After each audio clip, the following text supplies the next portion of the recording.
Hello everybody, my name is Suede, and welcome to my stream. So, I just previewed the video for Civ 7, not really interested in playing Civ 7 right now. First of all, not really feeling the game too much, we'll see how it goes. Honestly, I've only played 6 hours so far, so in the review I did, the little thing, I did not comment on the gameplay. So, I haven't played long enough to actually have any meaningful thoughts on how the strategic depth is, or the balance, or all that. But it doesn't seem like a game that's interesting me right now, but maybe I'll grow to like it. We'll see. But the game's also unfinished. So, as a statement of protest and of personal interest, and just because it's what I want to do today, we're going to stream Civ 3 instead. So, the settings are in the description of this video if you're curious what kind of game we're going to be playing. I thought we'd do something very specific so we can just like get out and go. Like I could put this stuff up for a vote, but I thought I'd make an executive decision today. Okay, hey guys, Rubikson. That's where the Rubik's Cube comment was going and coming from. Yeah, Aaron, it's a uphill battle for them, definitely. And I'm happy to hear that, Stop. Which game are you starting with? There's a lot of good choices. I think I'm going to do a video like, hey, check out these underrated games from the franchise. Mostly stuff like Alpha Centauri, even Beyond Earth I could do. Just like, if you want to play Civ 7, but you don't want to pay $100 for a game that is not worth $100, what can you play while you wait for the price to go down? And I'll mention Civ 3 in that game too. Or in that video too. But, in the meantime, let's get to the stream. So we're doing continents, classic map type, small map, just so we're not here all day. I want it to be something we could maybe finish in one session. And otherwise standard settings. So we could do random Civ. We're going to do CFC default rules and Deity Difficulty. So we're going to take 4 saves. That's what we're going to do. So this is number 1.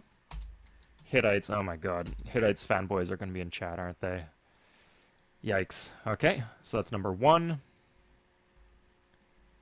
This is number 2.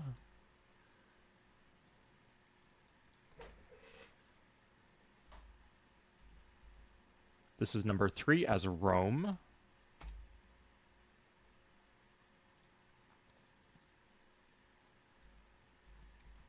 And this is number 4 as the Hittites again. Oh god, they're... Well, we accidentally overwrote the previous save. So let's do one more for the Hittites. Or sorry, one more. It's the Hittites again. 3 Hittites in 5 games. That's impressive. Okay, the Ottomans. I don't really want to play this, but yeah. So we generated a few. This is Deity Difficulty, so we need like a half decent start. We can't play something truly crap or unplayable. We can definitely take something a bit sub average. But we wouldn't want something that's absolute trash unless we want a real doozy of a stream, for lack of a better word. Okay, I like the Rome one, and I like the Viking one. Vikings are not my favorite Civ. On a continents map, it's not the best place for them, but it could be good. The land was certainly above average there. So let's see. Ragnar.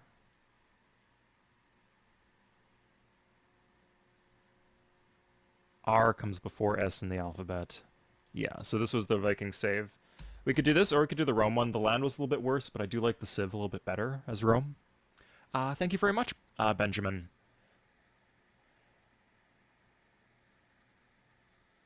Great, yeah, I'm happy to hear you're enjoying the game more. There's a lot, actually, to the game. There's a lot you can do with it, and a lot of fun map types you can play, so... Oh god, I need to make like an infographic image of how the despotism penalty worked, or like how to avoid the despotism penalty. It's not that hard, but the despotism penalty single-handedly like took me 2 years as a child. It delayed me like really understanding the game for a whole 2 years. So fuck that. And whenever I criticize Civ 6, or Civ 7 or Civ 6, keep in mind that Civ 3 is not perfect. And if they were charging $120 for it, with day 1 DLC, I might be a little bit skeptical about recommending it to my audience. But for $5 on Steam, great deal. if you have not picked it up yet. Hey, Victoria, the Roman one looks good, Stephen. Yeah, I agree. What do you guys think? Let's put it to a vote. So we're going to say Rome or Scandinavia. Rome was slightly worse land, but it was still fine.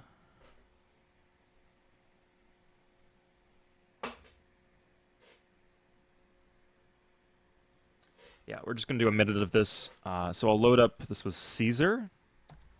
Let's check out Caesar.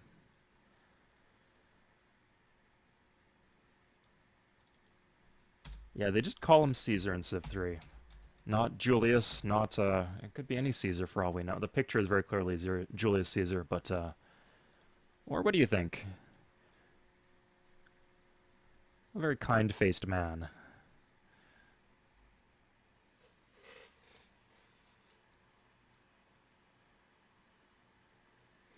Ahead of the curve? I didn't have the, like, the early access, like the Steam key for reviewers. I didn't have a review key.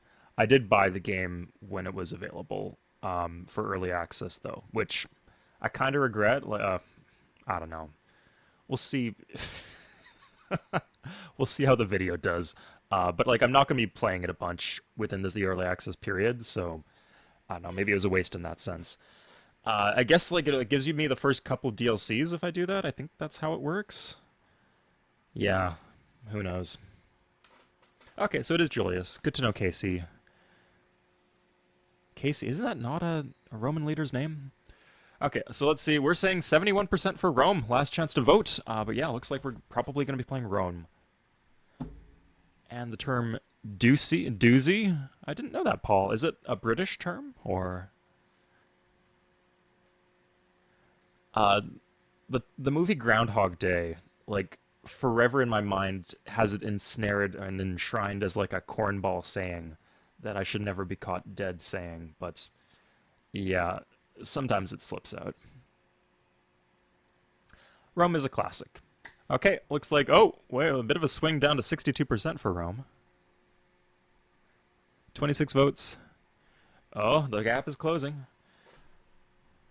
Like I'll say with the Viking one, we do have really good land, not really good land, but for like a small continents map, I'd say this is maybe 80%.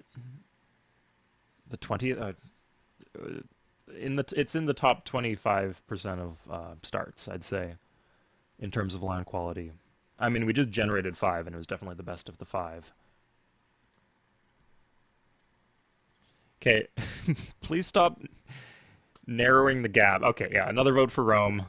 Last chance. 3, 2, 1. Okay, the votes are going either way. Okay, we're gonna call it. We're gonna do Rome. So this is our Rome start. This is a very interesting start. We have a lot of forest. We have 1 wines tile. So that is potentially bonus food. But we do not have any bonus grasslands. So I'm gonna cross the river to the wines. So this is an interesting debate. So if you irrigate a wines tile, it's slightly faster than a mine. It will give you 3 food. Whereas if you mine a BG, it gives you 2 food, 2 shields. And it's a little slower. Typically, I'd prefer the increased yields. A lot of people just like blindly go for the food. But bonus grasslands can be quite good. Like eventually you want the extra food in there. It is like effectively a 50% increased growth rate, but because there's no BGs, at least within the first ring, I don't really think this is up for contention. So one thing we could do is if we crossed here, we would have like a road that doesn't cross the river leading to our capital, but then we'd lose the BG. So in this case, I'm going to plant on the spot. It's going to be a bit annoying, but okay, we would have got different BGs, but I'm sure it'll work out. So the scouting will be a little bit slow here. We are commercial, so we start with alphabet. We're going to do writing at minimum speed.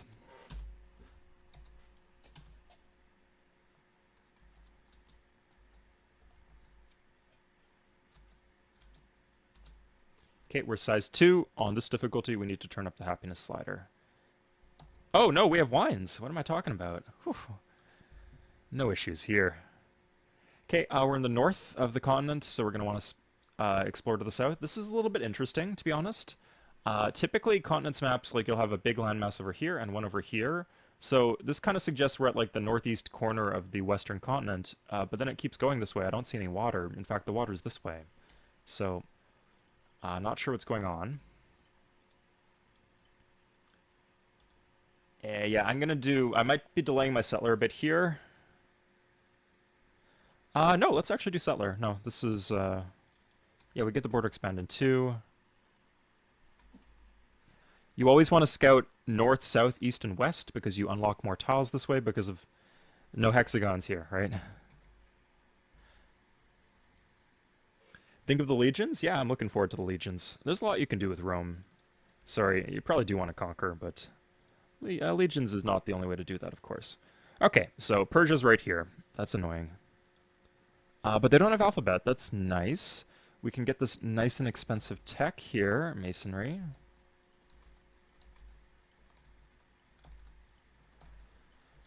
Unless we can get two other techs, I'd probably want masonry. Just for value's sake. Let's see. No. Masonry it is. Okay. So, this is almost certainly going to be barbs. And maybe I'm going to regret this, but I feel like we're popping barbs in his face, kind of. Like, the barbs tend to go northwest or southeast, so it's not likely to go towards us. I think we're fine. Yeah, here we are. It won't even train onto our warrior. That's good. This is dicey as hell, though.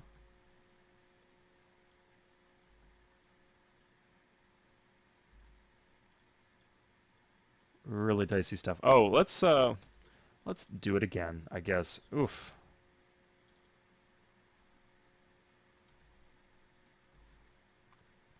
Okay, we switch off settler because you cannot pop a settler.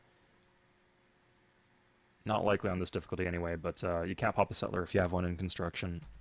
And we survived, but now we have to get out of the way. Again, they attack you if they're northwest of you or southeast. So we'll move. Okay, we do need to fix our happiness slider here.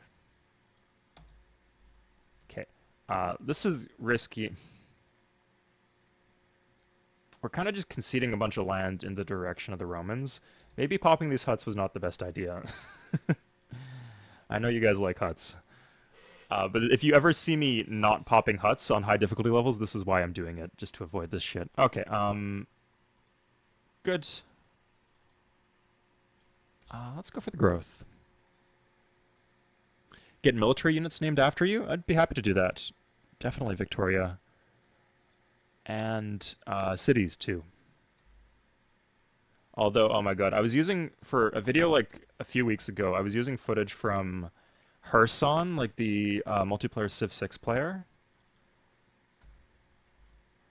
And in his streams, he'll like rename all his cities to like the Goon Zone and like stuff like that. I didn't want that going in my video, so I had to like really aggressively be pretty careful. No, it's not all sunshine and rainbows.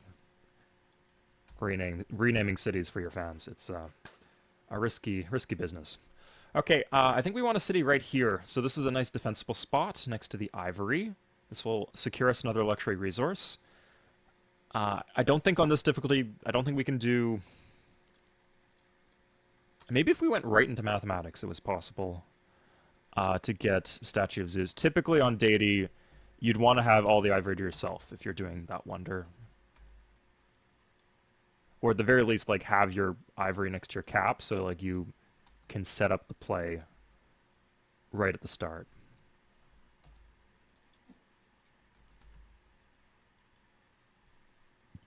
Okay, here's the Zulu. They don't... Okay, good, great. Not so great. I think we're just gonna take his workers.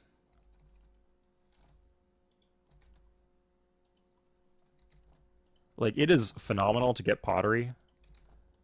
But if I could play the game with... This is... I mean, they're half speed, but you don't pay maintenance on them. And together, it's like having a second worker, which is an absurd boost. There's not a lot of ways in the game to convert gold into... Sorry, there's not a lot of ways to convert gold into shields or food. but buying workers is one of them. So,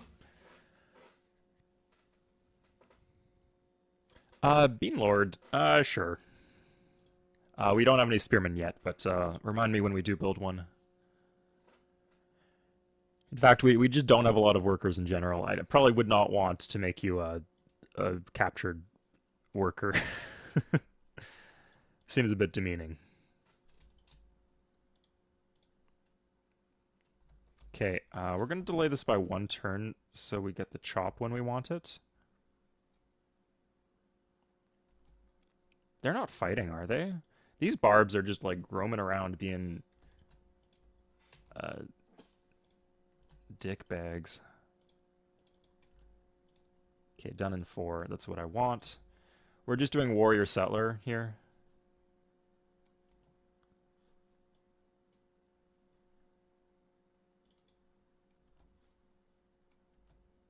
Did we turn up the barb spawn rate?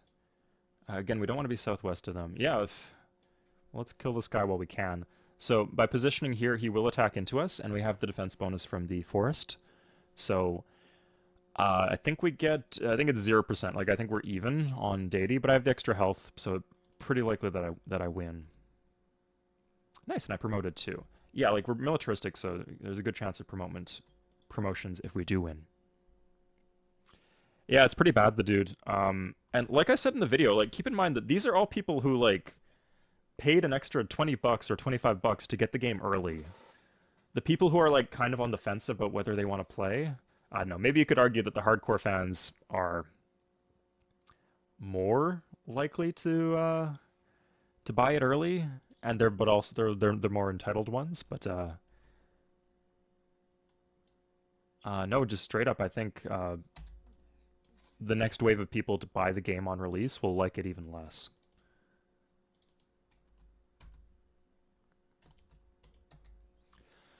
Okay, I'm thinking a city here. It's, oh, maybe here. This is actually on a lake, so it does get fresh water.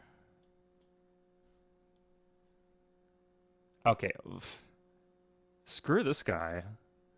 That's annoying as hell.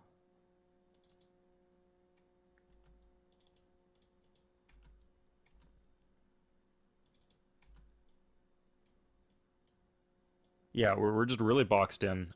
This is very strange arrangements for a continents map. Let's explore east. Maybe we're... I guess it's possible we're on the eastern continent. Sometimes it will do like a northern continent. It'll do like 3 continents or 4 even sometimes. Not on a small map though. Like, on a small map it should only just be the 3 of us actually. So where's the land? And wow, they're just like really aggressively expanding. Like, not towards the silks, not towards the BGs, just right in my face. Yuck. But that's Civ, right? Isn't it? Okay, so this one doesn't really stake out too much land. It's fine, I guess. It's also a bit risky because of the barb. We'll cross here and see if we change our mind.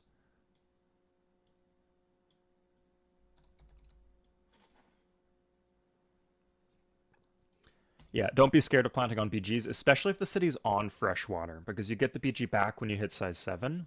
So, like, if it's a choice between planting on off of freshwater and planting on a BG, plant on the BG. I agree, the dude.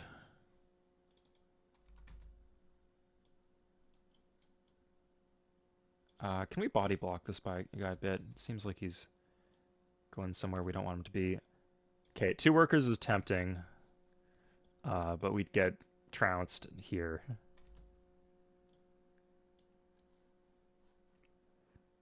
Okay.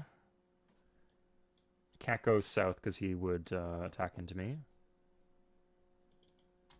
Oh shit, he can just... He can come sack our cap, which...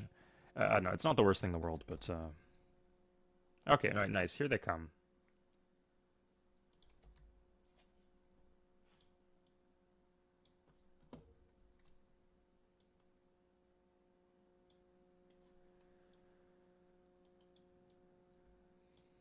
Guess I'll just do a mine here. I don't want to waste worker moves.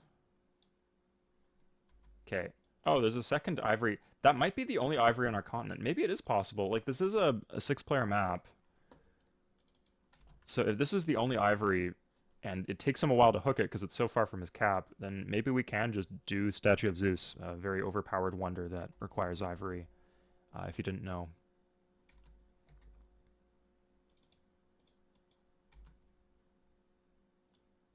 Okay, just stop.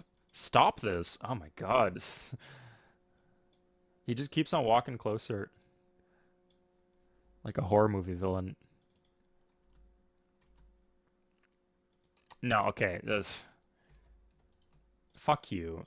You're gonna die. Like, yeah, I'm pretty mad at them both equally. But we don't know where the iron is, so I'll hold on for now. Yeah, like, get the hell out of my face, man. Okay, we got the settler coming out of, Vey.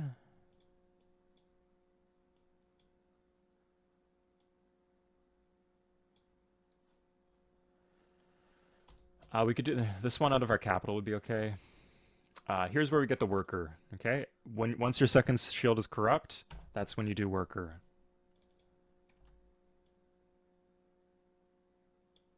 Something like this is fine. At least he placed the city in the correct spot. Respect for that, Zulu, but disdain for everything else.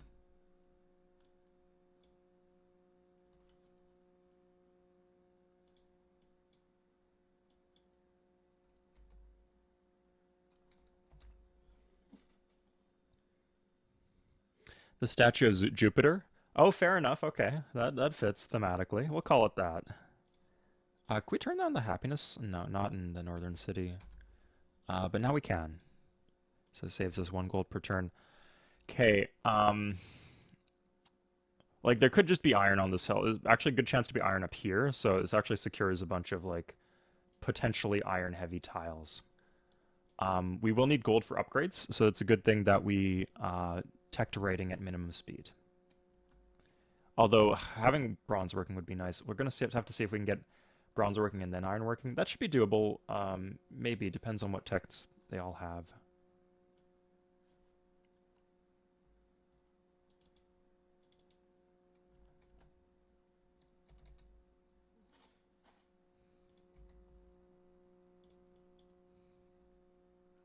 Okay, don't like planting off of fresh water, but this is a pretty good spot. Oh, it's using the wines too, so can get a nice little worker here.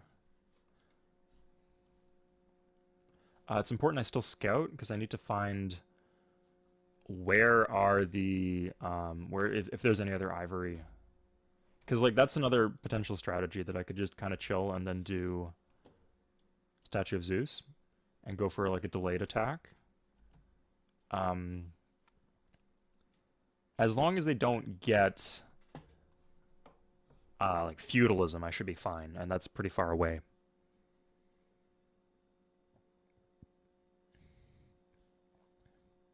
How much would I be willing to pay for a Civ 3 remastered?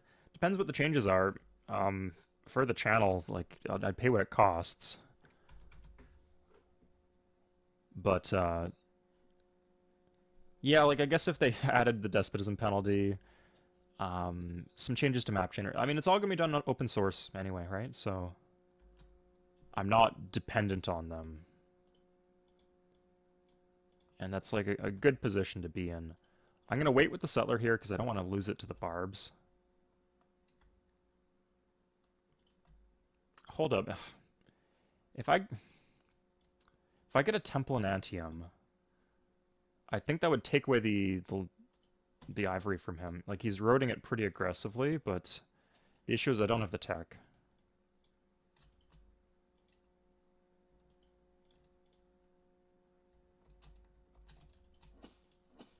Okay, we'll do warrior into barracks here.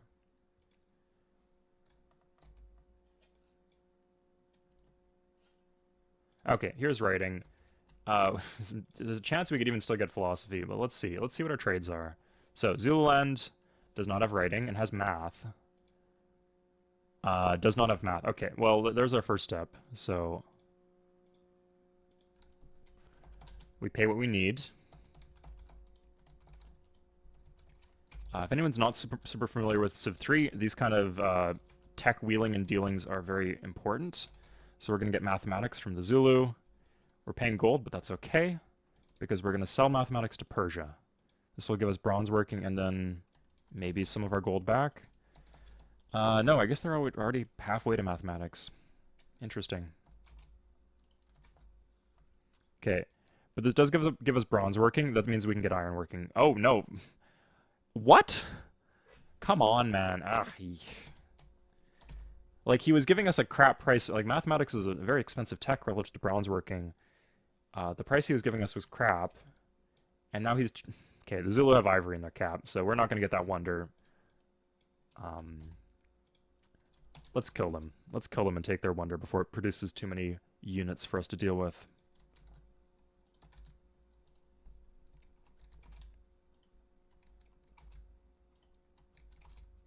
Okay, not happy about this, but this is what we need to pay. No CB, no pottery, no wheel. We benefit from all these techs, but wait, maybe the Zulu don't have ironworking. No, they do. What? Why does he not value writing so highly? Ah, okay.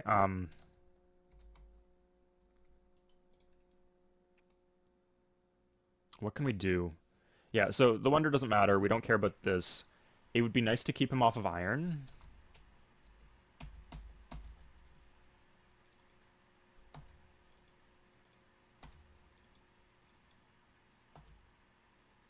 This is okay.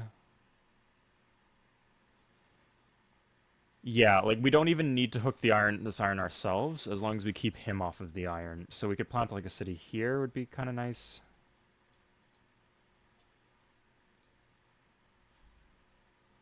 I hope they're killing barbs. I think that's what they're doing, but we'll see.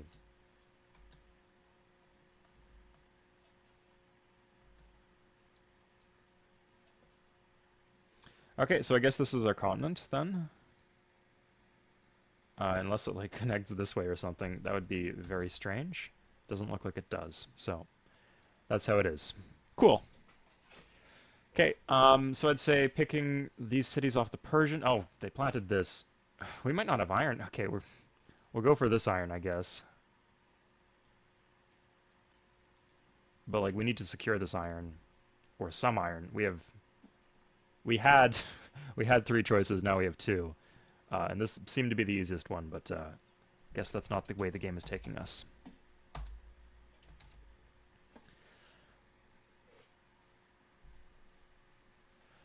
Ljubljana, good question. I mean, the game was like modest, like pretty commercially successful, but it wasn't like a smash hit or anything. Now this... God.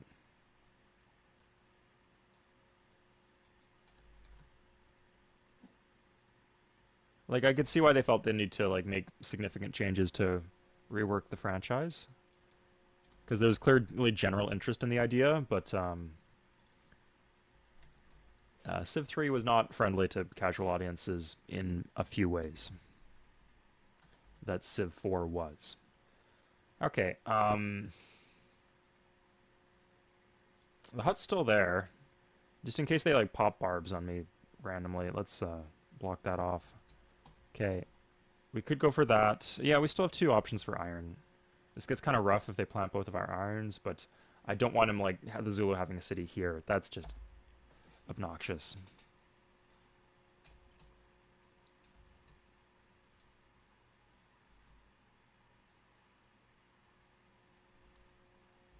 Okay. Oh, no, no, this is not going how we want it to go. Okay, so I guess it needs to be this or that, or we need to... Okay, we stopped teching. Genius idea, Suede.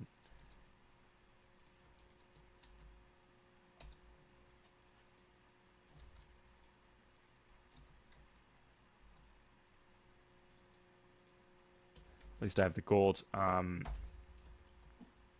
Okay, yeah, we're gonna do one more city. The city's gonna be, like, here or here, and then we're just gonna kill them. We could benefit from another city here, but... You know what, if they don't want to plant that, then I'm not going to plant that. I don't really care. I just don't want to have to deal with, like, a Zulu city up here down the line. That's actually a good idea, yes. Well, if I do that... I'm wondering between the two of the civs, who do I want to get the statue of Zeus? You know what? If it slows down the Persians. Oh, okay. Wait. Well, that answers the question over who gets the statue of Zeus, I guess. It's a cheap wonder, right? So it goes quick. Okay.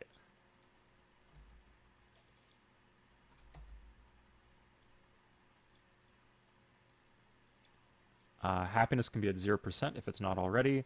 It is. Okay. So we're gonna do warriors. We could do like catapults in Pompeii. Legions are slow, which means that catapults will have to wait for them. Sorry, they can. It's not like they're going faster than the catapults. We're getting veteran warriors that we can upgrade now. Now, if we're lucky, it's pushing it a bit at this point, but we could maybe get the free tech from philosophy and grab construction for free. That would give us a lot of gold back. Okay, it looks like the city goes here.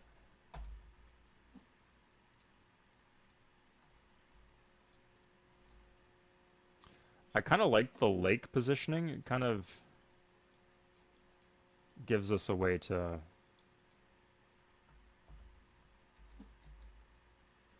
defend. Like we just have to guard the city and then guard the northern front. I think Zulu are the target because it's like a less of a wide attack. We're just going straight down. With slow units, that's the better way to go.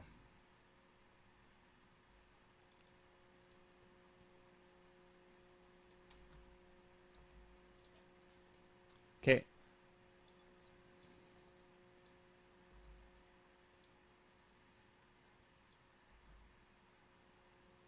Oh, shoot. Okay. We do have two luxuries, like, it's not in a bad position. This one's on a hill.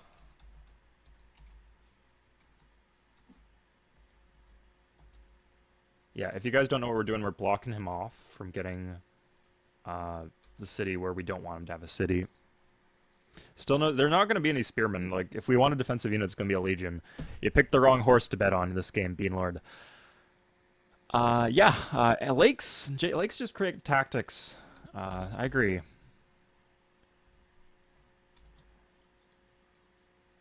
Inland seas and lakes. I don't like it when it's too stringy, when like you're fighting down narrow chokes, but I like there to be like a little bit to fight around. I don't like it to be completely wide open.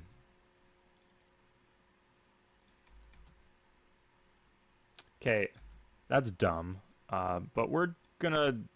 I'm not gonna reload.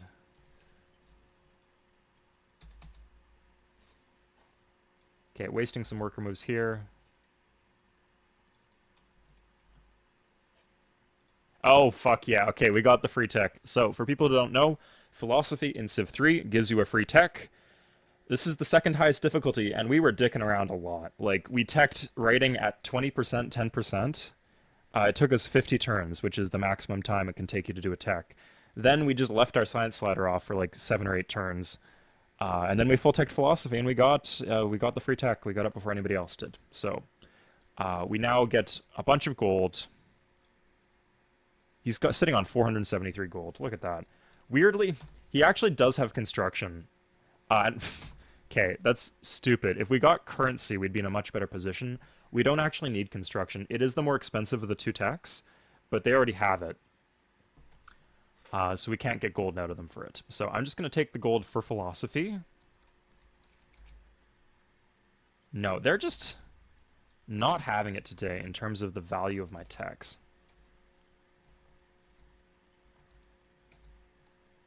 Okay. I don't think we really need anything else aside from gold.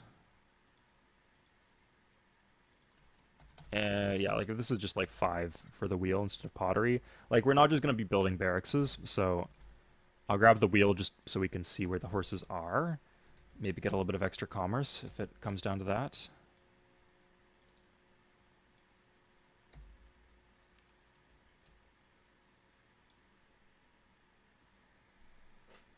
You did not, Bean, yeah. Good, good commercial sense. The Romans would be proud of you. So, We could grab a settler here. We're at a Pompeii, actually. Like, the catapults are nice, but we don't need catapults. Let's start pre-building some expensive stuff.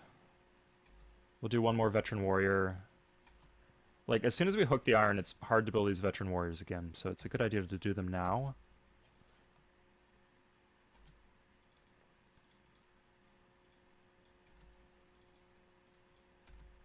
Nice, okay. Are we teching? Oh crap, we're doing CB. I don't need CB. We could do lit, like lit, or currency. Like, these are two techs they rarely get, or they get it late, so.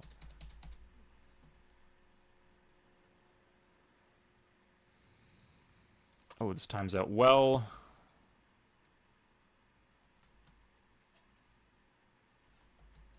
Chop will go in a spiral pattern, and then it jumps up here, and then the first city it hits, that's where the shields will go.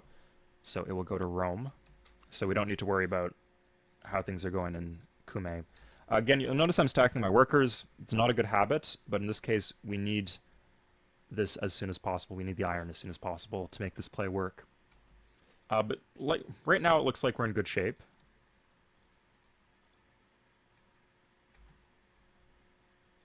We could do currency in 50 and then maybe turn that back on later.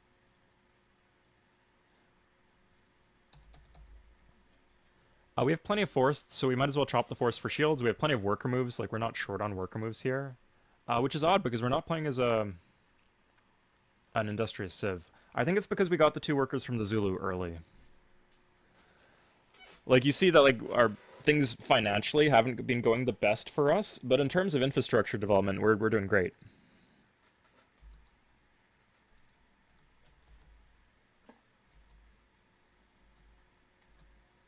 Okay, iron to Rome. Okay, good. So here we go. At this point, we can upgrade our warriors. We want to upgrade the veterans, because they will be veterans when they upgrade too. You do not keep the elite promotion, only the veteran promotion. Yeah, we're wasting worker moves here. Let's just keep the ball rolling, I guess. Neat. So we have... I'd say we can just plow through to Ulundi. If he's gonna have ancient calves. I think we should do like a stutter war where we war and then make peace and war and make peace.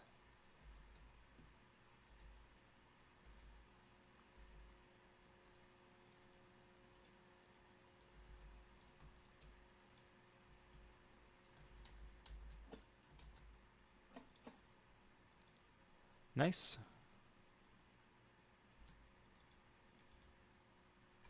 Does this not finish in... interesting.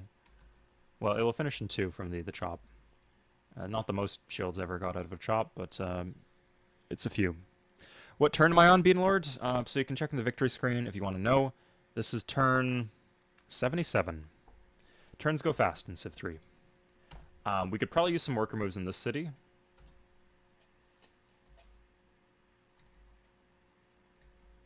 Yeah, I'd say next turn...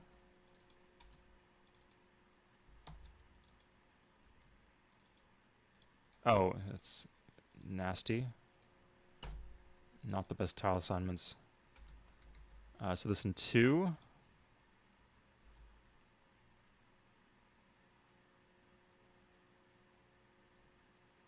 Cool. Okay, so Pompeii, we'll do a catapult here. Oh no. That's where we wanted the city. Okay, I guess we're just gonna put it here.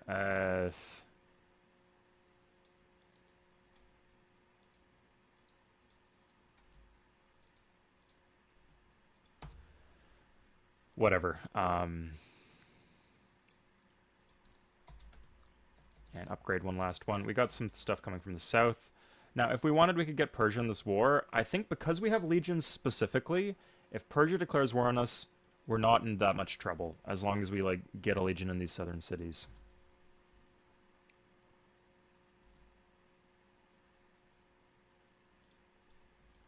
Okay, I don't want to get attacked.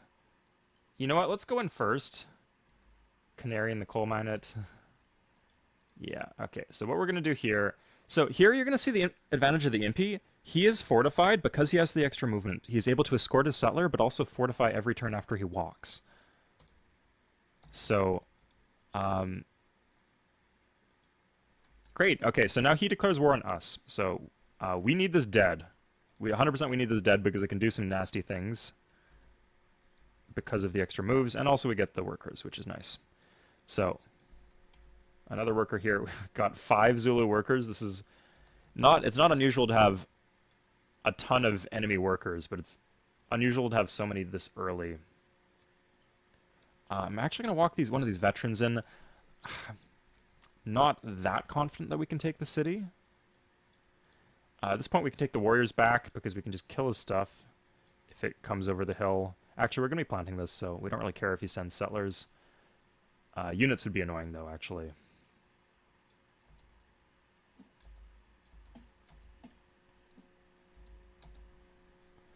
Persia invaded your backyard? Yeah, he just went right up there.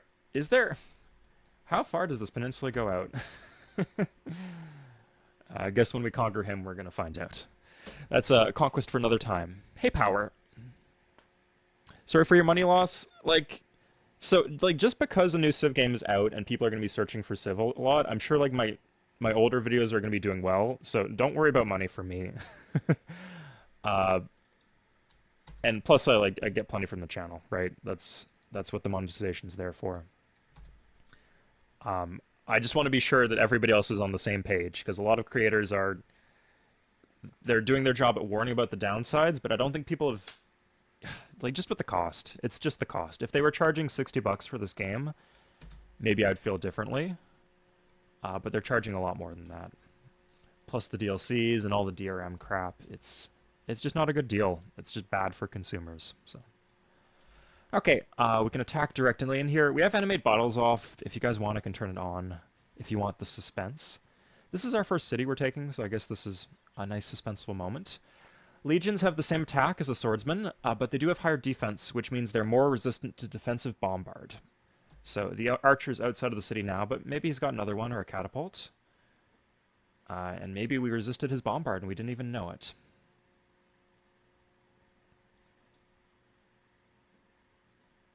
Impy have extra movement. Fortified in a city, that doesn't really make any difference. I mean, for the human, you'd be able to get more in, but AI doesn't really know to do that. Okay, we got this guy coming, and normally that'd be kind of scary, but because we have legions, just park him in the city. Normally you'd rather attack into the archer, and then you'd be like, oh, he can counterattack me? No, if the archer wants to attack a 3 defense unit, he's welcome to do that. We got fortification going on too. We can just hang out until we're ready to go back.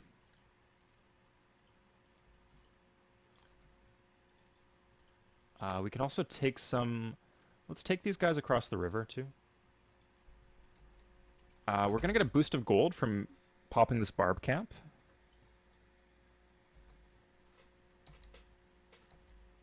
Yeah, and we're in a golden age, so...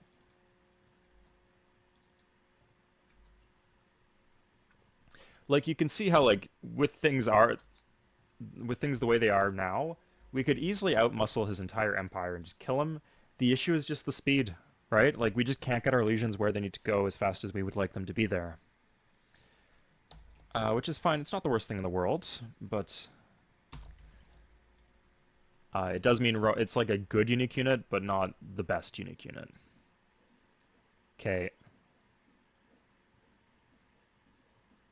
Ugh, okay, well, he's dead on defense. And this should not win. So we're militaristic, so we're twice as likely to promote. So there we go. Okay, he actually does have a lot of these guys.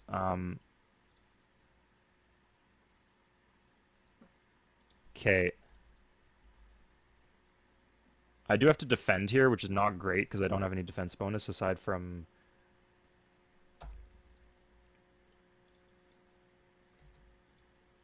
Sorry, aside from the 10% from the tile. I don't get the fortification bonus is the big thing. But then I just get a free kill on this ancient cav, otherwise it runs away, so I decided it was worth it. It'd be nice to have roads to Impondo. The Golden Age here actually really helps towards boats. Like, we can maybe contact the other continent. Okay, at this point we're going to split the workers. Yeah, he's got the border expand here. Um, Temple would fight back against this a bit. I don't know. If he wants to kill these barbs for us, he's welcome to. Yeah, like this legion's gonna die, and that's okay.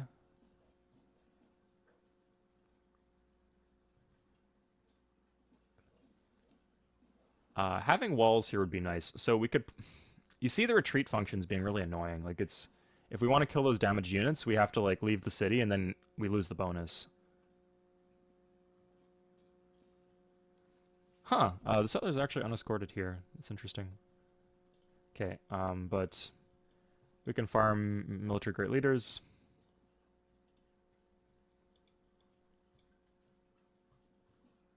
Slice. Oh, there it is. Okay. That is a godsend, actually. Okay.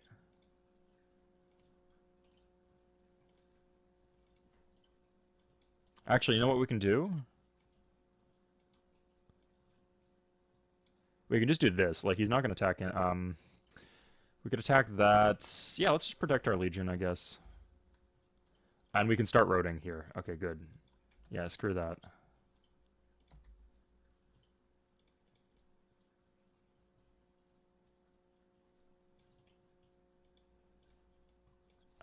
This should cover us, and this can go to the front line. Good.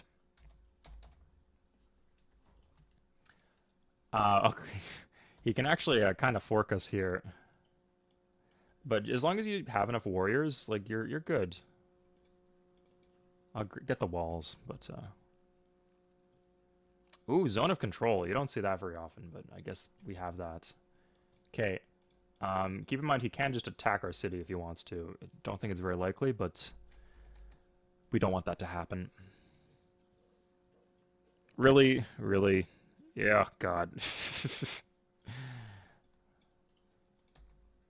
Oh, we can... Okay, yeah, we can upgrade. Yeah, okay, that solves that issue.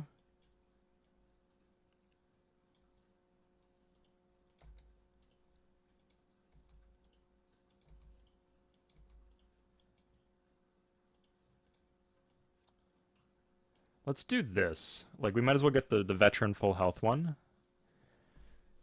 Oh, it's elite? Yeah, good to get rid of that. Well, it's on flatland and not attacking into us. Although, you know, sometimes... Okay, that makes us pretty nice. Yeah, and then we can attack this with this. I think this one has already triggered a military great leader.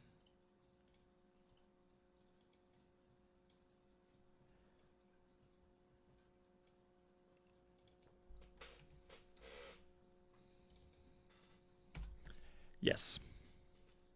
Hey, Ardianza?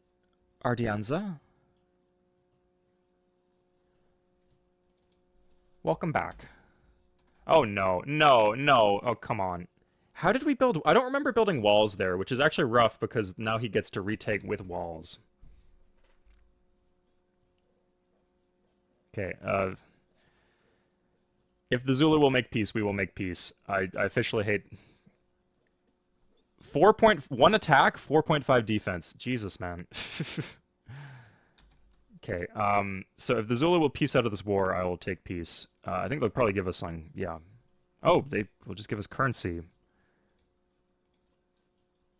I think here I'd rather the cities, honestly. But I can't... Maybe if I, like, attack this... I need to stop... Okay, well... I thought I'd make, like, the stuff a little bit more favorable, but I guess not. I'll just, like, take... Oh, we could take gold. Yeah, like, we could upgrade the regular warriors if it comes down to it.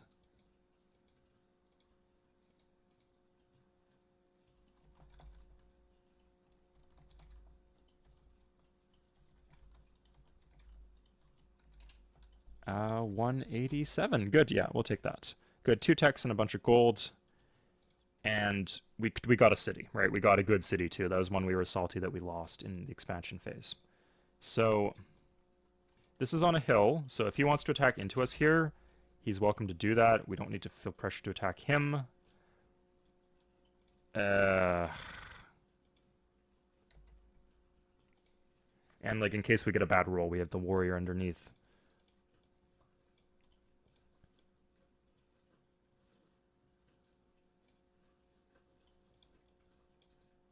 That doesn't solve our problem though.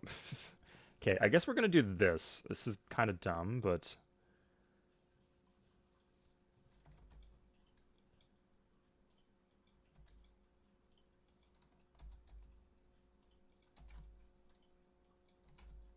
yeah, so just all of our warriors will become legionnaires, as is the Roman way. We take another veteran down here. We're also roading towards the Zulu, which will help set up a play in the future. We did take stuff in the peace deal. If you take a white piece, you can just go back to war whenever. In this case, we need to wait until the peace treaty expires, which will be 20 turns. But I'm pissed enough at the Persians that I can spend another 20 turns messing with them, I think. Yes, absolutely, Felipe. Having an army is an insane bonus. It got weirdly low on health, but... Oh, nice. That's a good roll. And the promotion. Oof. Bad break there, Persia. Ah. We're just losing... Legions just shouldn't lose to Archer in 8 out of 10 situations, but we've been losing a bunch.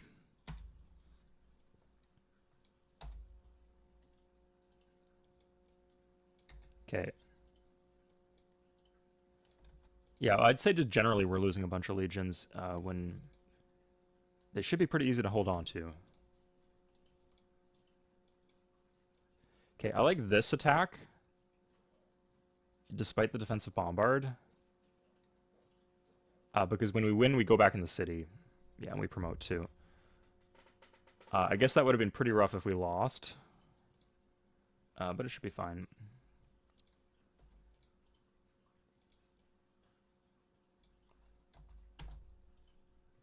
Yeah, our big armies are coming south. Oh, we actually have one on the way here. That's nice. Okay, let's get the connection going between Neapolis and Isandlwana. This will really help with troop rotations. Like, we're benefiting from the defensive positioning here, but it makes it kind of hard to rotate our units around if we can only go one side of the lake, especially with the rivers here. Wow, he just straight up is attacking, and like I guess if he has more archers in here, maybe that's worth it for him, but like Pisa's on a hill, we really don't want to lose Pisa. Yeah, okay, he does have more archers. Can I... Okay, so that's 2 attack, 4.5 defense. Okay, there we go. And we survived, actually. Okay, yeah, and we get another legion in here. If we really wanted to, we could get the army in there. Yeah, let's get the army in there, actually.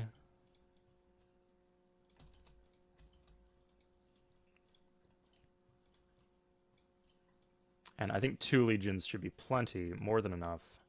And then the army will deal with the stuff to the south.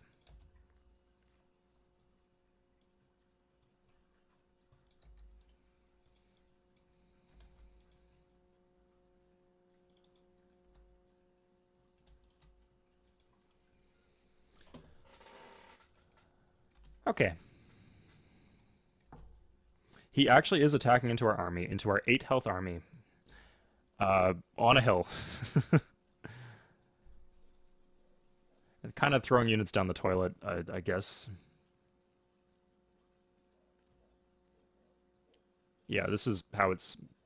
You get like I believe armies, it's like not stated in the Civilopedia, but you get a 25% bonus on armies. Are they going to kill my army this turn? Are you for re... Okay. Please show the warrior on... Okay, we had another legion there. It would have been really unlikely for us to lose that army. Because if the army goes below 5 health, then the Legion will just take over. But they still gave us a scare. I don't think we can counter this.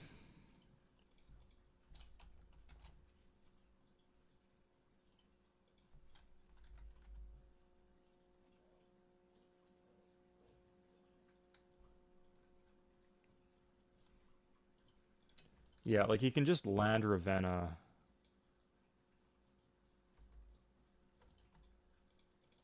Okay, this is bad in a bunch of different ways, actually, because he can threaten both of these cities. I'll put the unit here. This loses me to the defense bonus, but now he can't, like, take both cities at once with 2 good rolls.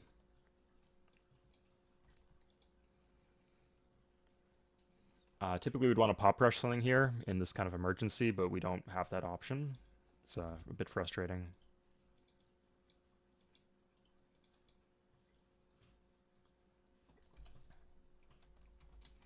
Okay, Antium is actually on a hill. That is an absolutely dogshit frustrating city to lose.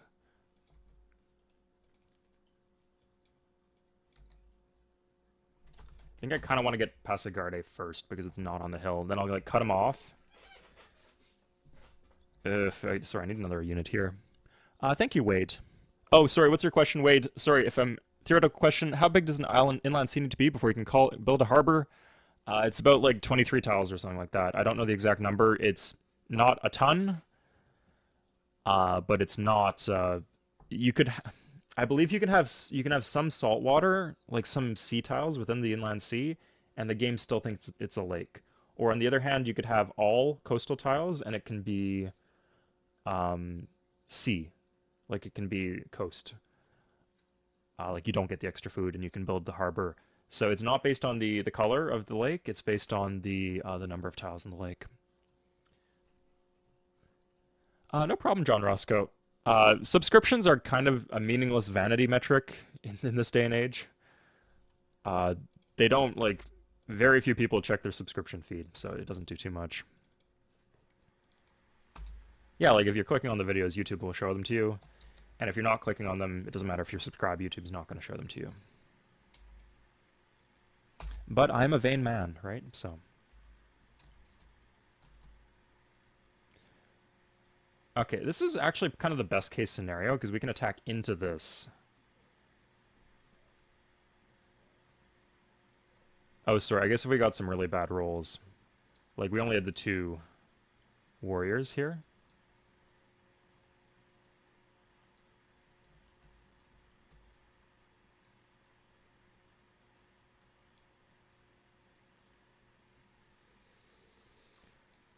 Okay, so let's grab Pasargadae. And then we can back this up with the army if we need the extra manpower.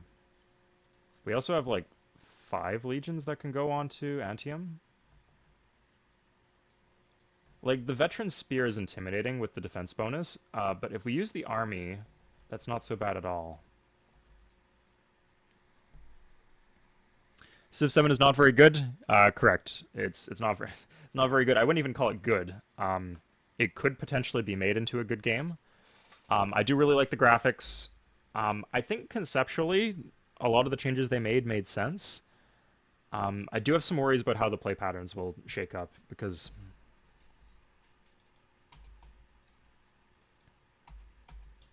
I don't know. Oh crap, he's got iron now. So we really need to cut off Pasargadae. This would divide up his empire. But yeah, sorry, I haven't played enough to like make decisive calls about how good the game is. Sorry, about how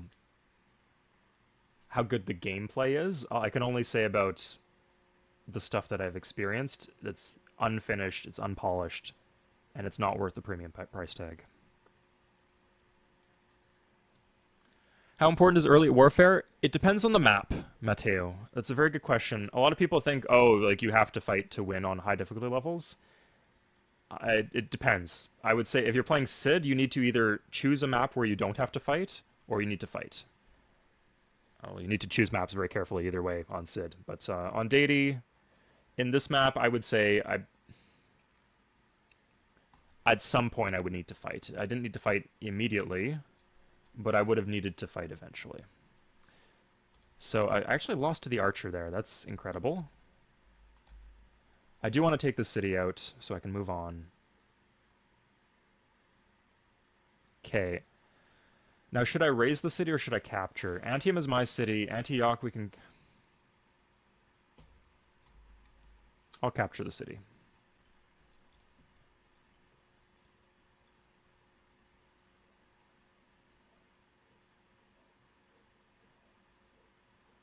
Okay. The defense on these archers, this is like some Civ 4 level archer defense right here.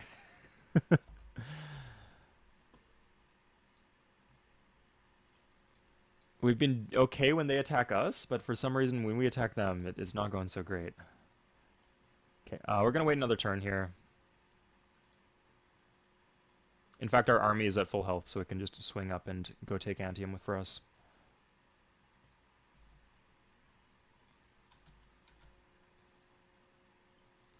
Okay, another upgrade. Like, you see, this is like, the upgrades are like continually refreshing, topping up our army. When we run out of upgrades to do, at that point, maybe we want to scale back the conquest. Okay, he's not a veteran, so that's, again, kind of frustrating because we're on a hill. But okay, so let's go. Yeah, he's got the better defender in Antioch. Or, sorry, in Antium, not Antioch.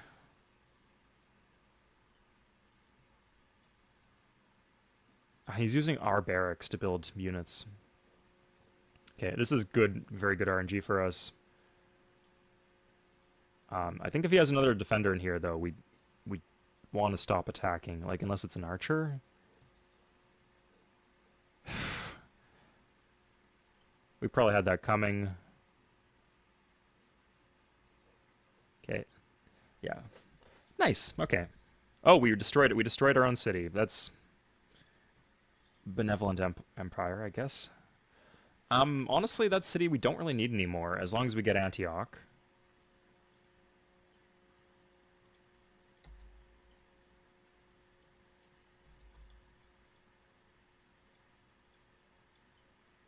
So that's fine.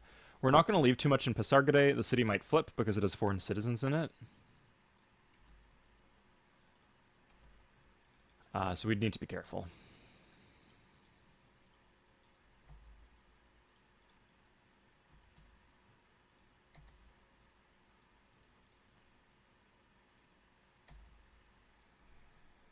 Is there a Civ 3 graphics mod? Joe, there are. I don't like them, personally. I do not like the graphics mods for Civ 3. I think the plain regular graphics are fantastic. But if you want, like, Snoopy's Terrain is the name of one, let me show you. Civ 3. Yeah, this is what it looks like. I find this one is, like, relatively... It's very watercolor-esque. It looks kind of a little bit more like Civ 2 in some ways. But it's more... It's pretty faithful to the classic graphics. There are some other ones, too. This is Rise. I don't like the ones that turn the farms, or turn irrigation into, like, kind of farms. And I find a lot of them make the mines look worse. So let's see, Civ 3 mod graphics. Where's one with the terrible mines? Okay, this is cool. This is obviously not... Yeah, these are just mods. Sorry, regular mods, which are also cool, but not what I'm trying to show you. Yeah, the Heroes of Might and Magic 3 one is fun. But that's a scenario, again, it's not the regular game.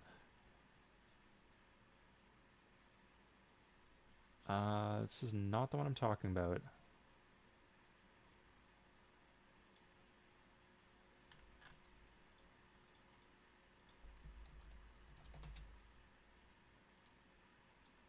Anyway, trust me when I say this, there are some truly ugly mines that I've seen in modded graphics for Civ 3.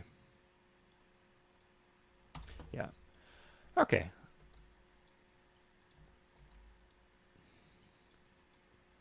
So that's our worker. We got our worker back. I'm sure he's happy to be with his people, doing his Roman worker jobs.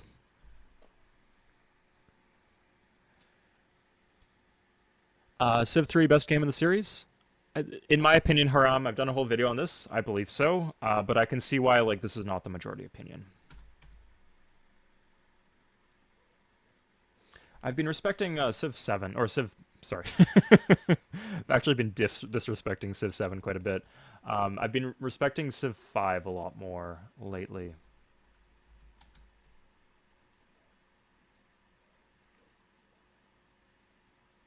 Okay, I think it should be okay to attack with this army. We could just bring this guy over for defense if like we end up at super low HP. Is that gonna happen? Are you for real? Oh my god, okay, well, speak of the devil.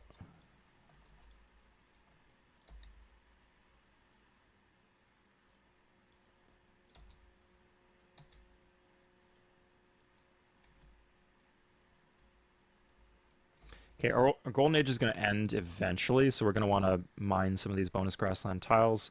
Typically that would be wasted to the despotism penalty, but not in this case.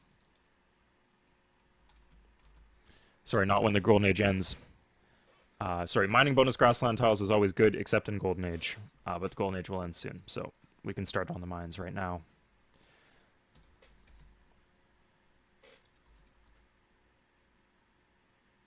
It's going to take forever for this guy to heal, too. It's frustrating. Like, we lost our... Oh...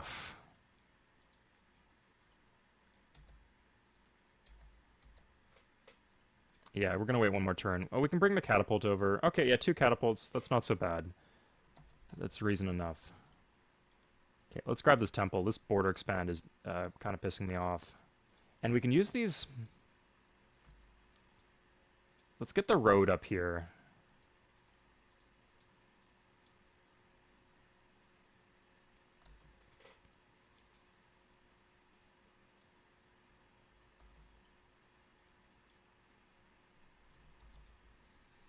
I want to be able to take Arbella. Like, if we get Antioch and Arbella... I'd like to take him without... have him without iron, but...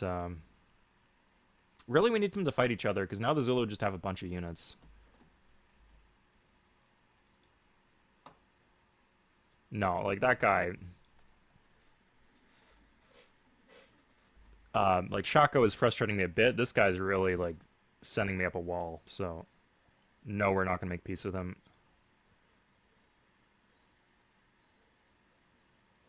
I guess after Antioch we could consider it. This... We're just getting shit RNG when we need good RNG. This is really frustrating. Okay. Nice, yeah. I would have really liked to heal that army, but... Let's take it to Pisa, which will not flip. We could chase down Bactra instead of going for Arbella. Not having the road here and here is really slowing us down. Like, I wasn't set up for this war with Persia. Like, we had the roads here to go for the Zulu. He didn't have his roads to himself, but that's his problem. But...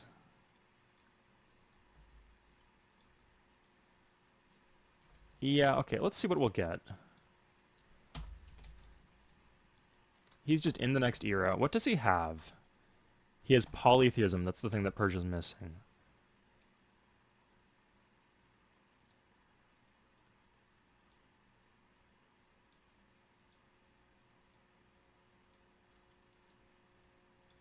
Yeah, so Bactra has his iron and his silks, so that's why he's not willing to give that up. Some of these other cities he will. Arbella's size 7, but I don't...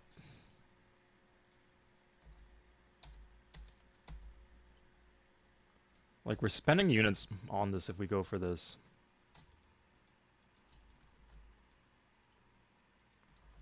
We do actually have a lot of legions around.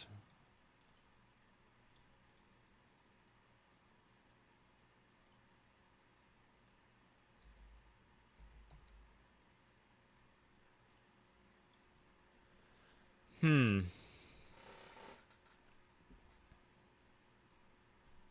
Yeah, the positioning here is interesting. It didn't go as well as I thought in terms of offensive wars. We've taken 3 cities and kind of lost one. We've taken a bunch of land, but yeah. No, I think we just need, at this point, Persia just needs to die. Like, that's what needs to happen. As soon as we have Persia weak enough that we can reliably... I... it's not possible to play the game if I keep on losing legionnaires to archers when the archers are on defense. Thankfully, that didn't quite happen this time. Okay, so we're going to burn a few legions on this, but I think that's okay. Some Roman commanders have definitely said that before in the past, so why not me?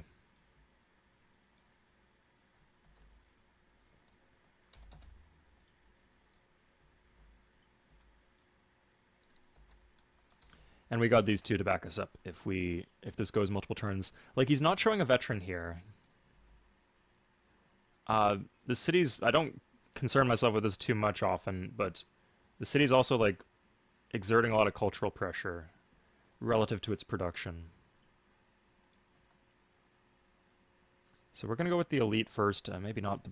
If you're farming military great leaders, it's not the best idea. If you want to win the battle and take the city, it is the best idea. Thank you very much, Wade. And enjoy Ton 618, Buddhist Punk, James Parrish, Mart, and let's get some names up in here. Well, this is definitely Wade here. No, who's Wade? Gotta be the elite who just won the battle. Have to wait till next turn. And AJ, congratulations, guys. And here's Arbella. Good. I'm a little concerned about these being flipped, but like we're gonna like our goal right now is to just destroy Persia completely. Just we're ignoring the Zulu. We're gonna be 1v1 against them. They're not too strong. Like they got a good core, but not too much else, and they're probably missing some good resources. I don't think they have salt, for example. We'll see though. But yeah, we've taken Arbella. We can kill this guy here. Oh, we could just do a white piece while we reposition. That's an option. No, we need to catch up in tech. Yeah. So I guess we do need to do another war with the Zulu. That's a little bit annoying. But we have legions, right? So we could just like take one city and then turtle up. The alternative is we have to tech like 3 techs ourselves. Like this is literally 3 techs. And probably some gold too. Yeah, so there it is. Celebration of the release of Civ 7, right, guys? Oh, sorry, I guess it's out. When's it out? It's out Tuesday. Yeah. I could stream. So I took, like I said in the video, like I wasn't joking about that. I did legitimately take the whole week off of work. So um, I wanted to do videos on something. It probably will not be Civ 7. I will play Civ 7 and we'll see if I have the interest or anything like sparks me as like something good I could say about it or some good playthrough or like fun challenge. But if that doesn't happen, that's okay. I'll just make videos on other games. And I've got a bunch of ideas. I actually have the script done for like a Civ 5 video. I played a lot of Civ 5 last week. Okay, so we're going to set up for a war with the Zulu because we're 20 turns of commitment of peace with the Persians. Unless we can trigger, like, get him to declare war on us, but that doesn't seem very likely. So with the Zulu, we have a peace deal that lasts 9 more turns. It hasn't been that long, I guess. Like, I guess our Golden Age is still going, and, like, we got our Golden Age at the start of the war with the Zulu. So, yeah. Interesting. So, I guess the target is Ulundi, then? Plant here, road the horses, and then just dogpile the city with all the legions in the army. And then we can march on this cap. Yeah, I like that idea. I'm a little worried about the chance of these guys culture flipping, but we'll see. Okay, we're pretty much done upgrading, so we could, like, do lit. We could do poly. Like, Persia's probably teching pretty slowly. Like, they might be doing Republic. So we could do polytheism. with the idea that we'd sell it to Persia and get map making for that. Because we're locked into 20 turns of peace with Persia. Play a lot of the games, Justin. Like, it's not just Civ 3, right?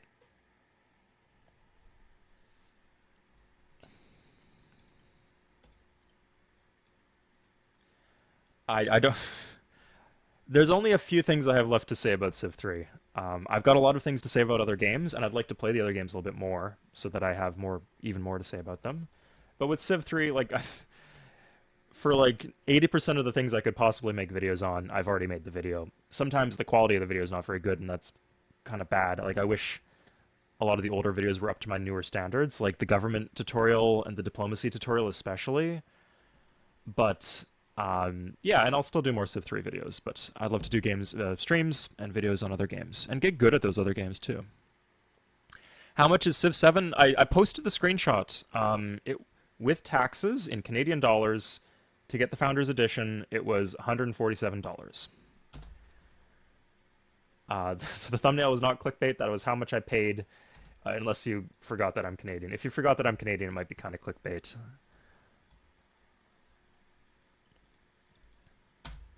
But yeah, it's a very expensive game. Like, I think they need to choose. Like, are they going to raise the price, or are they going to do that DLC constant stream crap that they've been doing, and that they did to a certain extent with Civ 6? Like, I support them raising... Like, if the games are finished, I support them raising their prices, because inflation is real, right? Like, it was $49 in stores, $50 for Civilization 3 in 2001. And that's like $85 in today's money. So if they want to increase the price to $70, I don't have an issue with that. It's when they try to have it both ways that it pisses me off.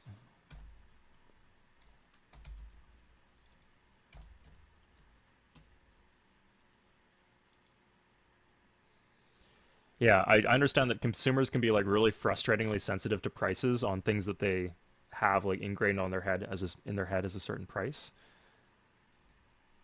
Like, that's why shrinkflation happens, because it's easier to notice like if the price goes up of like something goes up by 40 cents than if you decrease the quantity by 10%. Consumer it's and you have to increase costs at a certain point, but be honest about it and make complete products. Okay, this is a bit concerning, but whatever at this point. Okay, let's get the road to Ravenna finally done, and we have the Kura. I don't know if we're going to be able to reach anywhere with there, but it's good that it's done. We could even pop rush another one if we wanted to. So Settler's done 2. We could do here for the defense. I kind of like that a bit better.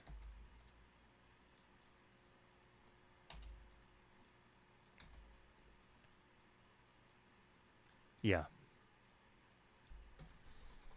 Anyway, basic consumer economics that you're getting from me. Not too much to add, but come on.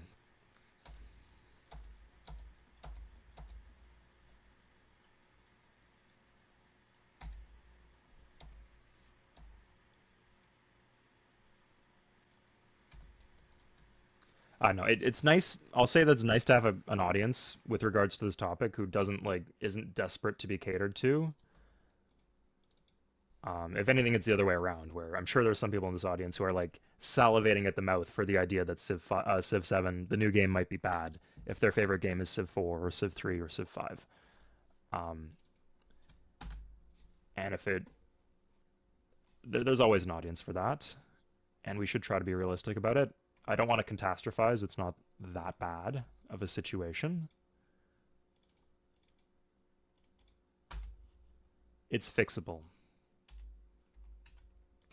God, speaking of UI bugs, check out this in the corner. Where did that come from? I think this just got cut off and moved up by 30 pixels or something.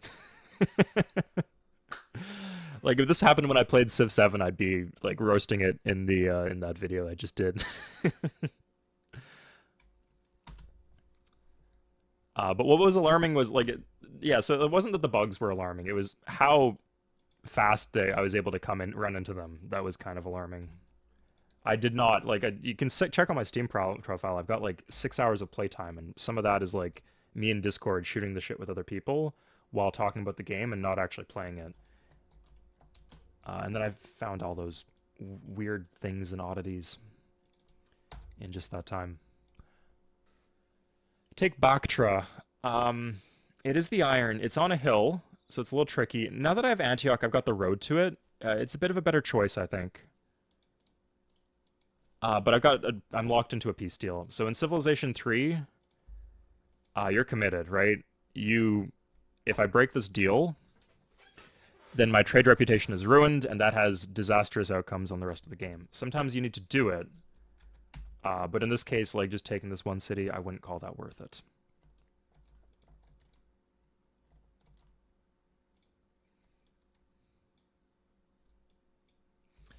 Okay, now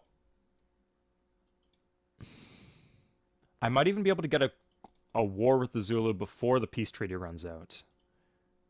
And I'll show you how I do that. I just kick him out of my land. And if he has a bigger army than me, he'll just declare war instead of leaving. They're pretty annoying like that, but sometimes you can use it to your advantage.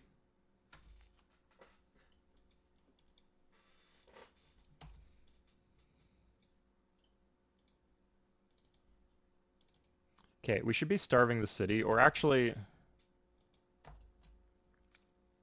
Rome... I don't like Rome because you can't do the... actually has the worst time trying to pop rush a temple and captured cities. That's a very specific thing to be bad at but they're very bad at it because you can't use chain pop rushing because of them being militaristic. Like to do chain pop rushing, we'd need a 40 shield building, which we don't have. Everything we got 30 shields, we have 60, 60, 100, 80, 10.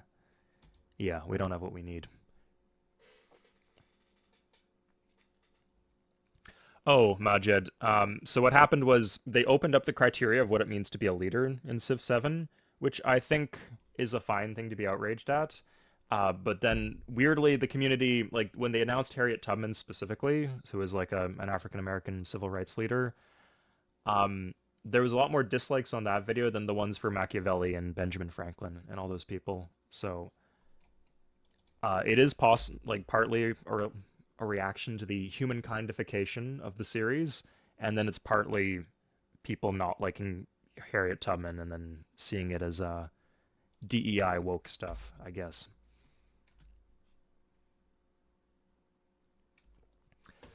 Okay, it's actually not where I wanted the work to move because I was going to use that tile, but this is okay.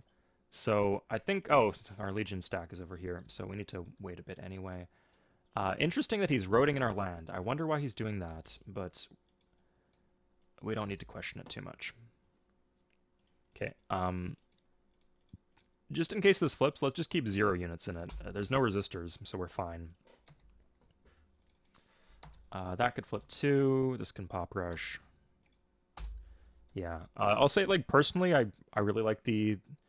I wouldn't want this for every game in the series, but I like the idea of them mixing it up in terms of what civs can be what leaders. I think there are, like, some civilizations that existed in human history who do not have a logical choice for leader.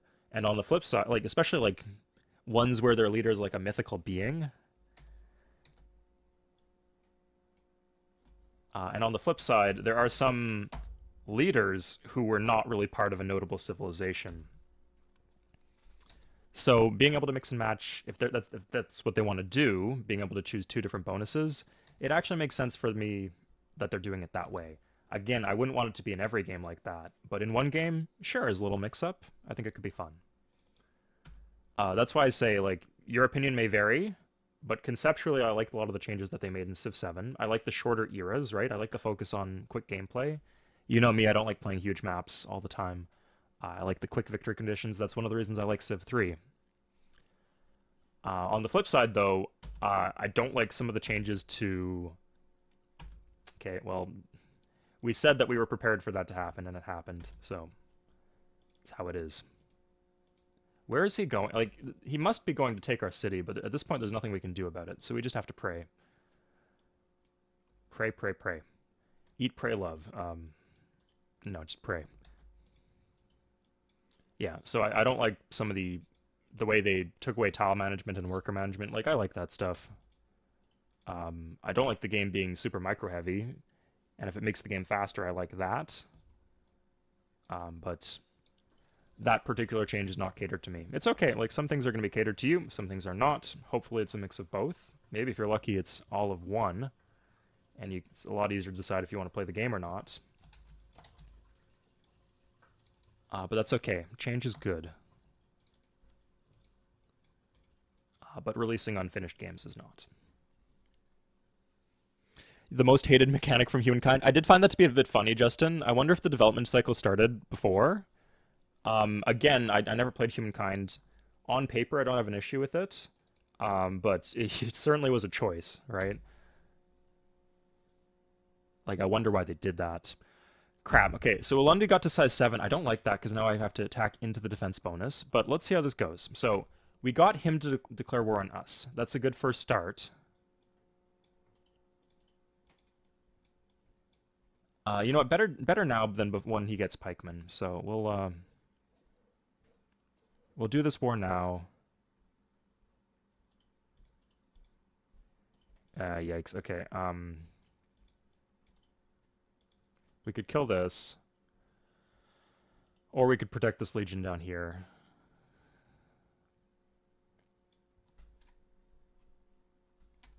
You know what? I don't really see these two as related at all.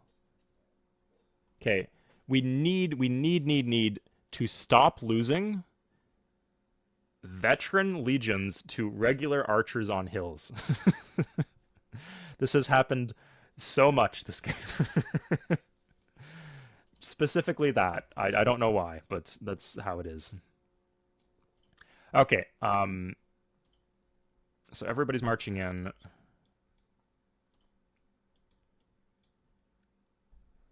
I guess, no, there's not much we can do. We could attack right now, but I don't think that benefits us too much. And it could potentially risk our army.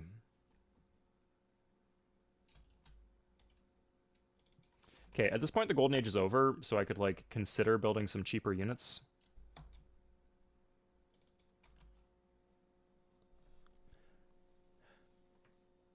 The older XCOM games, I've been interested in tactical strategies a bit. Oh crap. Okay, no. Okay, well, we need to do that, otherwise we're just going to lose our city. It's disappointing, but... Okay, so he's taking his unit out of the city, actually, and it's taking some damage. It sucks that we probably lose the Legion after that. Maybe not. Okay.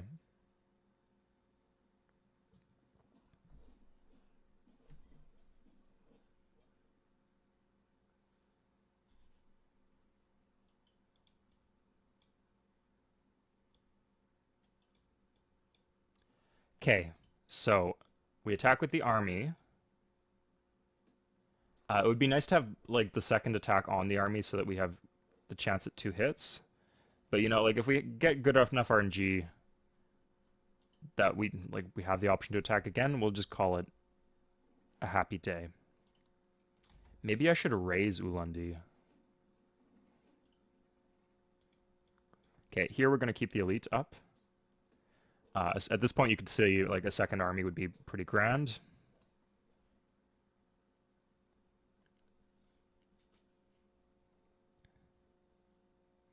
Yeah, I'll say, if anyone has not played Civ 6 and is tempted to buy Civ 7, consider buying Civ 6 instead. You can get it for pretty cheap.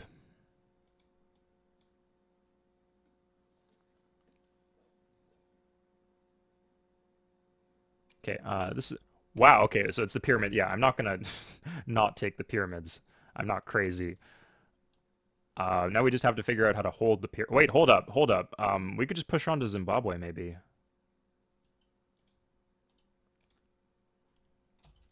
Like, if we can find a way to hold the line back here.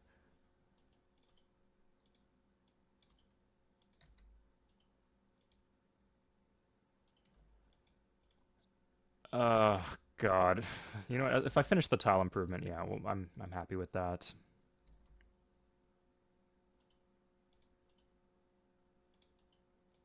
I don't want to attack across the river. And on defense here, I'm not even sure if I get the river bonus.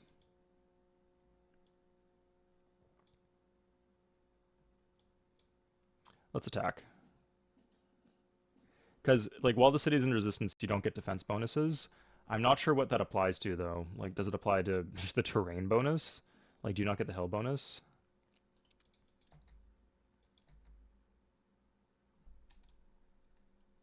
Okay. Let's just attack this. Yeah, I'm going to fan out my stack. Maybe this is a mistake, but I'm not going to go on to Zimbabwe next turn.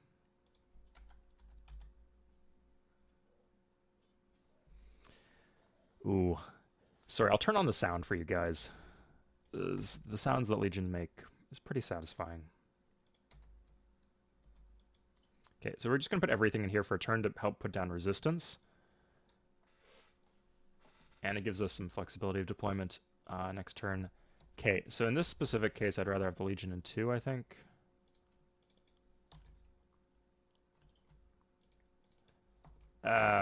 God. Okay, it looks like we're getting your Spearman. No, I think this has to be, it actually has to be an archer. Yeah, just because if he puts the unit here and then this one here, then I can't get this into the city, but I don't want to attack the archer with the Spearman.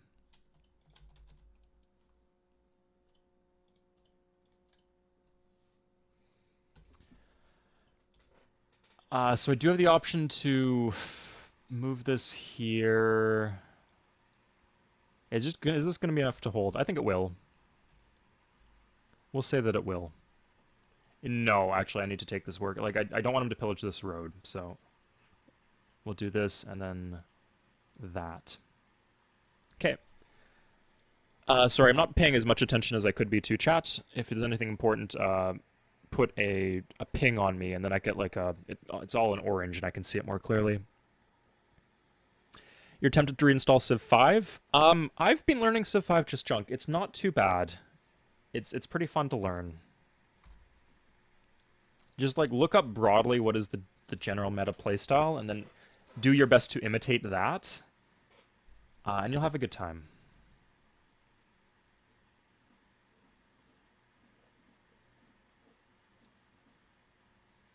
Okay, at least he didn't promote. Ah, my worker. I needed those. I really needed those. Okay, finally we got a win. Like, we have 3 defense on these. Like, they should win half the time, barring retreats. Like, they should not die half the time.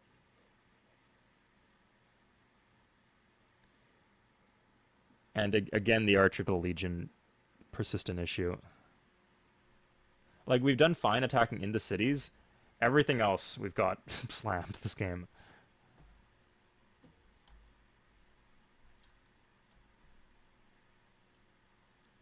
Okay, so we have the extra unit here, which I'm happy about now.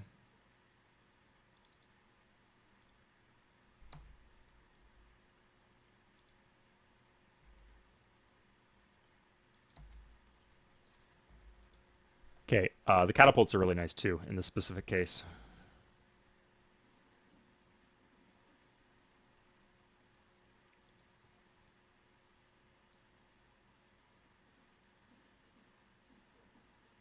Yeah, you see how these ancient calves are eating us alive. Let's do this. Shit, maybe I didn't think this through. Come on. Okay, so now like this just has. Oh no! At this point, I just lose a city. This is okay. No, I've.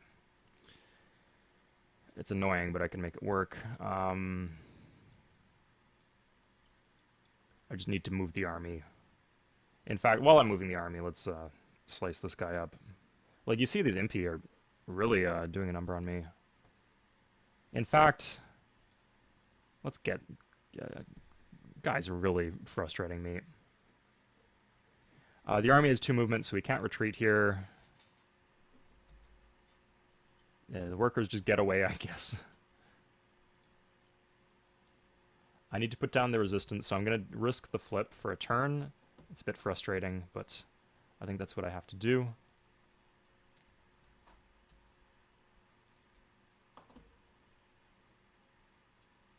Oh, that's... Yeah, it looks like you are getting your spearman finally. No sound? Oh, okay. There's sound. I just turned the sound on. So there's sound. Um, I can turn it up. Yeah, sorry, there's no music. But I've been hearing the sound through my speakers, so it must be on. When you agreed, Victoria, absolutely, yeah. Like they made the map. Sorry, that's one thing I noticed that the maps from Civ 5 are not that small. Civ 4 is just like weirdly the one with the smallest maps, which you would not expect. But yeah, I think it's because of the maintenance system. Like they realized that the maintenance system would break if you have like 20 cities, so they just built maps where you couldn't have that many cities.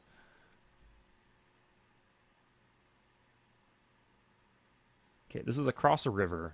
I got the fortification bonus. Sailing smooth. Okay, good. Nice to just like clean get rid of one of those guys without any loss.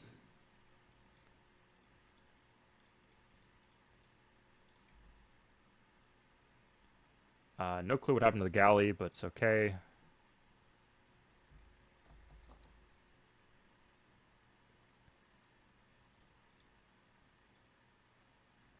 Okay, so now if I fail to kill this MP,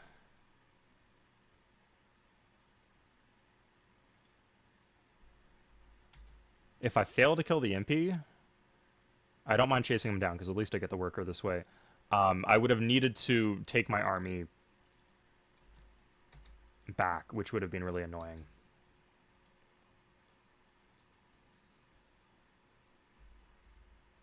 Again, like the mobility, you could tell that the mobility on the armies is quite valuable, but God.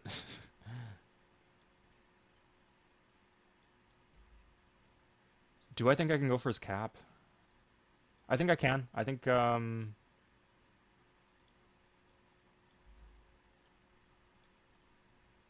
we take this.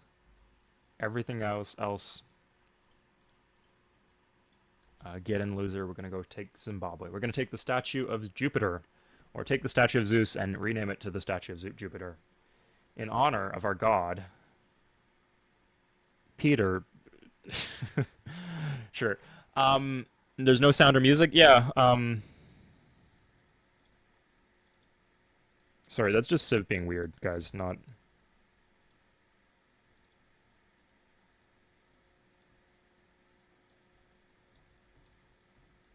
Okay, there you go. There's your music. It was Matt.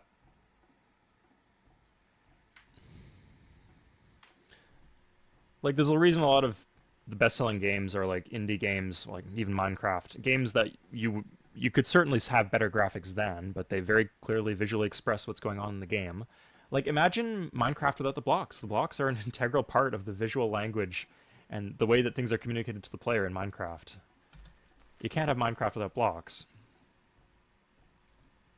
And in my opinion, 4X games where you're trying to visually represent everything on the map fall under the same category. Okay, so this guy's going to be annoying to deal with, but he can't reach anything just yet. Good. I like killing stuff.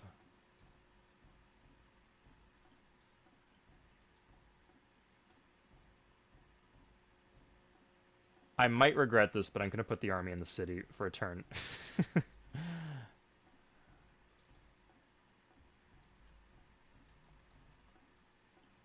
Oh, oh, okay, no, this works. I really want this road to be done, but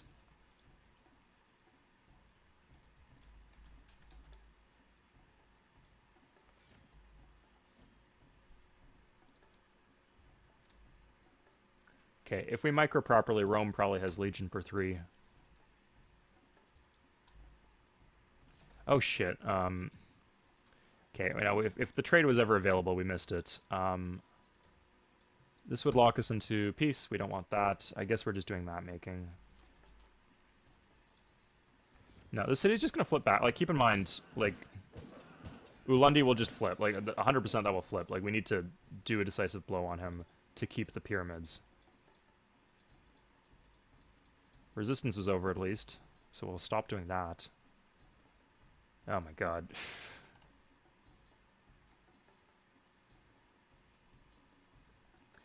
Impy being dickhead like they usually do.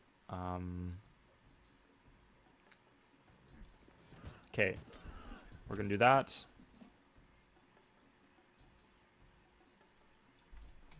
And we're gonna do this. I think we get this. I think this works. I think he's spent enough.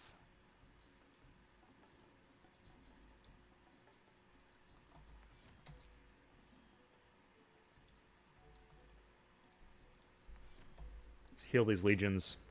Extra health is always nice. I guess we could like move this guy to Kume and then this guy on the road to stop him from pillaging, but let's just let him be a dickhead and see how it turns out.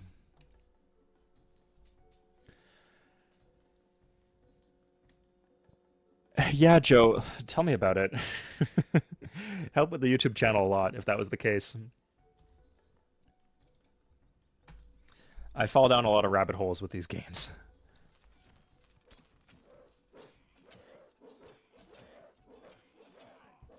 Okay, finally, Okay, this is interesting because I actually do need to get a good roll here. Either way, otherwise he could... You know, I could probably just make peace after I take Zimbabwe. I think I need to white peace the Zulu. Because, like, it's too likely that either of these cities flip, and they both have wonders in them. I want to keep both these cities. They're just too likely to flip. So if I white peace, then I can just redeclare war when the cities flip and take the cities back. Okay, so we're spending everything. So if you were trying to maximize your chances of getting a military great leader, you would want to save the elites for the easy battles. But we want to take the city. We don't care about military great leaders right now.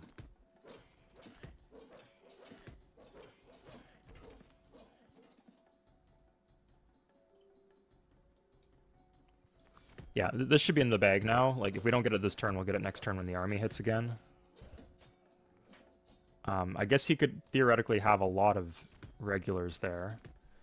But they're regulars, and we have 3 attack, and he has 2 defense, even with the city defense bonus, which is really coming in clutch for him right now. Like, at this point, I want to kill the damaged one, so I gotta keep pushing in.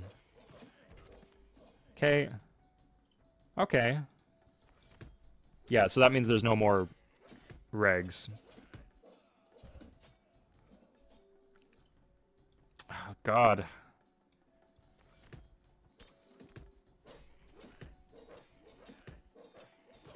Good, okay, nice. Sliced and diced.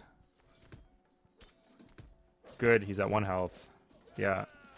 There's gonna be 2 more.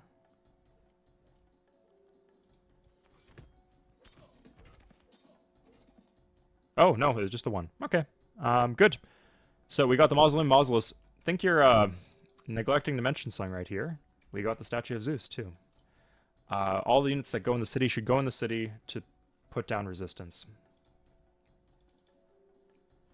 Okay, so now we need to kill this MP.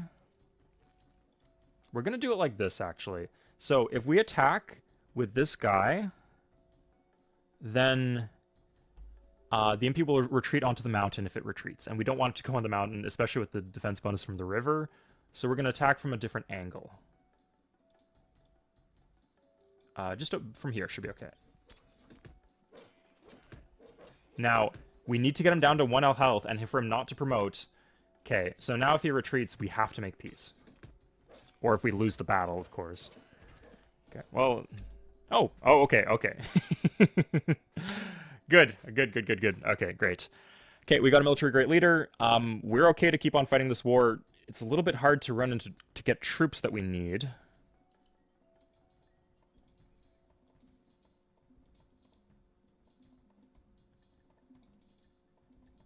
Okay. He doesn't have that many cities. Like, the ones we see are all he has, so... He might not have that many units, too. So if we, like, take this this leader, I think we can just go rush Mapondo. And then there's 3 cities left.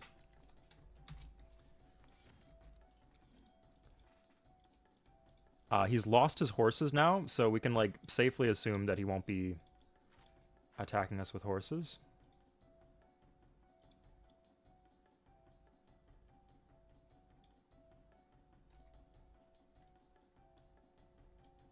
Yeah, everything's coming up Millhouse right now.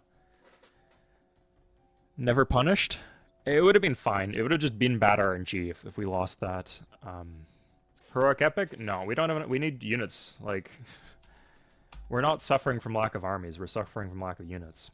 If we just had more units, it would solve all our issues. Whereas having more armies, well, what's going to go in those armies, right? It's certainly better to have armies than not have armies, but not the source of our problems. Okay, this is so annoying. Okay, and the movement on armies is so weird. So I think we need to move this and then do that. We need to get the army over to defend our workers. I guess we need to attack the archer. Like, that should be fine. Okay, now we could... Like, we always have the option of making peace. I could take this army back, but I don't like the chance. It's still pretty likely to flip, so I don't want to do that.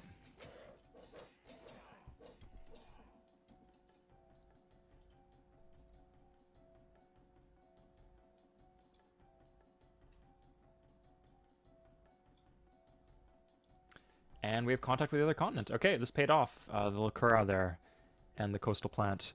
So here's the Celts. Can't trade anything for them, but we're about to be in the next era. Maybe that will help. So keep in mind, there's a whole other continent we need to deal with as soon as we clean this up. These cities could still flip. Oh, okay, let's work towards pop rushing a temple here, maybe. But we do have, like, let me tell you, let's talk about what long-run advantages here. If we can stabilize, like, it's a little iffy right now because we have a lot of cities that could flip. We're at war. The Persians could just declare war on us and we have a naked frontier over here, right? There's not really much we could do about that, aside from be strong to them. We're behind in tech, and we're not in Golden Age anymore, and we just do not have that many units. So in some ways, this position is a bit precarious, but let me tell you about the long-term strengths of this position. First, we are a commercial civ. If you are a commercial civ and you have a lot of cities, you scale very well. Like, if you just get enough cities and you're commercial, that will carry you for the rest of the game if you know what you're doing. Second thing is that we have two armies. Armies are insane. They're very valuable, like a Legion army. On defense, that is valuable until the end of the game, pretty much. Even against bombers, that is a valuable asset to have. So that is great to have those two. And we have 3 wonders. This one doesn't really matter too much. Statue of Zeus is insane. Pyramids are insane. So we have a lot of long-term advantages here, and militaristic is not a bad trait to have in the long run.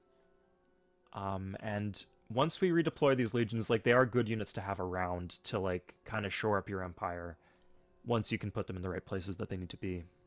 So yeah, lots of long-term advantages here. I'm excited, but we just need to make sure we don't fuck things up in the next 10 turns or so. We've been doing pretty good about managing the threats from the core parts of our empire. Like, this was an absolute coup. Like, I needed to have, like, perfect unit positioning to be able to have enough units. Like, you saw, like, my second last legion was the one who took the city. So if I just didn't bring enough units to the fight, then I wouldn't have taken the city. Remember the golden rule and all that. Okay, let's see how far behind we are in tech. So that's nice to see, yeah. Oh, we also have luxuries. We have,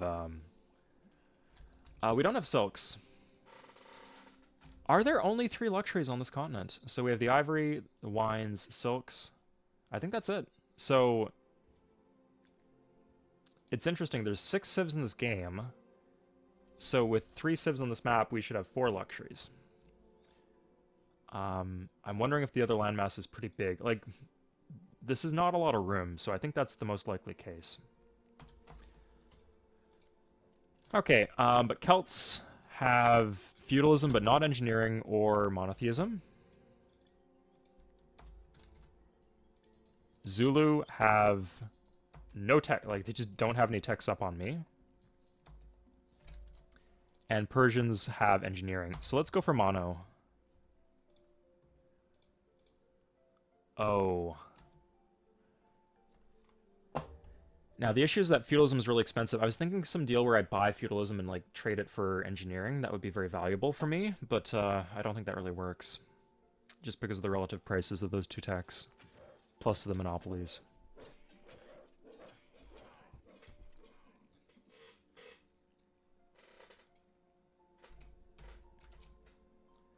Okay, I guess this army is just going to Hlobane. This guy can rotate. We can start keeping more on defense for the sake of our sanity. American Grey Cup. Did they really have the Grey Cup on the same day as the Super Bowl? Honestly, I'm just happy they have the Super Bowl in the evening, so I'm not completely ruining all your plans by having the stream or getting crowded out.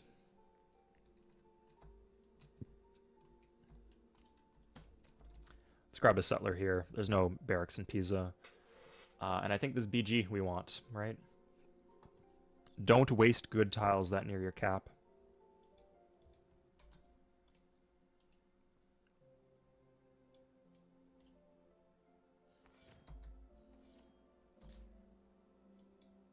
So this should do.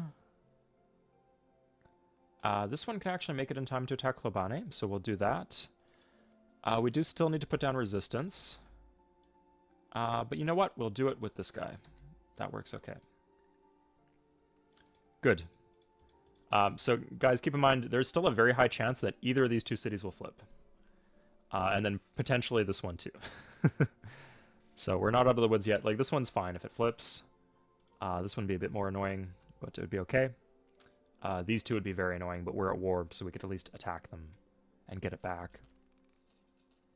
Every turn that they don't flip, we're in like an increasingly good position.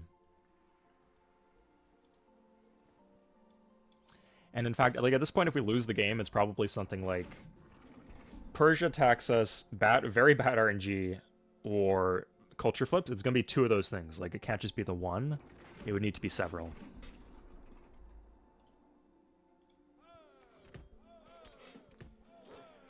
No hill here, not size 7, so this is an easy take.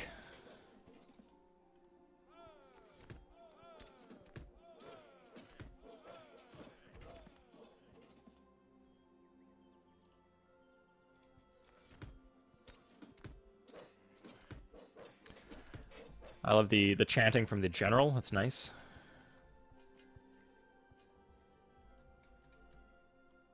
Okay. It'd be nice to be on the road, but we can go here, put down the resistance real quick. Good. We're just slicing and dicing these archers. Finally, we're getting some good RNG against the archers. It's about time. Okay, this one might be tricky, because he's on the hill and fortified. Okay, let's push our luck. We have two armies, right? So we can afford to lose one if it means we really blitz through the Zulu here and take them out. Good, okay. Nice. So this guy can go to Mpondo. Yeah, the Zulu don't have a lot left. They're just like out of gas in the tank. Like, they get a bunch of production bonuses, but if they don't have cities, they can't produce stuff. They still have a much higher global culture than me, I imagine, so there's still a high chance of flips.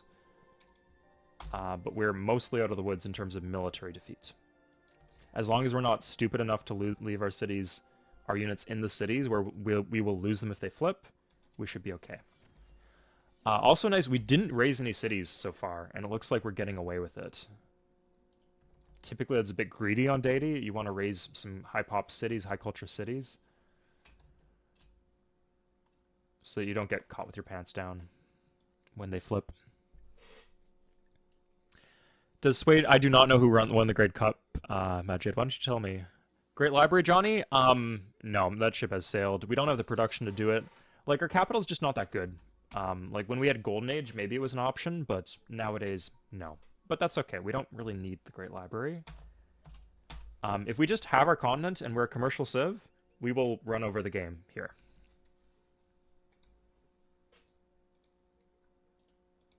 Actually, this might be enough. Like, this is not on a hill or anything. We got 4 units, plus the... Yeah, again, we're not going to risk it and keep these guys in cities.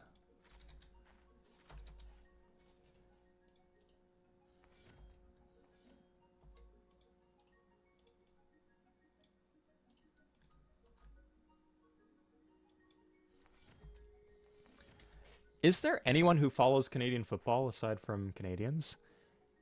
Because like sometimes it crosses the border. Like for example, in the maritime provinces in Canada, like in Nova Scotia, the closest hockey team would be Quebec, right? Like the Montreal Canadiens. But I don't know.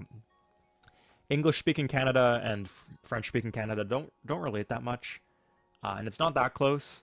So often the people from like Halifax, for example, will cheer for the Boston Bruins because they're like fellow maritime Northeast New England light type folks. So I'm wondering if there's anything like that where there's like some weird part of the United States where Canadian football is like the biggest sport in Montana or something. I don't know. It'd be interesting to see.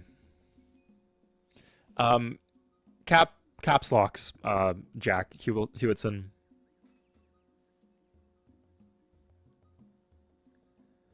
I'm not sure what you're talking about, Jack. I didn't say anything about Civ 7 being easy. In fact, I haven't played it enough to identify, to make any judgments about the gameplay, balance or otherwise.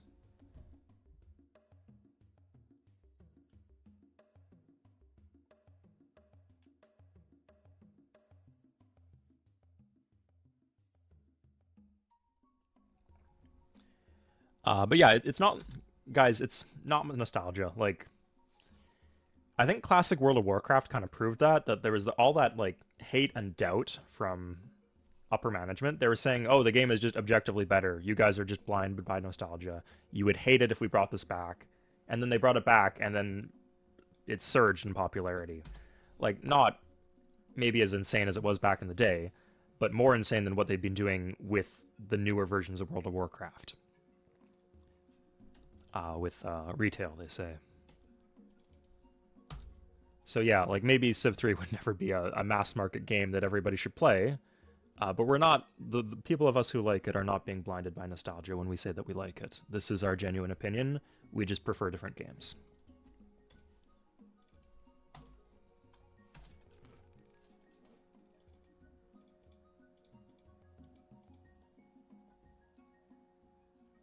It is cruise control for Krull, VG fan. That's an old one, yeah. um, and you know, like it got my attention, right? Like the comments are moving fast enough, and the game is engaging enough that I'm missing about half the comments, or they're like referencing stuff I don't understand. But that one got my attention, right? Oh, maybe I won't take him Pondo. Oof. What is this archer doing? Who knows?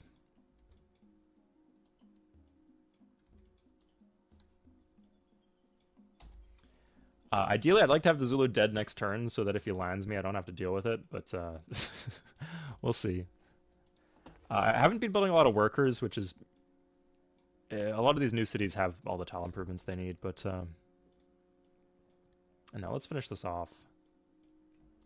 Yeah, we could, like... Yeah, we could do some worker spam a bit. Our cities are finally growing.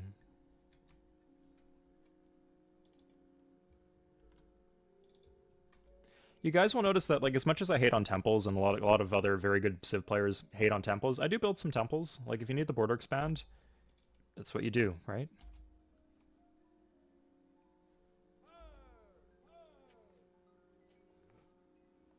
Okay.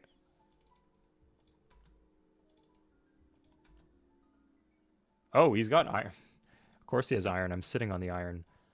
This one has produced a military great leader already, so we might as well attack with it first. I doubt he has more than 2 in there, and we just killed the 1. Okay. It could be 3. It doesn't look like there's any defensive bombard. It's 3, but if there's another one, we could still kill it with... Sorry. Okay, good. Nice. And we get to capture all these cities. Like, and honestly, I'll say these planting positions are not bad. Like, this one is good. Just straight good. This one is good. It's on the river. This is fine. It's good. Good. Coastal. Right? This is good. Coastal. The only thing he's missing is the fish, but yeah, like I guess I would do this and this. Personally, that's what I would have done. But yeah, this is good. Okay, so we're gonna attack with the elite because we're not really gonna get a chance to use the elite otherwise.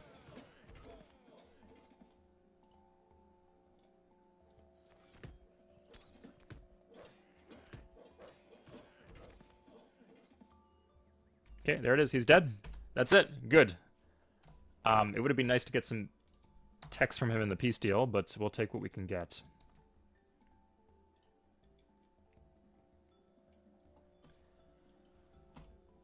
So now these wonders are just permanently secured for us. And we can reposition and go kill the Persians.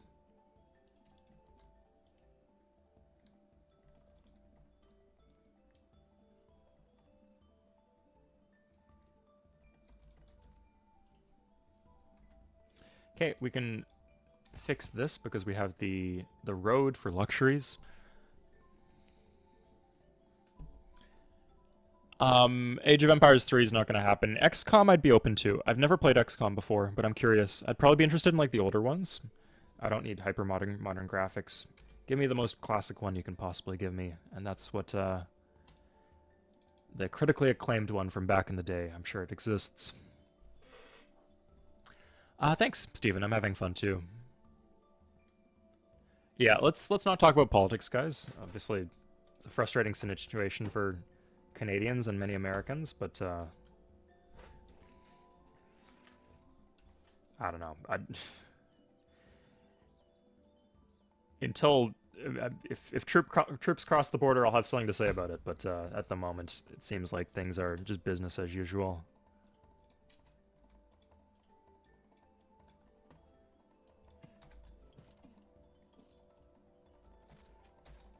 At least with the Canada issue.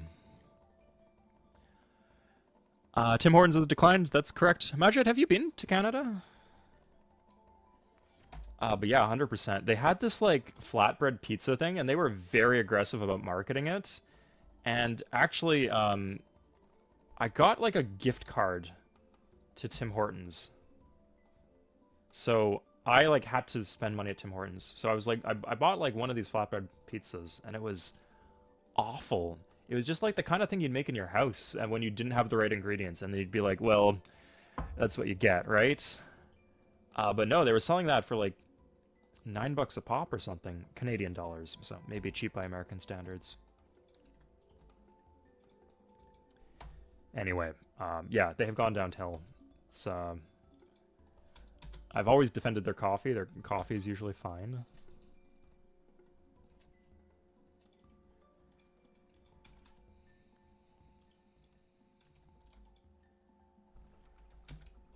Okay, here we go. Yeah, we've met the civs. So it's India and Scandinavia. Good. Portugal, sorry, it's Portugal. They had the European graphics, so I got confused, but no, that is Portugal.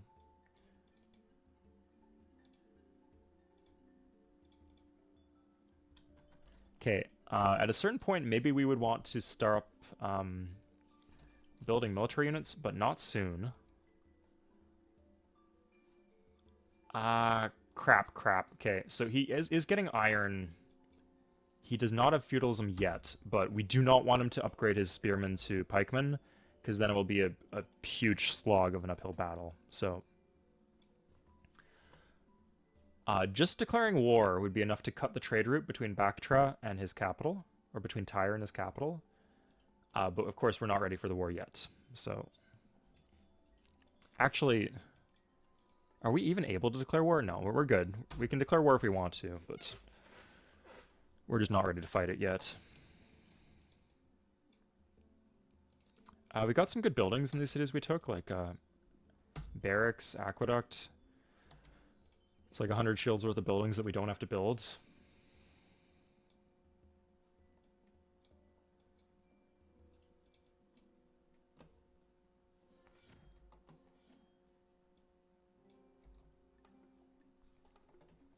Yeah, so like I said, we don't need to super prioritize going for these eastern cities. Just declaring war would do what we needed to do.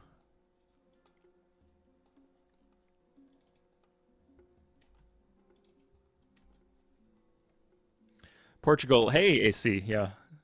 Vocês falam português? Estava pensando que uh, no dia de engraçado de abril seria bem engraçado fazer uma piada e fazer uma stream inteira em português para confundir os gringos. Might be a good idea. We'll see. We'll let it surprise them.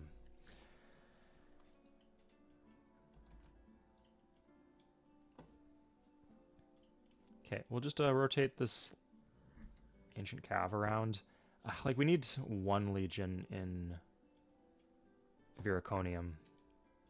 Here's the Indians. They have a bunch of text. That's okay, though. Like, if it was just the Celts who are ahead, or Persia who is ahead, that would be a bit confusing or concerning. I don't mind them being strong. India, now that I think of it, I've never seen India, like, just really stomp a game, or at least not in a long time.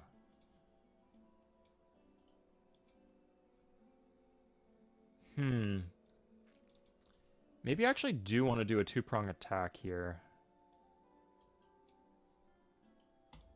This one has more defense bonus, so I'll go send the army here. You know what, if I just do the army and then the ancient cav and all that, should be enough. I'll send these in for defense. Like, the regular legions make very good defense, because they're probably not going to fight, but if they do, it's probably going to be a fight that they're more likely than not to win. Like, attacking into an archer or defending against an archer. And then they promote, which is good. Whereas if you're, like, attacking, like, a walled city, or, like, a hill city with a regular legion, it's probably going to die, even against a spearman. That would be funny, Victoria. Yes, that's a good idea. Yeah, entirely Portuguese stream. With I'd have to brush up a bit first, but playing as Portugal too. Yeah, and I did explain when I would do that in Portuguese, but you guys are gonna have to discover on your own. Thank you, Justin. I really appreciate it. I do enjoy money, so being given money makes me feel happy. Okay, let's move on. We actually want the Legion. So the game's pretty good. Like, I think as the Gallics, sorry, as the Celts, you cannot build the Gallic swordsman once you have feudalism, but as Rome, you can build the Legion forever, or sorry, until you have musketmen or something, I'm pretty sure. So maybe I underrate them a bit. Like, they weren't that overwhelming at the start of the war you saw, but they're just continuing to be useful.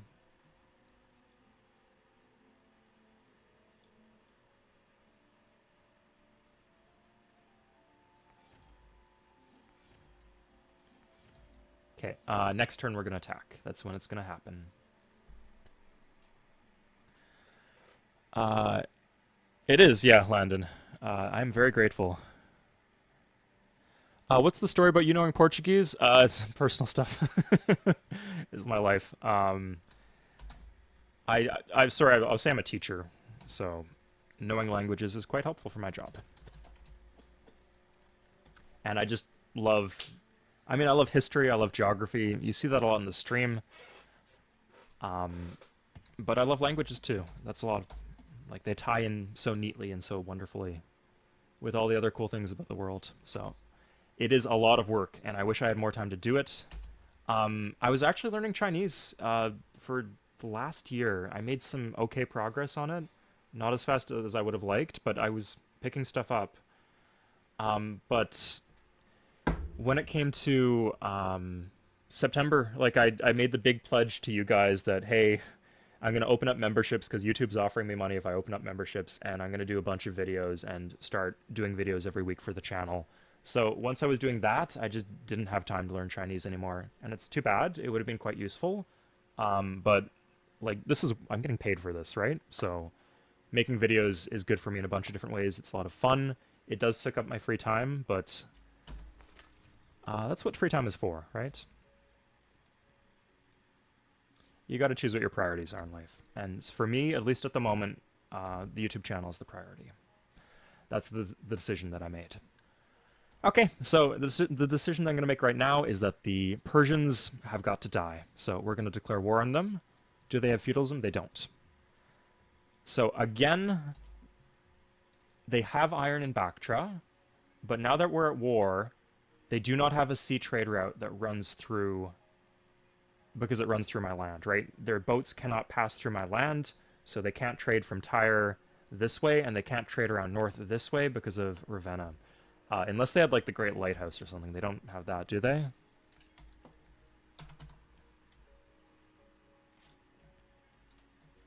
So many palace screens. No, in fact, they don't have any wonders at all. Portuguese have the Great Lighthouse. Interesting. Try Arabic. I'd like to get Chinese down first, and that would take... I guess you could make the argument that because I don't have time to, like, learn a difficult language, that if I wanted to still scratch that itch, I could learn, like, Italian or something easy. Spanish. I listen to a lot of Spanish music, so I know lots of bits and pieces of Spanish. I can actually read Spanish kind of decently well. But, yeah, anything like Russian, Arabic, Chinese, these are very useful languages to know. But they're very difficult languages to learn. And that's okay. If you have the time to do them, it's very rewarding to invest in something like that. But sadly, that's not the place that I'm in right now.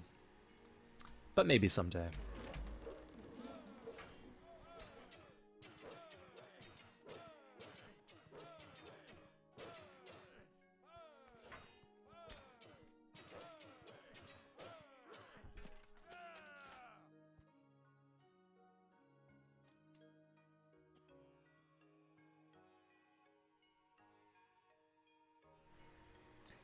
Okay, sorry. You can imagine if he had pikemen, how difficult this battle would have been. And that I might have just lost the army, or maybe the army would retreat. Wouldn't have been good. Let's go all in here. That should be okay. If anything, we have too many defenders on this front. And it would have been nice to have a few more at Bactra.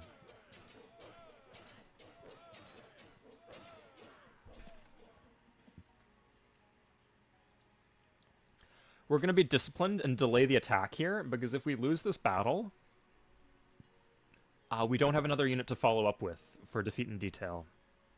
Like, ideally, you'd want to kill their damaged unit if you lose your attack, but we wouldn't be able to do that, and the unit would just heal up. So this is important. Have restraint. I lost a unit at Impondo because of that. Sorry, I guess I would have technically lost it otherwise, but I couldn't follow up, and he healed back up. Just Junk, do you speak any other languages aside from English?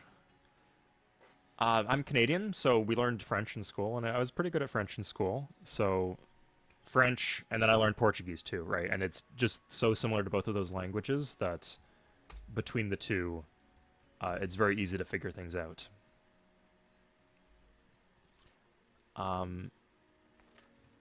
Yeah, so just know that there's it will pay off in other ways if you do learn Spanish. But yeah, languages are just hard. It's probably one of the most... Learning languages as an adult is probably the most difficult thing, that and maybe paying taxes, that an adult will do in their life. It's harder than most jobs, I would say. Sorry, in terms of... Maybe not in terms of number of hours, but in terms of, like, the difficulty of the tasks that you are having to do.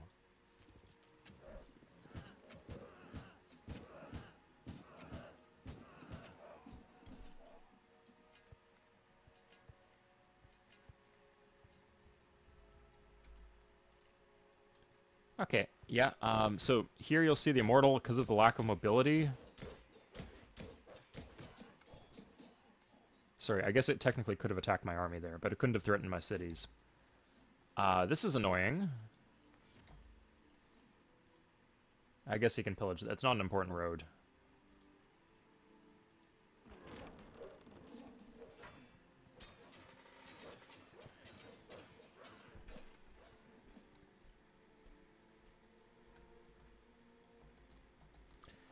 So, let me ask you guys, aside from English and your native language, what languages have you guys learned?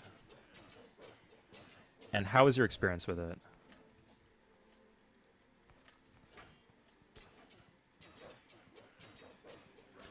Uh, Absolutely, yeah, Majid, yeah, there's no question.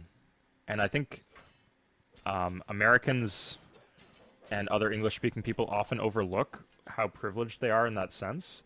Like, just even in terms of learning other languages, there are a lot of people who would want to practice their language with you in exchange for practicing English. And when you go abroad, people will just speak your language. Like, imagine being like a Chinese tourist, and good luck trying to find someone who speaks Chinese in if you go to, I don't know, India or Turkey or somewhere. You'll find plenty of people who speak English. You're just not going to find that many people who speak Chinese. So you better know English. In fact, even if you never go to an English-speaking country, it is very useful to learn English. Whereas you can't really say that about most other languages.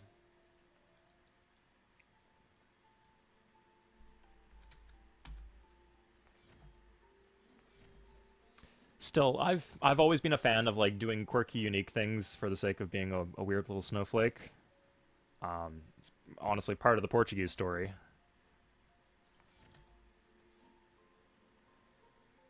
And I'll say that if you learn a language that a lot of people haven't learned, maybe it'll come up less often, but when it does come up, it will be especially beneficial. Like you'll be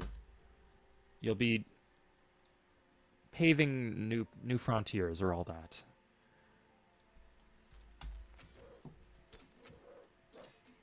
Like if I speak French at my job and like something comes up where my boss needs me to speak French, whatever. But like if I speak Portuguese at my job and something comes up where my boss needs me to speak Portuguese, I mean, first of all, they wouldn't even suspect that it's possible. And when I do reveal it, oh, I just look so impressive, right?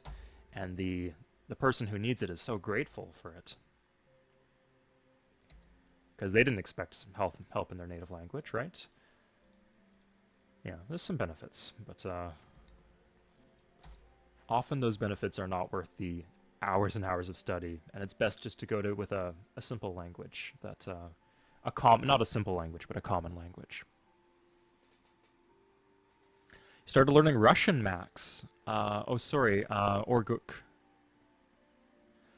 That will help you a lot, yeah. So I found with Russian, like the alphabet is not too bad. Like you might think that the alphabet is inscrutable, but if you just look at it, it will take you like 4 or 5 hours to study, and then you have it down. Like as long as you are using it like very occasionally, you will remember it.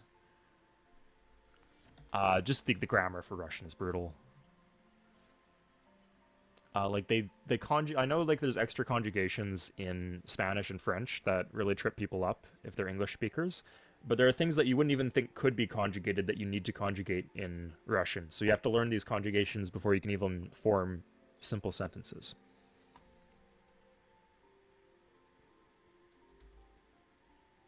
But yeah, pronunciation's not too bad for Russian.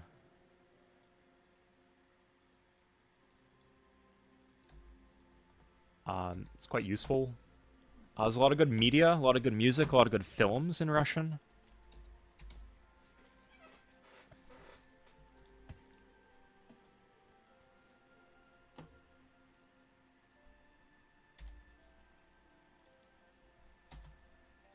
Okay, let's go down this resistor who's been resisting for 5 billion years. Let's put him out of his misery, I guess. Or him or her. That's a him, yeah.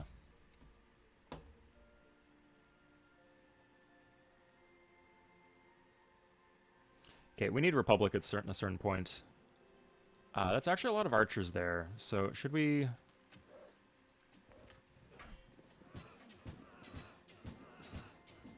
Really? Is that across? It is across the river. We were too fancy for no reason. uh, Funny.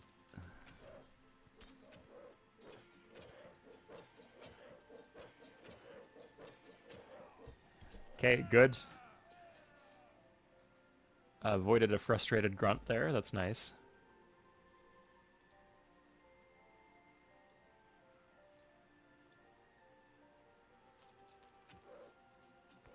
Let's kill the archers, I guess.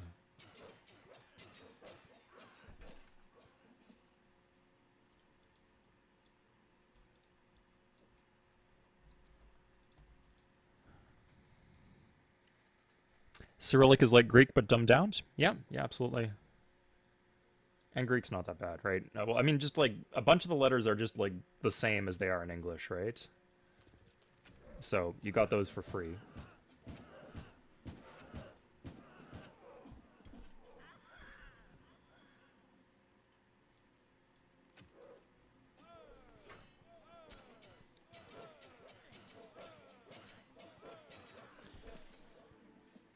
But yeah, like Chinese, like everybody knows the characters will be tough, and it's not just that you have to memorize like 1,000 characters or whatever. That part is actually fine. The issue is that, for me at least, is that the consequences of not knowing a character are just so dramatic. So, imagine this: you're reading a simple book, or a text, or a news article, or whatever it is, and you see a character you don't recognize. What do you do? Now, if you're learning any other language, like if you were learning Russian, you would look the book. In the olden days, you would look it up in a dictionary, and nowadays you would look it up in Google Translate, and it would tell you what the word means. You could even look up the whole sentence.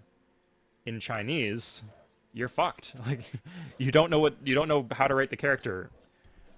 So you could take it to Plico. Like, I guess if you went to Plico, you could write the character down. If you could get the stroke order correct, but that's often very finicky if you don't know what you're doing.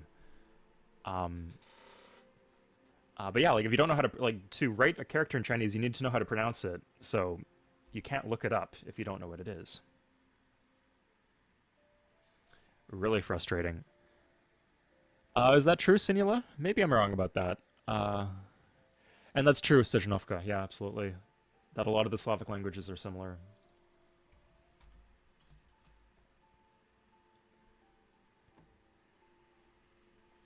Same with Romance languages, right?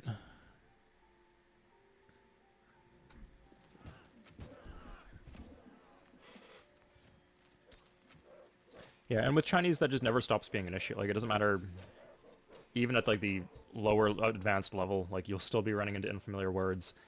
Maybe if it looks like a character that you already know, you could kind of guess what it is. But yeah, it's just hard to learn new characters. It has to be presented to you as something to learn.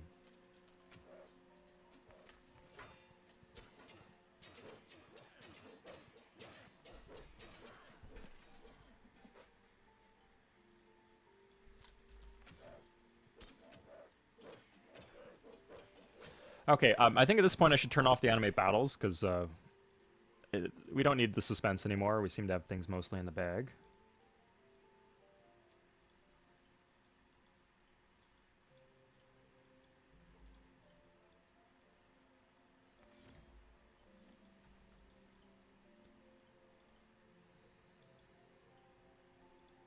And let's do this. Nope, no, I guess not. Okay. It's annoying, but it's how it has to be. So here we kind of body block to stop him from getting on the high defense tile.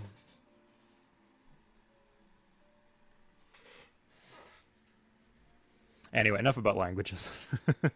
I'm sure there's some people who don't care at all about languages who might get bored by this discussion. Although maybe not. Maybe they find it fascinating. But yeah, if you find yourself with extra time, it's something I recommend doing.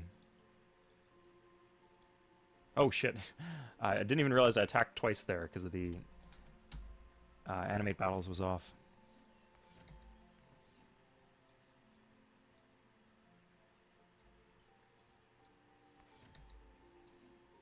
Okay, Arbella could flip right now. That'd be really annoying.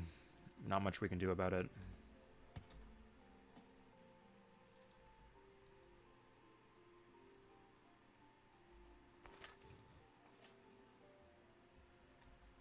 The Great Library finally got built. That took a while. Okay. I think we need to wait another turn, actually. For these vets to get here. Yeah, I don't want to attack into that. This I can attack into. Good. I can do that. That's annoying. Really annoying.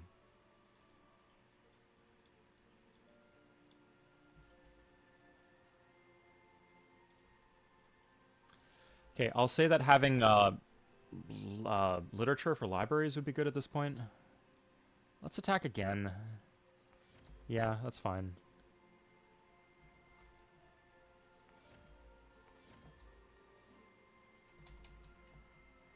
Okay. Oh, yikes.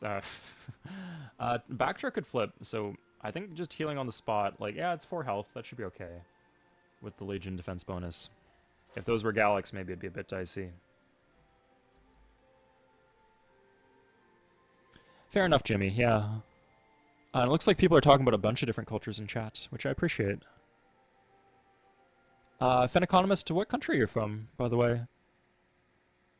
Uh, Romania?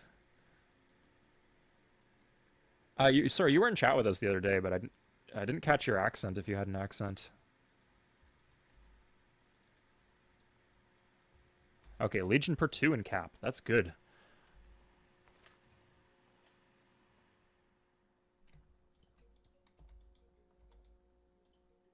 We're just not striking having any luck here, are we? I think we have to wait. This is so stupid.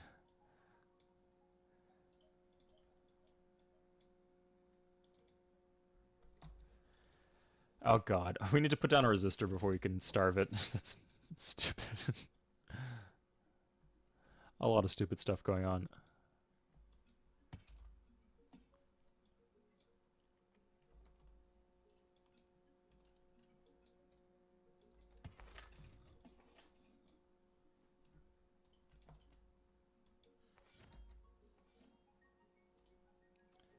We could cross the regular over. Some of these guys are finally healing up. Yeah, at this point we can stop building military units. Like I still want the Legion in Rome. Everywhere else it's okay though. Does he really just have 3 more cities? Oh, sorry, he's got this one here, but we'll get that one when we get it. It's not something I'm super worried about. Okay. That's okay. That's fine. Good. Okay. Is this catapult finally going to do some damage? It does. Nice. Okay, so let's attack with the vet. Attack with this vet. Nope. Attack with the army. Okay, good. Good. Okay.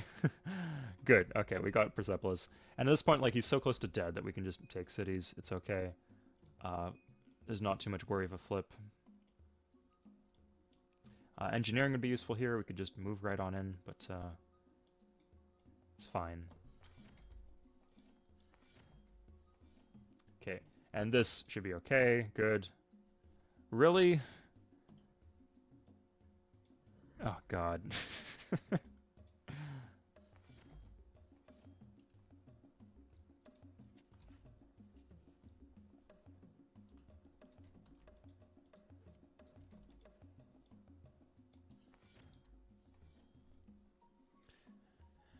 I'm glad to hear that, Justin. Yeah, people can be talking about some gross things. We do have a lot of people in chat right now. I guess Civ 7 is coming up, so everybody's searching for Civ, and it's driving that algorithm or whatever. But happy to see this much attention towards Civ 3 specifically.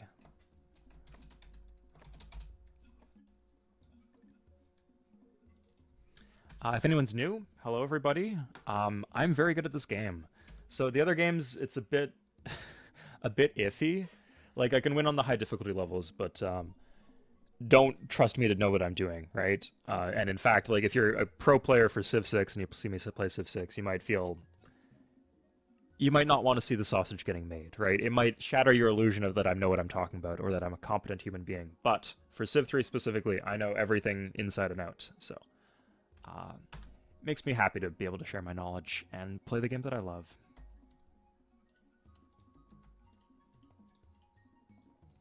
Every once in a while, right? There's only so much you can do, so eventually, if I had to play, if it was the only game I could play, maybe I would get bored, but it's a good game to return to. Even if I lose legionaries to archers, every now and then. The statue of Peter Griffin. I can't do it, but you know what I'm trying to do.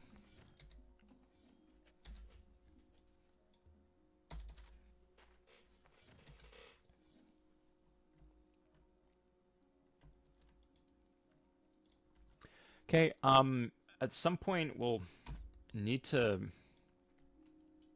well, sort out our tech for one. He got another spearman too. The city just won't fall. Okay, let's let's heal this up. We could even take this guy. Like, let's just make double sure we aren't having this issue 4 turns from now. What color are Cleo's eyes? They are hazel, Kobo. And they're beautiful. I think I might be right. Sorry, that's like 2 pixels and it's shaded out. It might just be green and it's like because of the shadow, but I think I'm right. I think her eyes are hazel.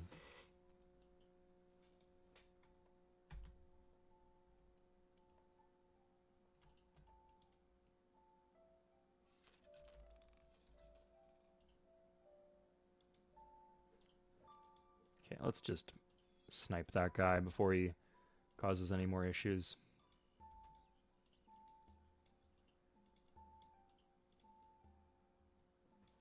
Okay. That's good. It means we can start attacking next turn because we have the army there. Nice. Okay. Yeah, and at this point we can stop doing stuff from our capital too. Let's do a market. We don't really need Heroic Epic. Some granaries could be nice, but Aqueduct and Kume definitely. We kind of need more tile improvements. So workers at some point. Although Neapolis actually hits size 7, that's impressive. For a second I thought we didn't have pottery, because I wasn't able to build granaries in any of these cities. But we actually have granaries in all our cities, so yeah. We're free to do workers and settlers if it comes down to it, but in any city, really. Yeah, okay, so let's do one here. Let's not be stupid. Like, it's kind of... It's just annoying to figure out what cities you can do the workers in sometimes. But that doesn't mean you shouldn't do them.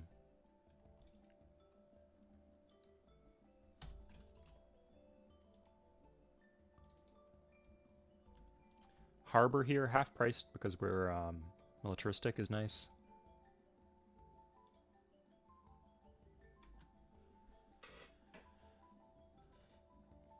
Did someone not know who Peter Griffin was? Peter? Who's Peter? If only Peter was here to explain that joke.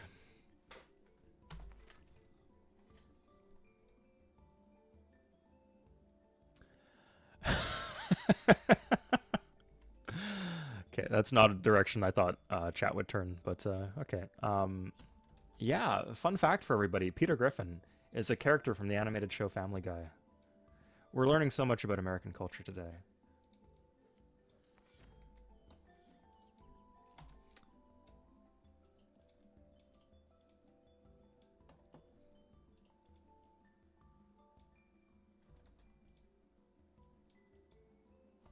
Okay, other...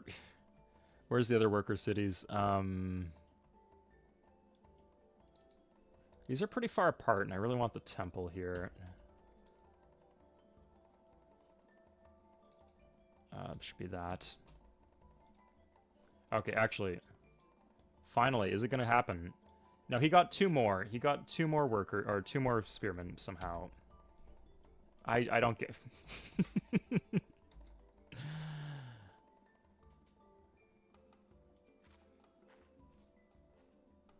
You know what? I've got enough here. Let's attack with the elite at least. Maybe I didn't have enough. Okay. Oh, whatever. Okay. Might have been nice to be patient. Okay, finally get some irrigation going. We're actually going to want some irrigation on the grassland for growth once we get into Republic. Speaking of which, we'll have mono next turn. Let's see if we can make some trades. Otherwise, we need to kind of brute force this and just tech Republic ourselves, which is really annoying.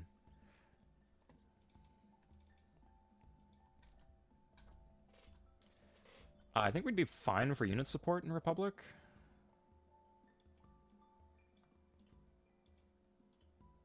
Here we go. Good. Get out of here. Nice. We can actually take Sidon next turn. I'm calling it. And this city, they have another... It's like a clown car city. The spearmen just keep on popping out. Like, you think they're out of spearmen, but they got more spearmen. Weird obsession with clown cars today, Suede. But, okay. Good. Okay, so next turn he'll die. Or maybe the turn after that, if absolutely necessary.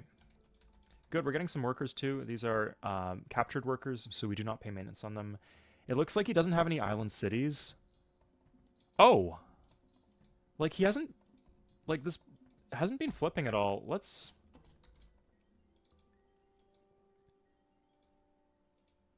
I think I can deal... I would rather deal with the culture flips than deal with getting more techs. So... two techs. That's good. Like, we need Republic. So, good. Mono, we could get, like, lit if we needed it. Celts, how are you doing? Pretty far out there, but at least we're closer. Yeah. Good. Okay, so we got 3 techs. And all we have to do is, like, wait 20 turns before we kill them and then deal with culture flips in the short run. That's manageable. I think we should just go right now, then, into Anarchy. City solid. A bit of a border gore, if that's what you mean. Have you ever played Catan? Yeah, a lot of people actually play Catan in the Discord, Servater. You're active in the Discord, so just ping like Rabdag or Hoffman if you want to play Catan sometimes. It's nice like when we can't get like a game of Civ going to play something quick that people actually have time for that you don't need a ton of people for. But yeah, I think the Discord is linked below, guys. Yeah, it should be.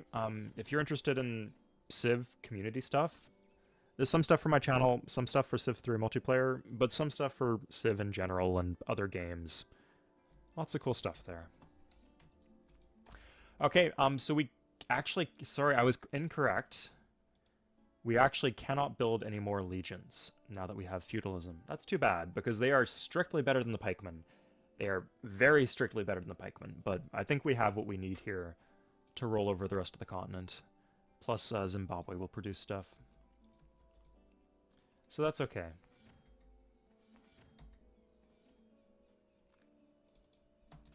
Do we have silks?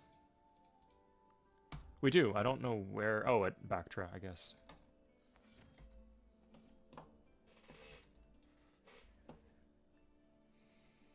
Okay, so time for us to consolidate our empire. We might as well switch governments right now that we have Republic. There's no sense in waiting. We're not in a golden age or anything. Oh, God. Oh, we're talking about the map generation from... So, this is a hot take here, but Civ 4 also had bad map generation. Like, you see that row of island thing? Like, not the... Sorry, the continents from Civ 4 were, like, kind of boxy, but not that boxy. But the row of islands next to the Pangea, like just a templated row of islands, the same place every game, Civ 4 also had that. So it's not like unprecedented. Like there's some precedent within the franchise, I guess.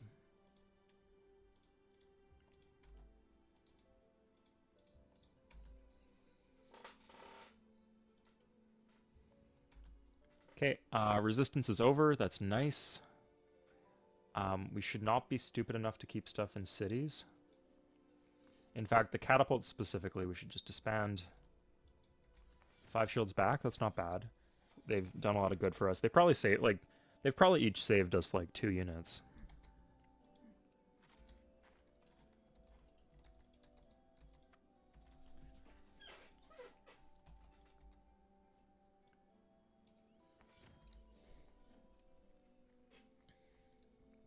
No, I don't want to go into too much detail about where I live, Landon, but I live in... I'll say that I live in Ontario.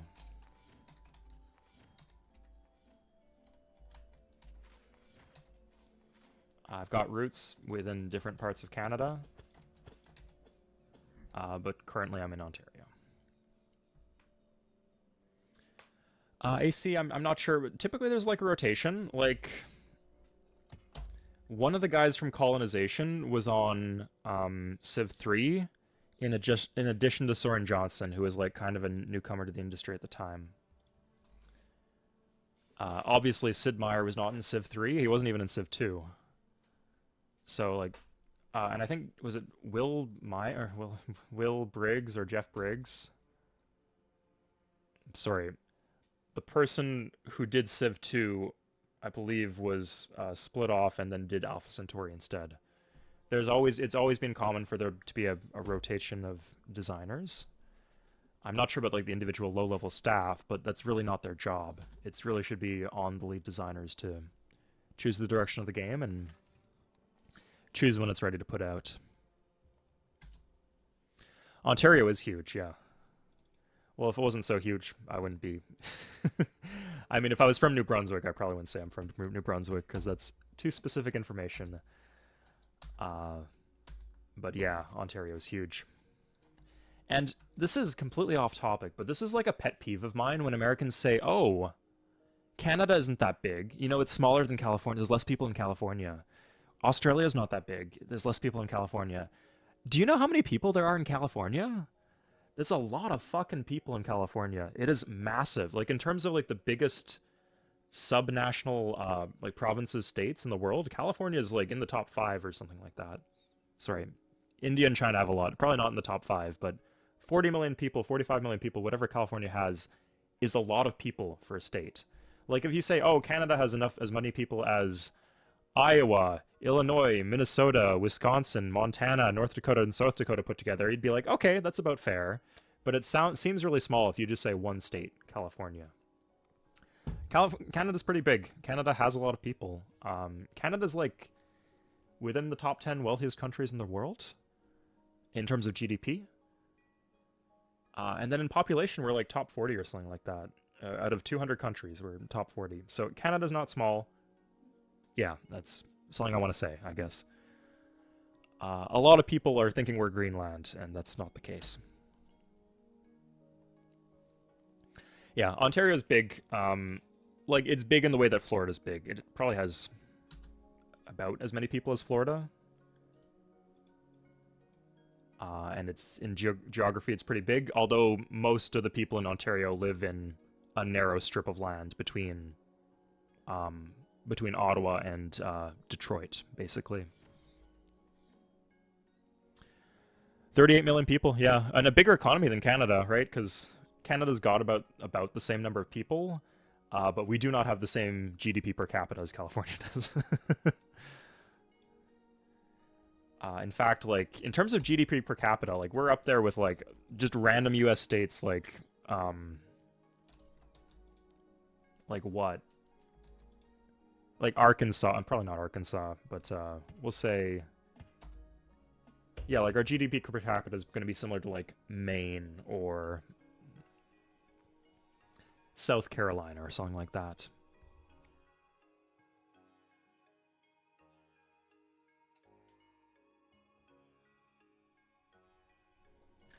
So yeah, if you want to make fun of us for being poor and like not managing our economy well, that's kind of well deserved. But don't say we're small in population because we're not. I guess maybe it is Fox. I'm not. I don't know too much about Maine. I thought it was like kind of one of the more rural northeastern states, so that's why I picked it.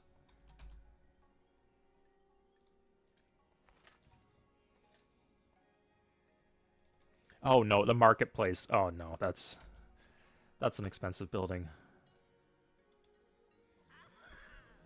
Okay, don't know what that archer. Probably gonna go kill those barbs. Yeah, that's what he's doing.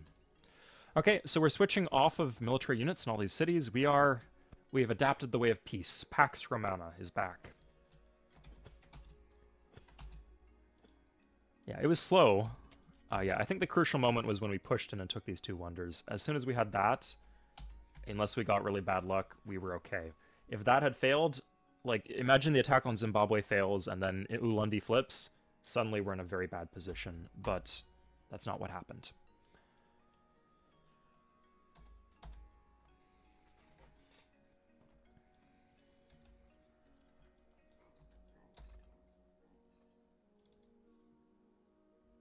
Yeah, and I should say, like, as Rome, you gotta fight. Like, it's not like Civ 3 data you have to fight in every game and every map. It depends on the map a bit, but Rome is a more fighting Civ. Like, commercial is only good if you get big, and then militaristic helps you get big, and the Legionnaire helps you get big and stay safe while you're getting big. So, like, that is the way that Rome plays. Okay, at this point, like, once we switch governments, we should move these around, because we're going to be able to disband a few units. Certainly every regular legion, every unit that's not a legion or an ancient cavalry, we can disband. These two right here, we can disband. We're going to be paying unit on support on them otherwise, so we don't want to do that.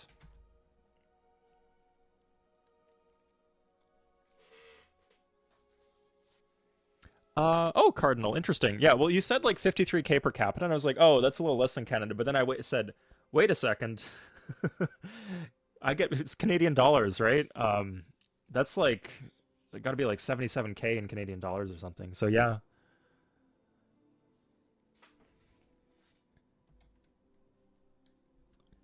Somebody's talking about condoms. Quick ads for Canadian citizenship. Yeah. Uh, Canada's going through, like, leaving aside the America stuff, which actually has affected domestic politics in significant ways. Canada's going through its own huge amount of crises. Sorry, not crises, but like we're evolving and it's not being boring like it usually is. I would actually like to squeeze out a settler if I can.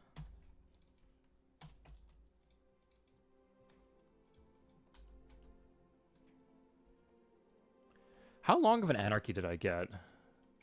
Did I get an 8-turn anarchy? Oh my god. Like, I feel like this has been going on a while, and it's 4 more turns, so that might be the case. I'm not even that big of a nation, but I don't know, let's see. I'm even with India. Oh, I'm not that big at all, I guess. But I'll close things in. Like, my cities will grow, especially with the pyramids, and with Republic.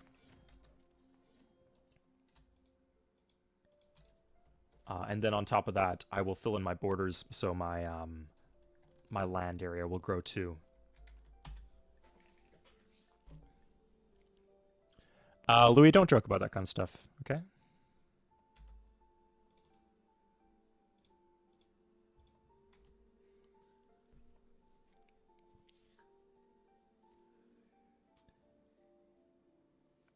Costco, yeah.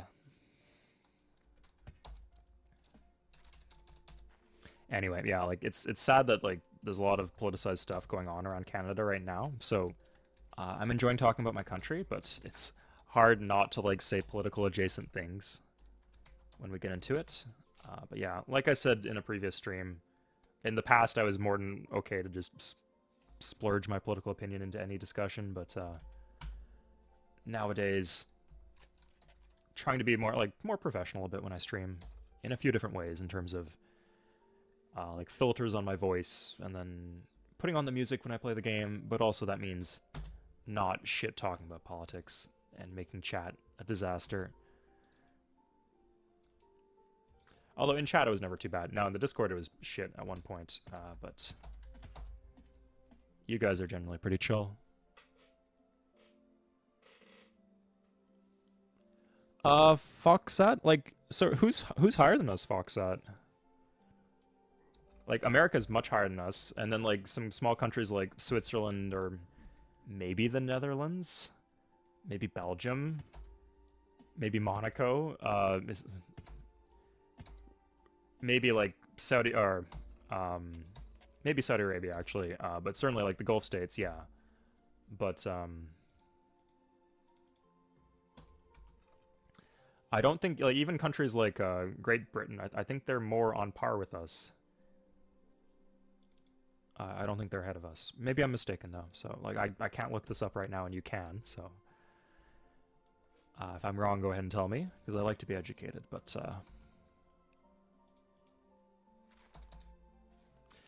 yeah, like certainly compared to America, right? Like and America spends a lot of money on its military instead of investing in I don't know education or whatever. You would think that maybe we'd be able to get an edge on them, but that's not the case. Canada has issue. Yeah, Canada has a lot of issues that are holding back its growth. I'll say that. Issues that some other countries don't have.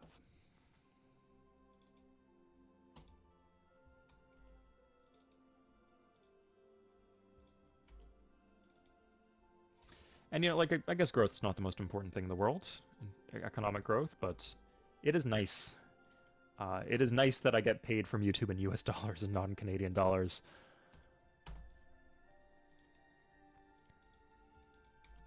Okay, so as soon as you come out of Anarchy, you want to assign your units to all your tiles.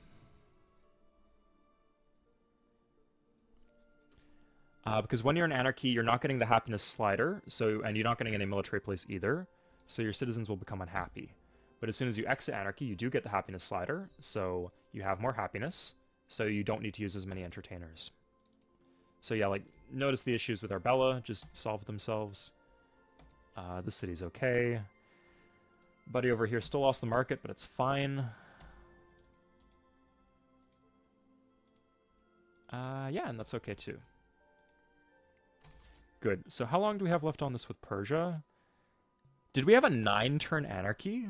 Because I'd made peace with them and I immediately went to Anarchy. Oh god. But hold up, wait.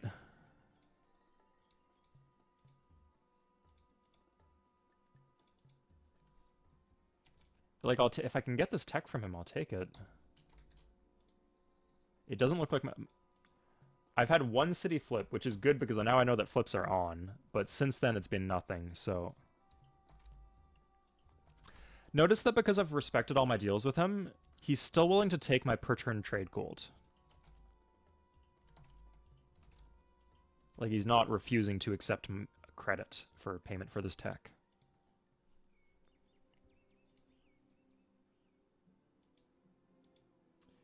Okay, I think I was at 30. That's annoying, but I can manage it. I'm actually not that far over the unit cap, because I have, like, 1, 2, 3, 4, 5, 6. Yeah, I've got 6, 7 cities. That's not too bad. And then I don't have that many military units. Like, a lot of these cities are empty, so... Yeah, like, just disbanding the archer... Do I have any regular legions? Like, I just don't need that many legions, so, like, I'm okay disbanding down to the cap. Oh, I do have an archer in my cap. Am I still paying? 3 more, okay.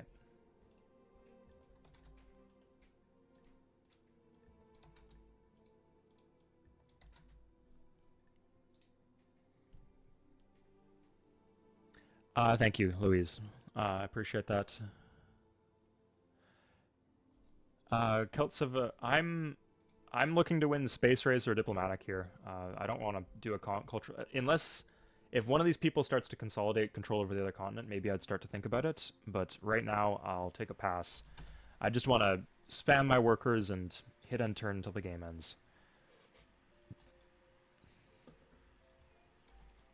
Honestly, like, if you just see this wonder, This is insane, but if you just think of this wonder as producing 10 shields every 5 turns, that's not too bad. Like in addition to the mausoleum basically does that. Like it gives you 3 gold per turn effectively in happiness. If you see this one is giving you 2 shields per turn, plus the culture, right? For a cheap price, and then plus the tourism gold, it becomes pretty good.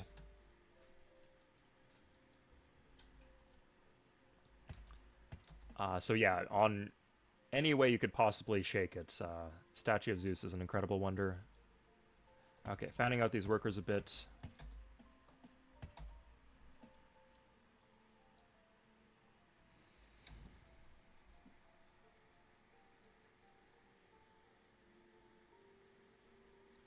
Yeah, sorry. Just to be clear, guys, as long as we're just talking about Canada broadly, like in a neutral sense, not about any current events that relate to Canada, I'm okay with that because it is a very interesting country, and I just like it. Like I don't know, like I feel like we could talk about I don't know, Kazakhstan or whatever without it being getting political. So yeah.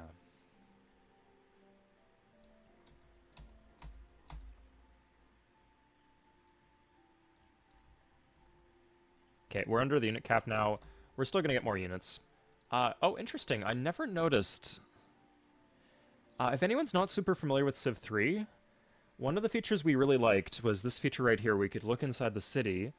On the other hand, it's kind of underbaked. They didn't update it for the expansion, so like the new stuff that got introduced in the expansions doesn't make it into the city screen. So, a bit disappointing there, but in theory it's something I'd like to see them bring back.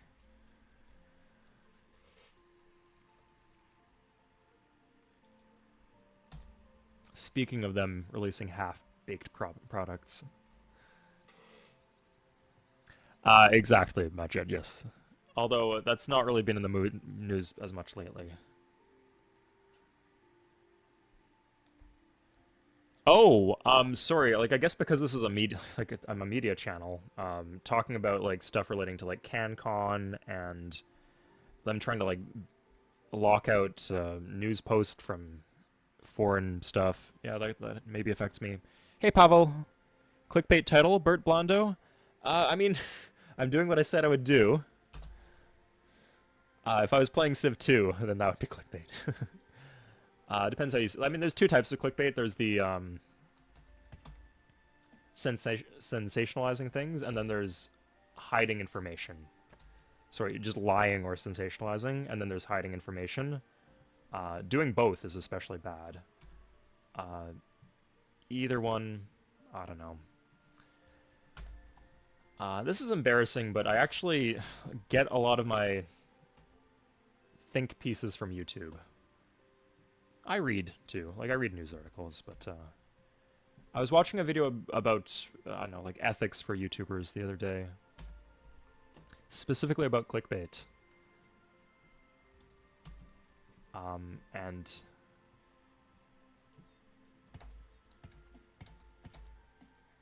here, let me go to the bathroom first so I can drink some water and stuff. Speak with a clear voice.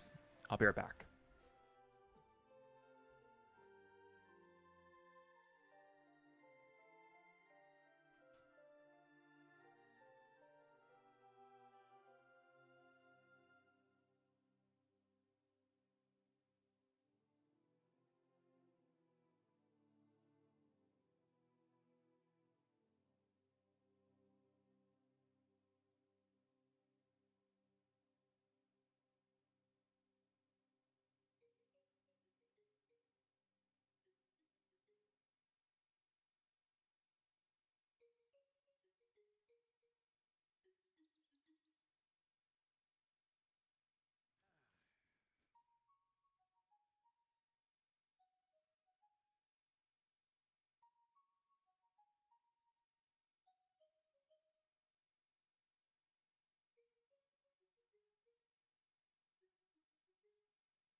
I'm back, sorry.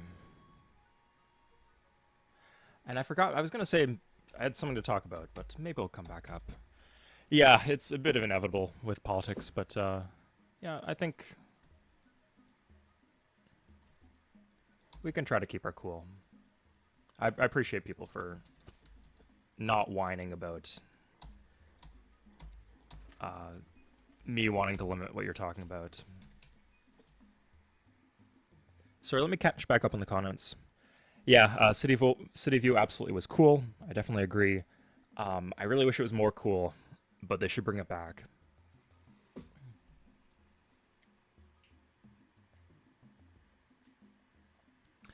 Beshbarmak. What is Beshbarmak, Pavel? I've never tried that before.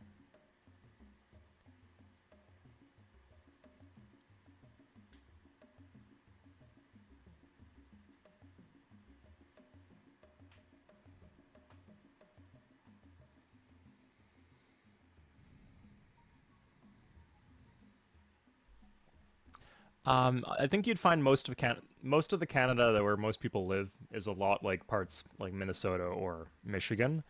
But there are definitely parts of Canada that are like that. Yeah, there are parts of Canada that are just like so odd and bizarre and alien uh, that you wouldn't even know, right? Like Newfoundland, northern Manitoba, Fort McMurray, uh, Western Ontario. Not too bad. Anything along Hudson's Bay, the north. But there's like flying communities in the north, and there's also like roaded communities in the north, and the culture there is very different. Lots of different indigenous cultures in a bunch of different places. Yeah, and all those places are like, oh, New Brunswick too, which is half French and half English. Sorry, not really half, but it's bilingual. And then Quebec. Sorry, Quebec.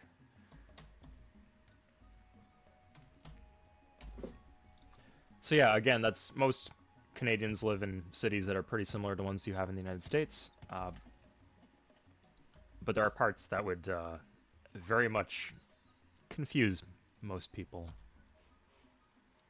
How about Ohio? Maybe just like Ohio, yeah. There are a few places in Canada that have a bit of the Rust Belt thing going on. Specifically Southern Ontario, like not even Toronto, but like Windsor, um, London, uh, Peterborough, uh, not so much Kitchener Waterloo anymore, but around that area. Yeah, like they used to have auto manufacturing, and some of it's gone overseas, right? It still exists to a certain extent, but not the way it used to.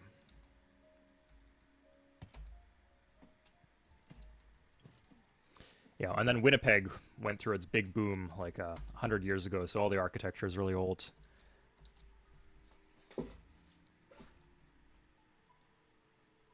Okay, so Persia, I've got another to keep 14 turns to keep my trade reputation intact. That's okay by me.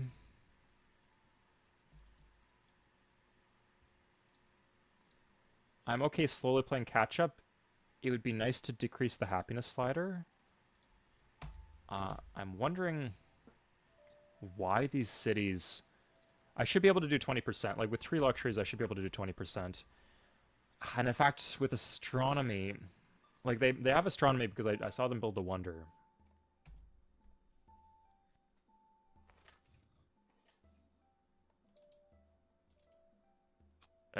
That's yeah, yikes. Good thing I caught that.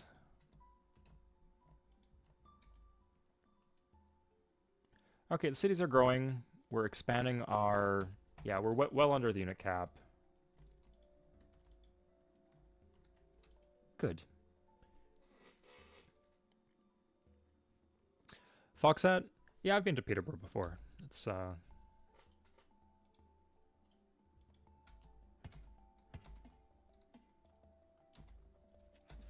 there's charm to all the small towns. In the United States and Canada, I'm sure. I haven't been to the United States very much, but I don't think there's not too many places in the United States you wouldn't want to go to.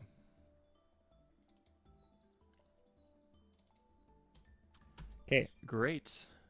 That's Victoria Majid. Interesting. Yeah, yeah. You mentioned having been to Tim Hortons. You said you know Spanish in your video. I can understand Spanish.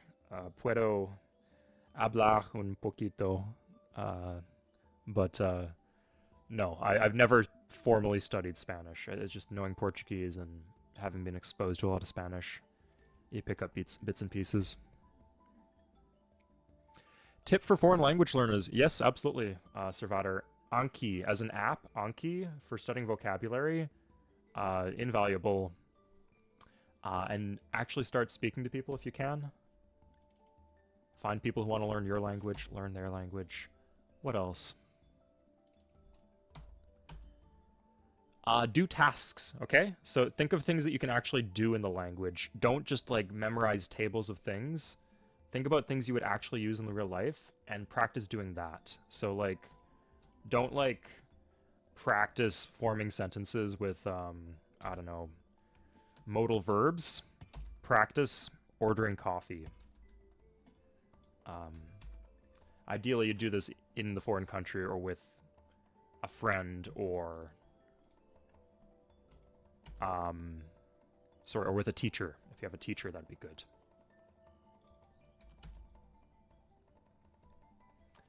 But yeah, those would be important tips.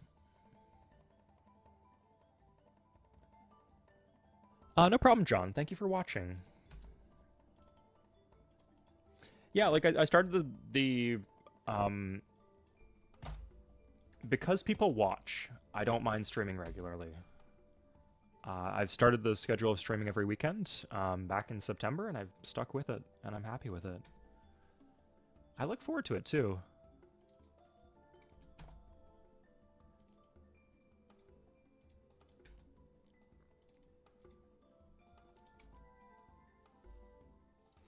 And yeah, like I said, I'm taking the week off of work. I booked the week off of work because of the release of Civilization 6, or Civilization 7. I don't know how much I'm going to be playing Civilization 7. I don't know how many videos I'm going to be making for Civ 7, so I might do stuff with other Civ games in the meantime. Because I wanted to use it to be productive and put some work into the channel.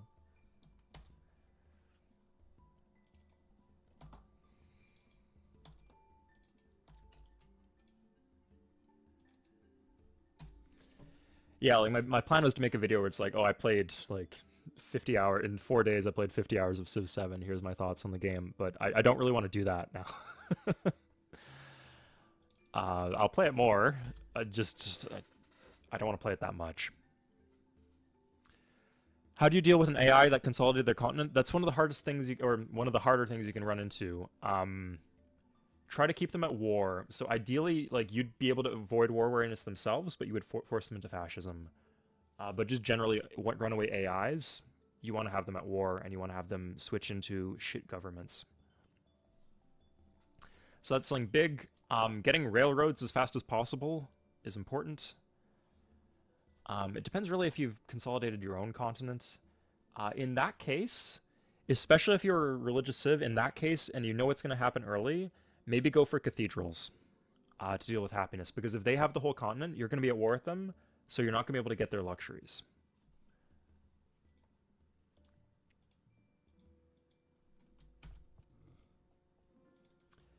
Okay, do they have printing press?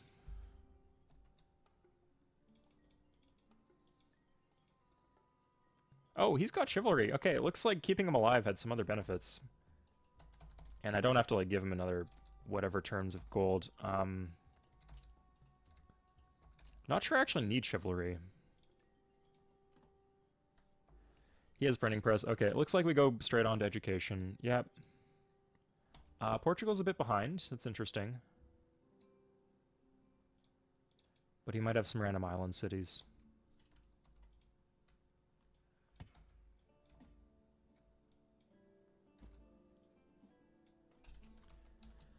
I'm gonna do some irrigations here because we have we have a mountain and 2 hills, so we need the food to be able to use those great tiles. Sorry, the hills are great, the mountains are not so great, but we do need food to use them.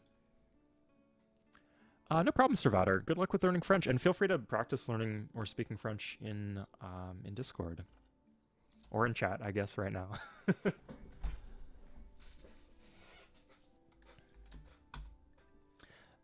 Quelle heure est-il, Servator?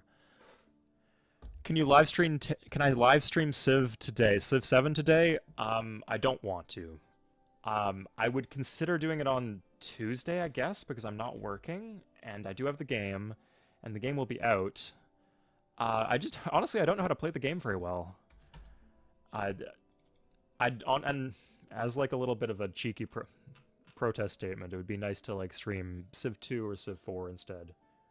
We're doing Civ 3 right now for partly that reason.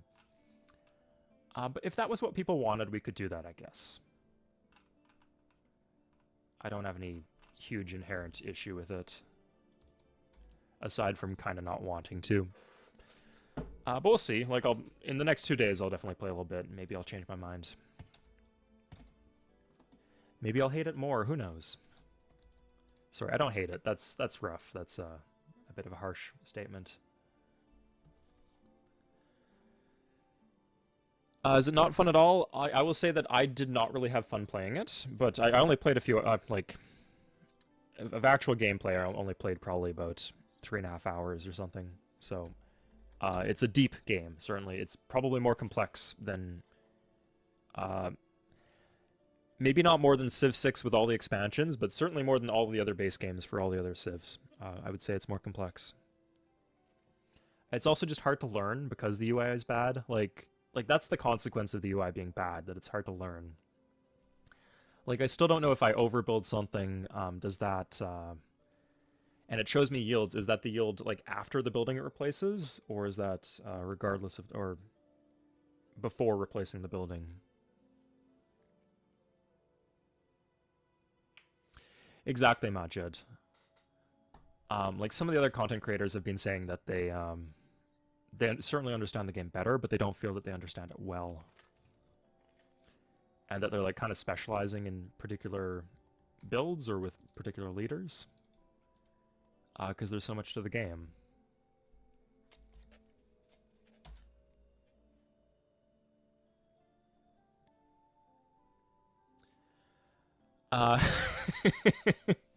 That's a Duolingo tier sentence, Servator.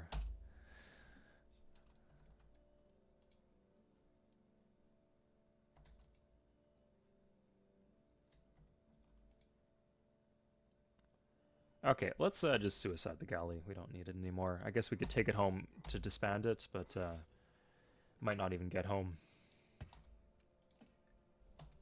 Okay, Persia, how much is left on our peace deal? We got 7 turns left on the other deal we made. Okay, I'll wait. Let's take the army over. Let's spread out our units just so we don't get landed by the Celts or something stupid. Just the 2 armies should be enough to take the city. Okay, that'll do.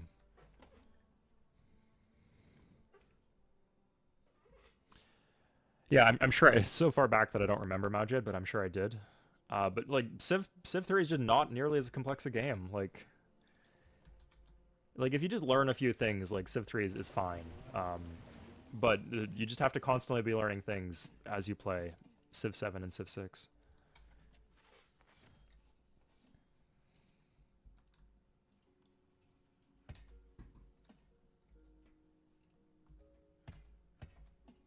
Okay, so for people who are not familiar with high level or Civ 3 at all, I'll tell you, we have the entire continent. This is a small continent's map, so we have a big advantage because we are massive right now.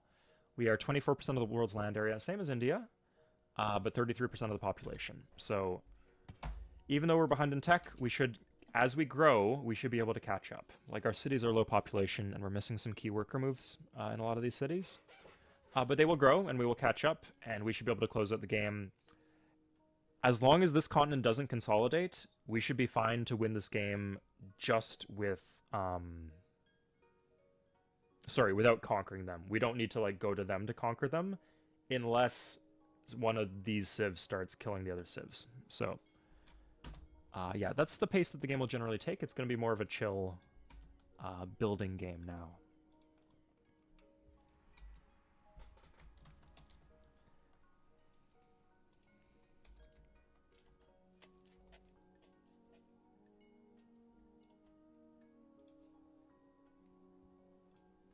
Oh god, I had my tech low. That's embarrassing. Frick.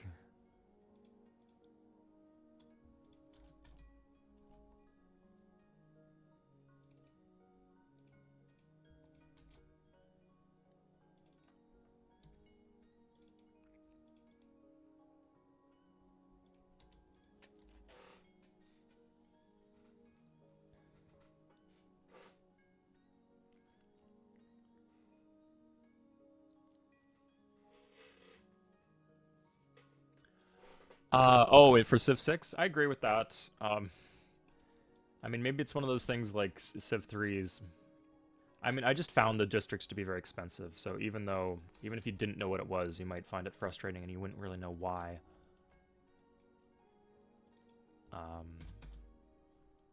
Sure, we just give them the gold. We don't have to deal with... Oh, no, actually, we could get war happiness if you declare war on us. So we actually should have said no to that. As a bit of a mistake.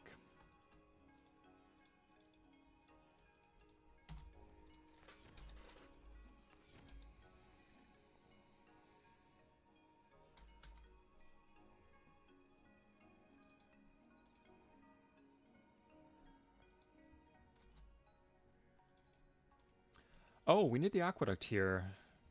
That's a shame. Shakespeare's theater. Okay, they're pretty deep into the era.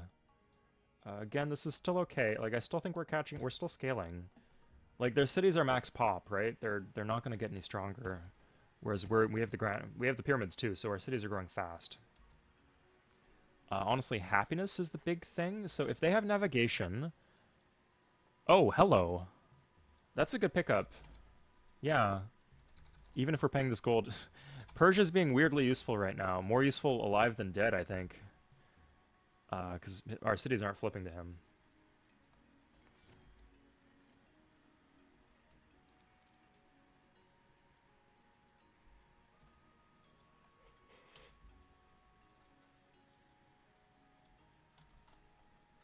Could do courthouse or library.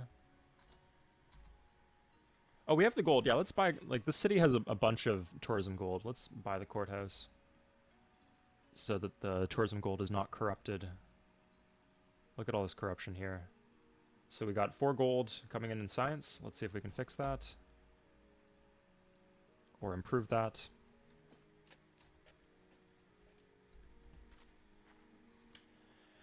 Me too, Kerbubble. Or Kerbubble. We... Kerburble. We got the best of both worlds today. Less RNG groans, right? Okay, so we have... Let's check out Portugal. They seem to be the one who's not as far ahead. Oh, perfect! Okay, well, he doesn't have really good text, but we can get printing press, I guess. I don't know. I was gonna say we could wait for him to get gunpowder, but we're plowing through the tech tree. Look at us here. 6 turns for banking. Insane. We're doing great, yeah. Oh, okay, yeah, okay. So Persia's got to go now. That was good while it lasted. Oh, perfect timing. Wait, let's take his tech first.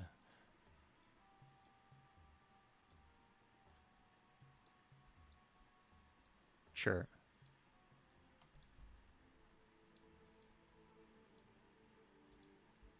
Really? Okay.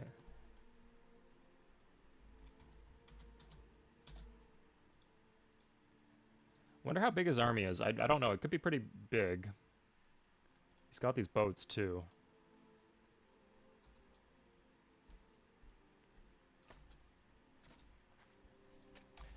Okay, it's important to pay attention to where the chops will go. You cannot chop into a wonder, so it will go to Vericonium, which is where I want it to go. Yeah, I mean, if I was a little closer to the screen, maybe it wouldn't be so bad, but nope. Steven, okay, it's not about you got to spend money to make money, Steven. Attitude. Come on. I'm not broke until the money lady starts taking my improvements away. I'm not broke, okay? So don't talk about me that way. Okay, now did he pull units out of the city? Oh, the Persian cities are not happy about this, but yeah, we'll see. Maybe he'll die. I don't think he'll die this turn, but ooh, yikes. Okay. Well, he'll die next turn. I'm too lazy to change out. Yeah, like I guess I wouldn't want to lose this market. Yeah.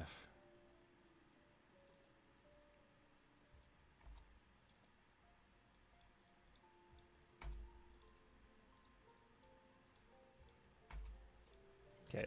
Hope that's enough.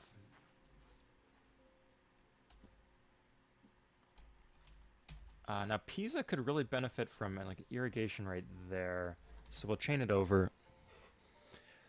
Kerp purple. How do you watch the Super Bowl without falling asleep during commercial breaks? Not American. I've watched. I have at some point. I must have watched the Super Bowl, but haven't made a habit of it.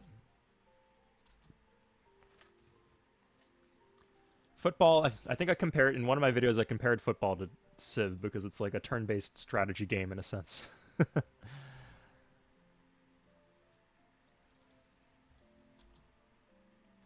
Actions a little spread out. Yeah, Bactra starved actually. So let's see how many. Okay, I didn't lose the army. I got two more attackers. Really? Okay, geez. Okay, thank you. Done. Sorted out.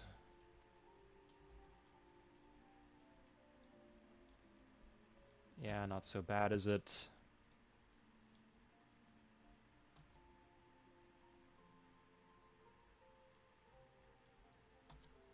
Okay.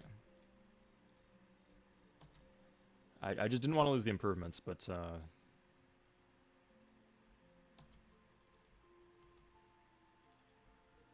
yeah, I just instantly have to fix these cities. Oh, Ravenna's still an issue. I was like, that's not a Persian city. I don't have to worry about that. I actually extra have to worry about that because when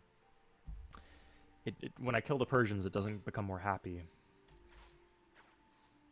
Okay, so nice thing now is I can put my armies in my cities if I want to because they're not going to flip. There's no culture flipping anymore because the Persians are dead.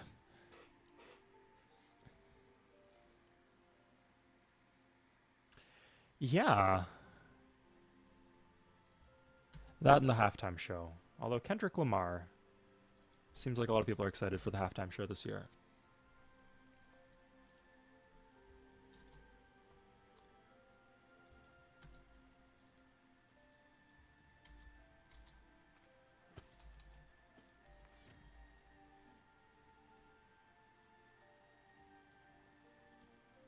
The chop would be wasted. Let's grab Heroic Epic.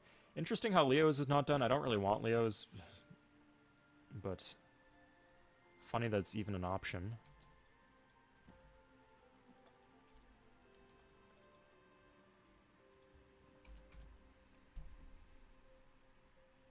Okay, now you can make fun of me for being broke. There's your chance. But we don't really need the temple anymore, so that's fine. But yeah, deficit spending is not the same as being broke. Okay, so we got banking. Good. So, let's see if I can get some gold off of them. Okay, so the Portuguese just died. This is an issue. Crap.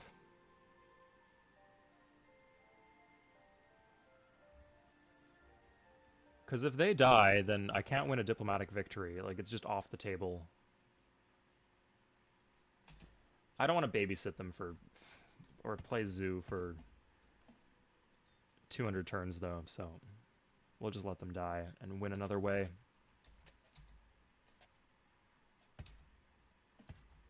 $50 bombers? 50 bombers? Yeah, 50 bombers.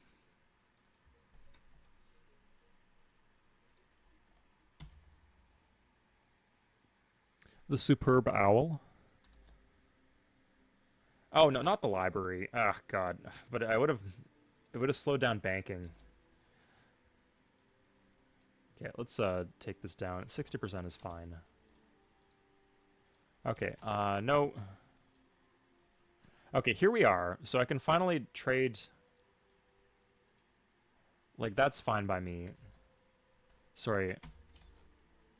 Which are the ones that the Celts have? Incense gems.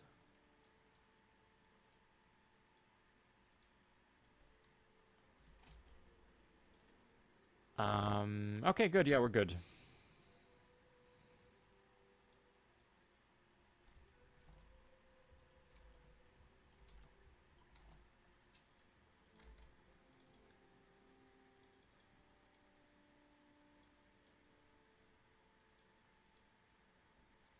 Let's India's actually taking over, so let's do this way.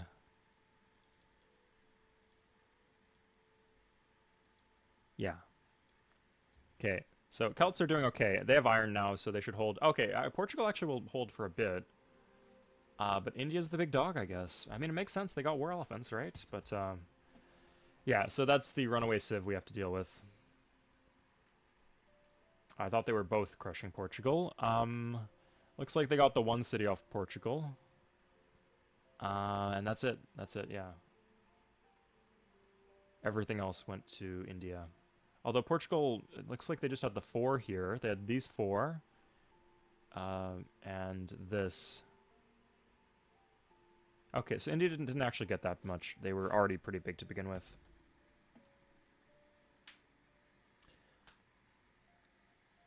Turn down tech? Yeah, whatever. Kylo, hey, I'm glad the algorithm took you in the right direction. Welcome aboard.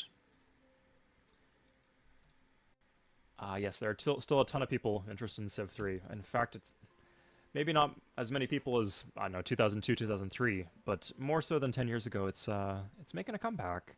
I mean, the whole series is really gaining popularity. Although, we'll see how that continues. Okay, so, oh, we have all these luxuries now. We can just turn off our happiness slider, pretty much. And power through the tech tree.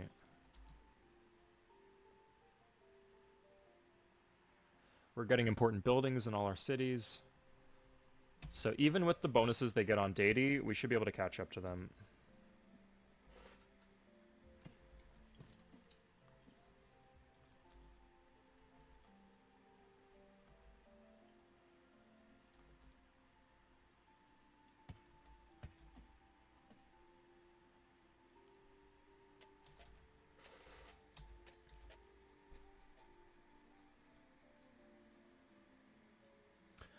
Oh, okay. Sorry, Kyle. I didn't see the second half of your comment. Of all civs, why Civ 3? It's my favorite in the series. It's the one I know inside and out. The multiplayer scene specifically will always keep me around. Single player against the AI might get boring. Multiplayer never will. And just a lot of people agree with me that it's a fun game, and I can share the game with people I like. And I got a whole video essay as to why it's my favorite in the series, if you're curious about that. But in short, like I don't think it's necessarily the most objectively best game, but it's the best game for me, and it has very good like fundamental bones. So if you're doing things like modding and multiplayer, and fun challenges, it's a great place to start. Whereas some other games like Civ 3, Civ 6 are like a better overall package, but like the underlying fundamentals are not quite as bulletproof as Civ 3's. Okay, so libraries or universities are quite expensive, but they are pretty high priority because they're just like, when our tech slider is this high, it's basically just like pure science in these high commerce cities. We're a commercial civ. Look at this. We get the extra commerce in the city centers of all these cities. That's providing us a big boost across our empire, now that our cities are actually at size 7. Let's actually make a mine from this one. So I'll check for entertainers. We don't want to have entertainers now that we have all these luxuries.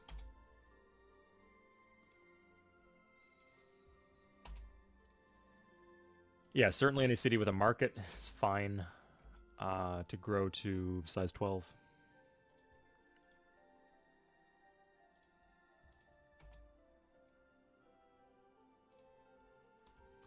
But I do stream the other Civ games too. Like I did Civ 5 last week. And I've done, within the past few months, Civ 4 and Civ 2. And I installed Civ 1. Guys, I can't just play Civ 1 as on a stream anytime. It might not look very good. The window is very small. But I can do it. Oh, interesting, not sure. Yeah, so I did a few videos for SMIC. I'm sad I can't make more, but the videos don't do as well, sadly. And there's a lot of demand for videos on the franchise as a whole. So the newer series of videos I'm going to do will be about the Civ franchise in general. Comparing the different games to each other. So I will mention SMAC a lot, and I'm still interested in playing the game more and streaming it more. But in terms of like dedicated videos, I think someone else has to do it. But I do have a few, if you're curious, in my catalog.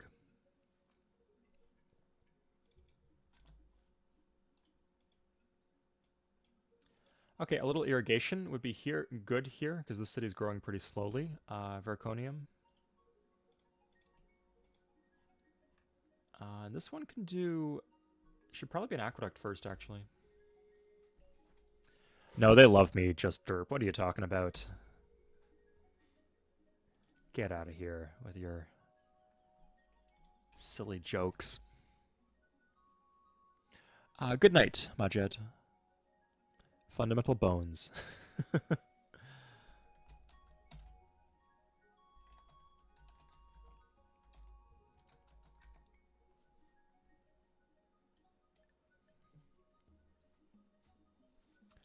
Louise, I've made a video on China, World War II China, in the Pacific on Deity Difficulty.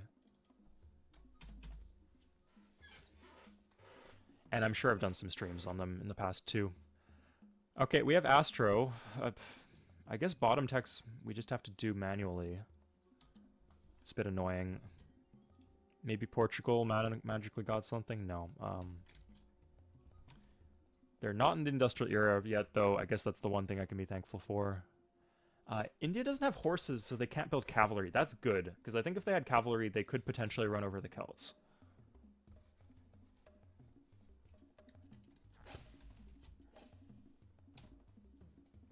Without cavalry, it should be fine. Like, war elephants are good, but they're not fast enough or high attack enough to beat the musketmen that the Celts will have.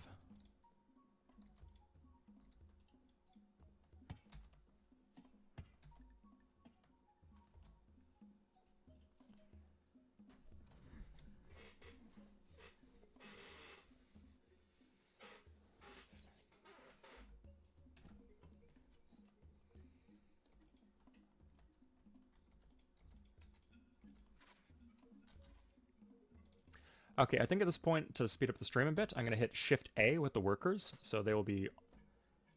it's probably a bit of manual stuff I want to do with irrigation, because some of these cities are growing kind of slow. But once that's done, I can just automate the workers and speed through things. Spam end turn. What's their governments right now?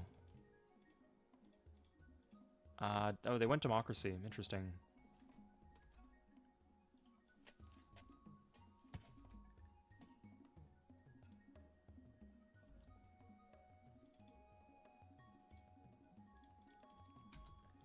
I'm wondering, like, this is such a small game. I'm wondering if I did economics. Okay, they have economics. Yeah. Like, with a big empire like this, it might make sense to do economics. Improve my finances just a little bit, but, That's okay. This just means we get to railroads faster. No, if you want to attack... Wait, what the fuck? Okay, sorry, there's a whole continent here. If he wants to declare war, he's welcome to. Like, that's what the armies are for. Oh, they've been fighting. Interesting. Do I even want to bother? I have caravels. The caravels could go here and then here. So I could settle this land. I could plant on a hill. That'd keep the horses away from the Indians. Okay, yeah, I think that's a good call.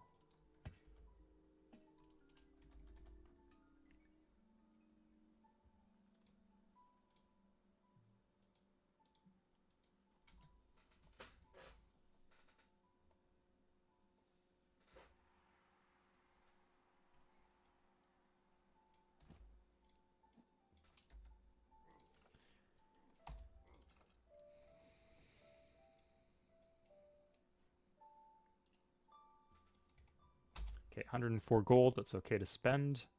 Chemistry in 2. Oof. Maybe we can make this work. Can we get the border expand here? We have the courthouse, but not the... Yeah, we need the border expand.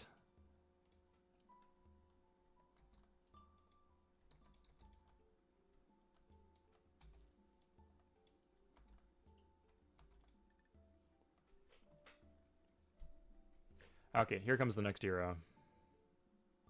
Yeah, that's next era for Asian civs.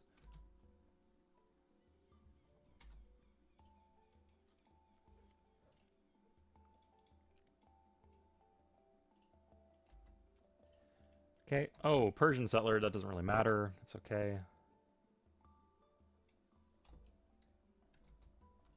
Okay, shift A with the workers. I don't care too much anymore. God, okay, don't improve the tile you're on. That the city's using. No, that you don't want to do that. Just go to the other random tile. Fuck, this is why I don't automate, but in the long run I'll be okay. Tutorial, Morgan. I don't think you need a tutorial for specific conquests. I'll say use mobilize. Yeah, a lot of people in Napoleonic War and World War II in the Pacific, you don't really need that many buildings, and a lot of people just forget that they can mobilize, so they produce things at like 2/3 the speed that they can for just the whole game.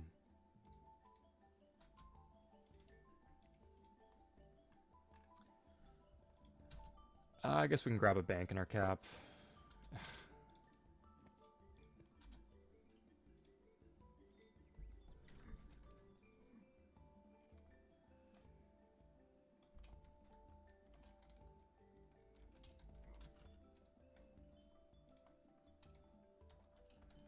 Okay, shift A. And here we are. Good. And if they want to kill it, I don't really care if they kill it. I just want it to be there. If I really wanted to, I could, like, wall off my continent. Stop them from landing me. Just doesn't seem that good. And I'll have railroads soon enough. Like, I got ancient calves and legions to keep me safe in the short term and the armies. And then by the time I have railroads, it doesn't really matter anymore.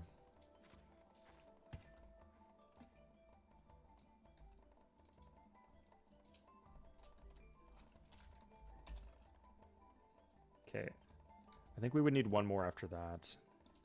Irrigate this. Like, there's a lot of hills on these two cities, so we need irrigation to make those hills usable. DRC, okay, if you guys could, like, quit suggesting things, that would be, like, a disgusting amount of time commitment. I would really appreciate that.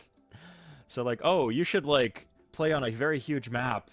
Someone said, like, you should play one map from all 8 civs' perspectives. And then people are like, oh, you should win like very huge map, Portugal on Cid difficulty. Like, that's like a 50-hour game if I get lucky enough to win. I don't want to do that. Maybe I would want to do like one of the conquest scenarios for a stream. Oh, interesting question. What should be My Forbidden Palace city. Probably Ulundi, actually. Let's grab the library there for the border expand.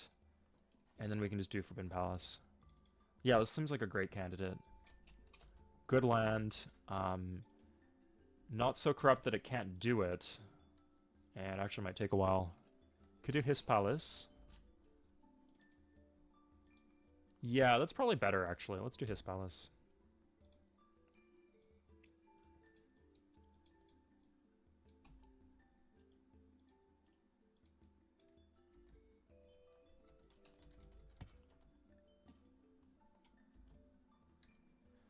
We got so mileage. We didn't even build that, and we got so much mileage out of it. Jesus. Okay, 2 units. We don't really care too much if we lose it, but there it is. We have founded Syracuse. Oh god, Pavel. Yeah. One thing that I'd consider doing is playing every Civ game from beginning, like from Civ 1 to Civ 7 and like subsequent streams. That would be kind of cool. I just want to play all the Civ games, kind of.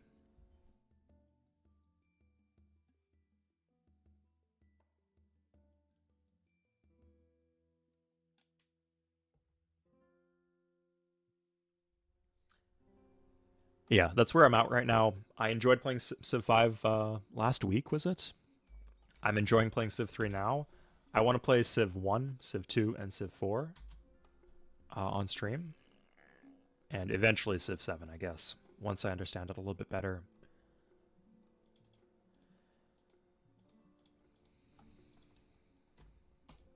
Okay, I guess the techs are taking 4 turns each. This is really quick on Deity. Like, techs are more expensive on Deity, but we just have a lot of commerce.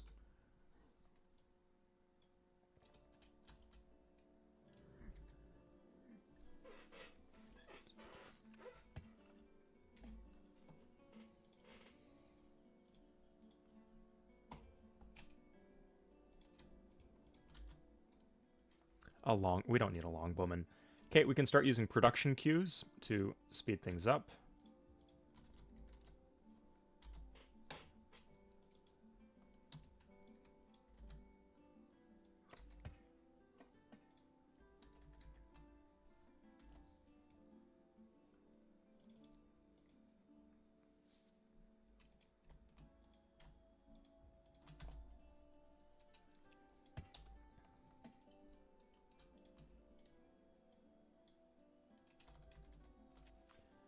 Okay, so yeah,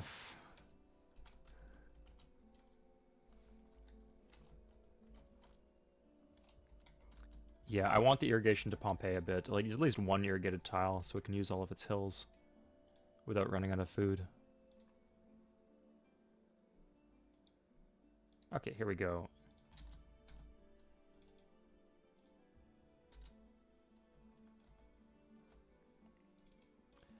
No, this is not what we want. Okay, so this, and then that. Good.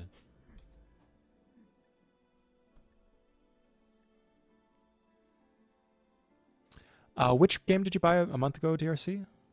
A Spider's Web of Robe? Kerbubble. Oh, have you not seen Civ 3 before? Or at least, like, higher mid-level Civ 3? Yes, so in Civ 4, they took away the commerce provided by roads. In Civ 3, 1 road provides 1 commerce. Very good improvement. In Civ 5, they started costing commerce, and in Civ 6, you just couldn't build roads altogether. But yes, you get road spaghetti. Every single tile will be roaded towards the end of the game, and that's okay, in my opinion. Some people don't like that aesthetically. I don't mind it at all. But yeah, that's just how it will be. Wow, they're broke, but that's fine. Good. We'll do metallurgy last, so we can squeeze out a few more ancient cavalry from Zimbabwe. This wonder will be...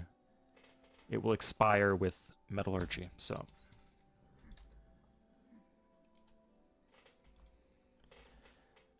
Not super important, like military is not breaking our back, and we can very easily build units if we want to build units, but a free unit is a free unit, and we don't really need any of the other techs for anything else either way. Yeah, that's just how the meta, I don't want to say the meta, it's just there's no reason not to. The AI will do it too. The only reason you wouldn't want to do it is if like a tile like this is not within the big fat cross, because in Civ 3, the big fat cross, like this shape you see right here, is all of the tiles that your city can use. In Civ 5, they made it so you could access 3 rings of tiles. In Civ 3, it's only 2. So something like this, it doesn't matter. Like I guess maybe in the modern era, maybe some uranium or something could appear there. I don't even think so. Anyway, that's the only reason I can think of. But for that one, I don't really care.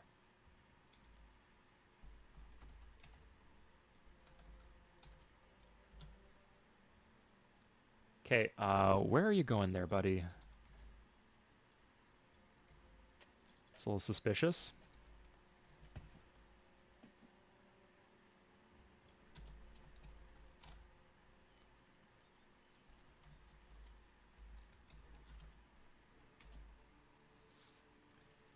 Okay, random musketman, I guess. Good. So in our capital, we have everything we need. We could just build wealth.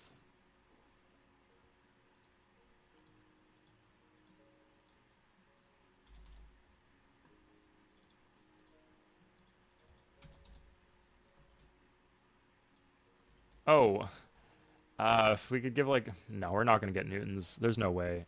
Unless like the Celts and the Indians are fighting each other, they'll just build a wonder.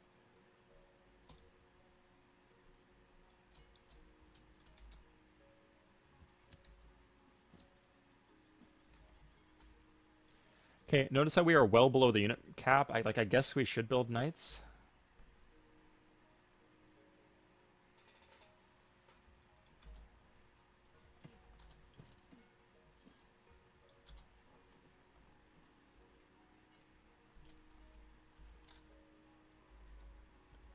Good. Okay, nice. We have all the irrigation we need now. Railroads will give us +1 food on all the irrigated tiles, so that should give us all the food we need to grow as big as we need to grow.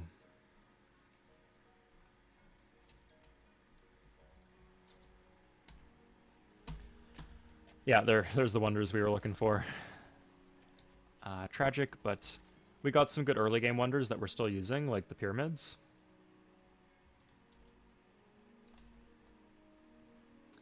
And we'll be able to get the industrial... I think we'll get the industrial era wonders. I'm pretty confident. Here, in next turn we'll get to the industrial era.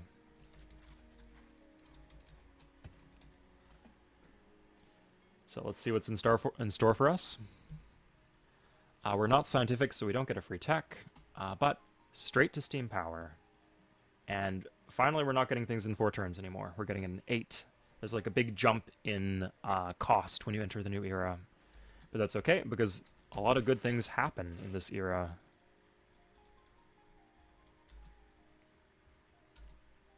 Yikes, we didn't need that. Ugh.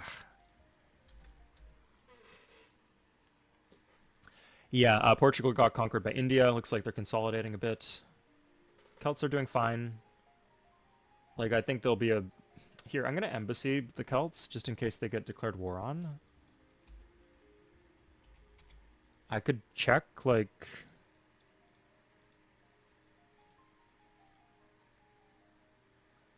I mean, I guess I want... I'm actually smaller than India, can you believe that? It's because of the culture, but a bit disappointing.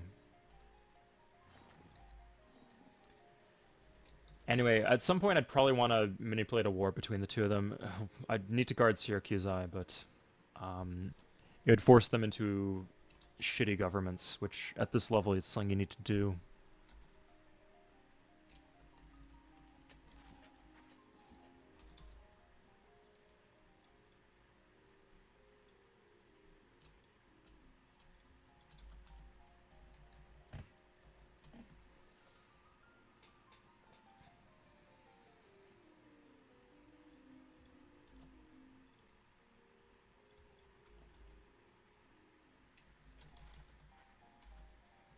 Okay, we're doing a lot of ending turn.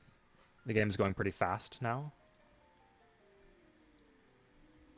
And honestly, I don't... If I was tryharding, I'd probably want to be railing as fast as possible, but I don't really care too much.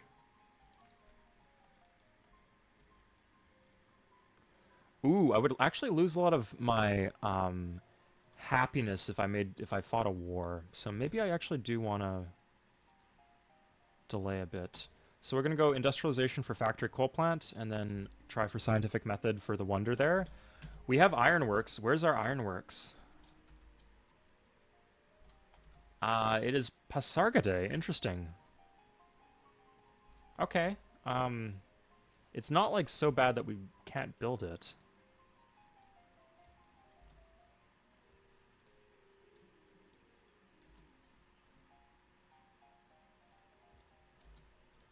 Let's do the courthouse to speed up production.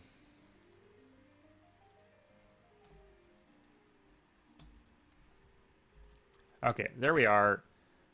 So we didn't have to do anything. Actually, the Celts declared war on the Indians, not the other way around. That's an interesting turn of events. That's going to starve.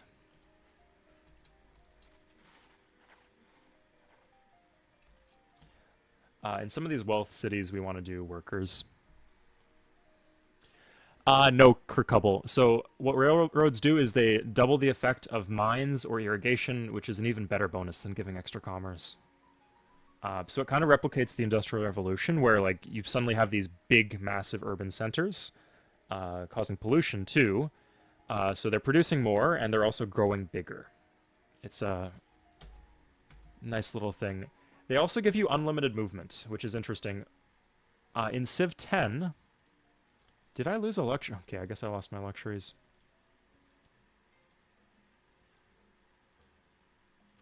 Not going to give him horses, but...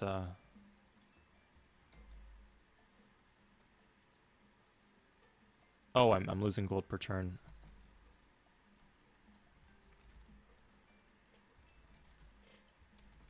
Yeah, in Civ 4, they made it so railroads only give you like 10 turns of movement. Here it's infinity. You can go back and forth forever.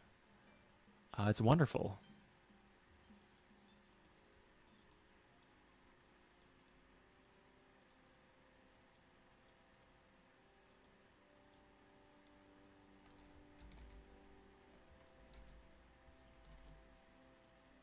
So yeah, very powerful, most powerful thing in the game, in fact, by far. In the medieval era, you don't really unlock too much. There's nothing that good that you get.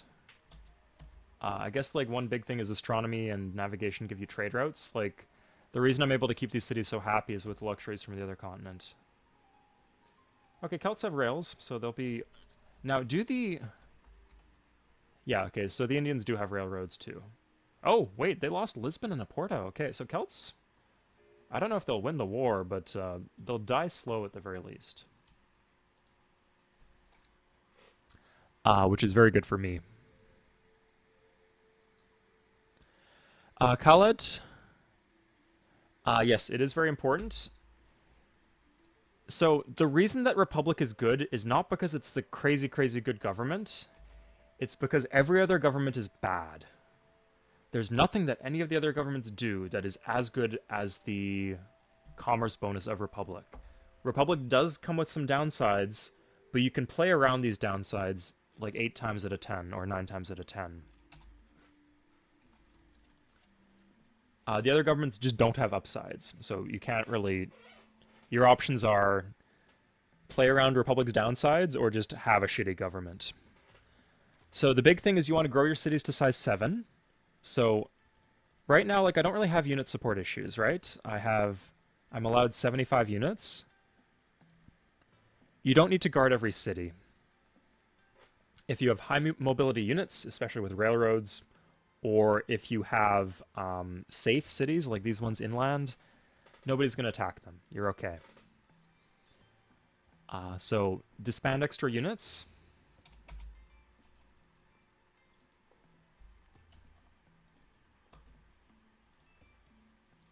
Sorry. Disband extra units, grow your cities, get your worker moves done earlier in the game. Like, not right at the start, but, like, in the later half of the Ancient Era. So that you don't have to have a ton of workers while you're in Republic. Because they cost money. And then you don't actually have war weariness unless you lose units or cities. Like, losing cities and losing civilian units are the big things that trigger war weariness. So if you can fight a war without doing those things, then you should be able to avoid it. Also, if they declare war on you, you actually get war happiness. And that puts war weariness further at bay. So again, like I said, there's way to play... The downsides are very severe, okay? So it's okay if it's difficult. But in the long run, it's the only thing that's actually strong. Communism is okay, too. Yikes. Okay, I need to stop yapping so I can fix my damn text slider. Okay, that's fine. I don't mind that at all.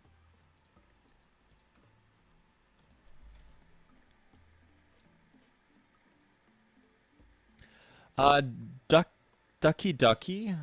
Well, there's not going to be a patch at this stage. That's why I'm kind of excited for the open source remake of Civilization 3 that they're doing. Because those balance changes can finally get made.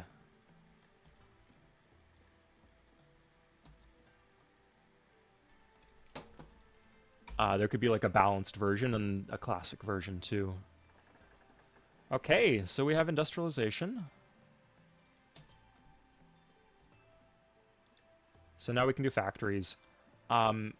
We cannot do diplomatic victory here, so this game will go late. Probably space race or conquest. So what that means is that we should do factories. In every core city that's not corrupt, we should have factories.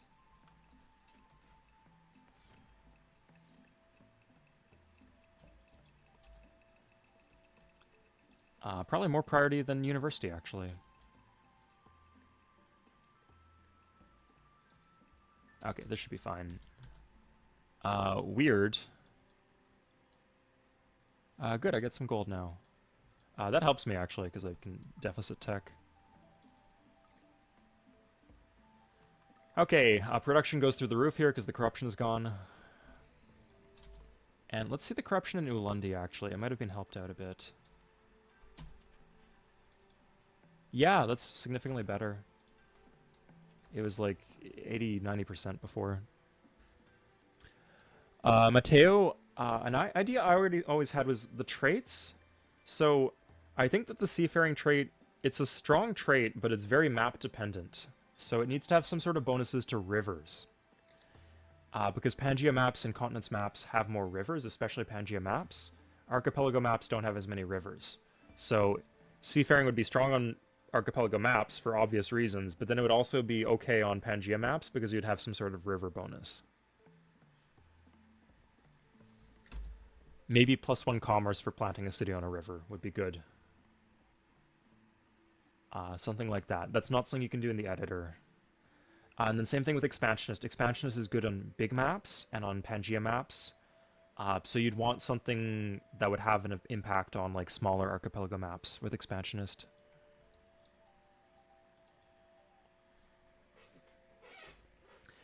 That, and it'd do something with the Great Library, you know. Because right now it's completely screwed.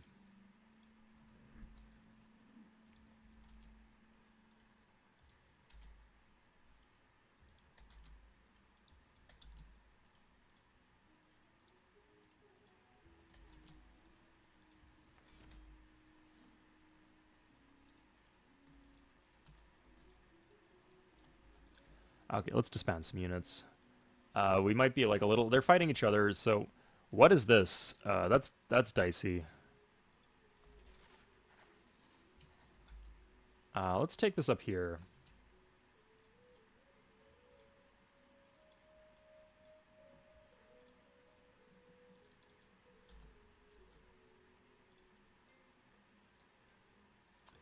That's a suspiciously innocent deal. I finally have a tech up on them. If he wants to... I guess we'd lose a lot of luxuries if he declared war on us, but I'm not super scared of him at this moment. We're not doing coal plants because we will have hydro plants in all our cities because of this wonder that we're going to get, the Hoover Dam. Palace minigame? Okay. Ooh, let's try mixing and matching a bit. So what would go well with kind of Gothic style here? Ooh, I like this. It's nice, yeah.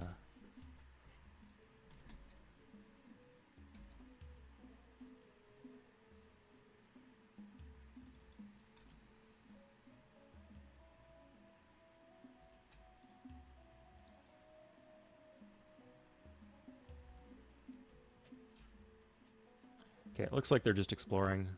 Oh, they actually picked Dhaka off the Indians. Oh, no. Oh, yeah. Okay, that's good. Sorry. I don't want the Indians to get rolled too hard. Okay, no, they do have another source of iron. I thought that cut their only source of iron. So at this point, I could start trading the Indians. Oh, okay, well, both of these, honestly.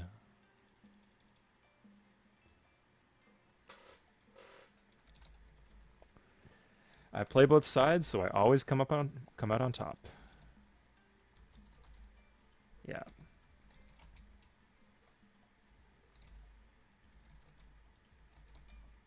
Good. Now my trade reputation would get ruined if like my connection to his capital was cut. But I think if that happens, we're just it's a 2v2 game or a 1v1 game, and it doesn't really matter what my trade reputation is.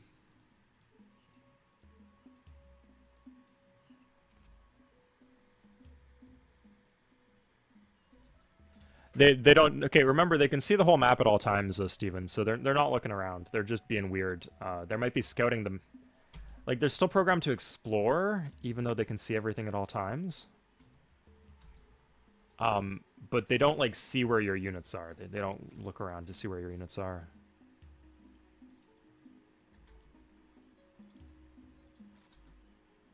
Oh, new coal. Good. Did somebody lose a coal? That would be great. Now the Celts have their... Okay, well, maybe they did, but they all have coal, at the very least. So let's get the coal plant. Good. Could turn this down a bit.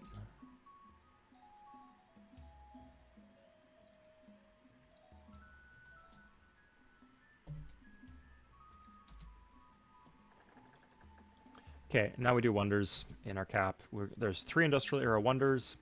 One of them is crap, but kind of worth building if you can get it. 2 of them are fantastic. Oh, he doesn't have medicine. Yeah, like if I can just get gold, like helps me out a lot. And like I'll take like oh, corporation, holy shit. I want that too. Does India still have industrialization? Oh, they're at war. Of course he doesn't. So let's take corporation while we can. Because if we trade medicine to India, it will devalue the corporation.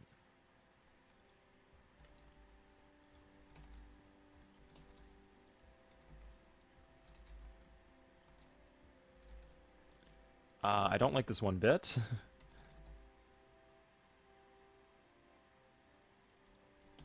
No, okay. I'll just trade electricity to him and get some techs off him.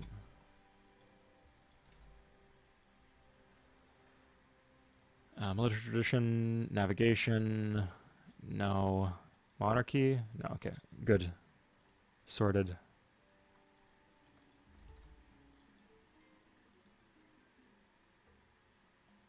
Oh, he's got nothing now. Oh, he's got nationalism. Nationalism would be great to get. And I don't mind... Like, the Indians are the weaker of the two, so I don't mind giving them gold.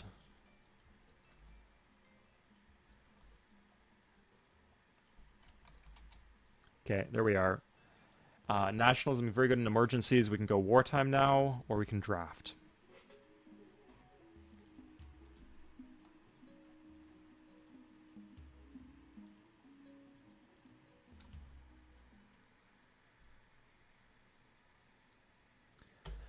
Um, oh god. Okay, well,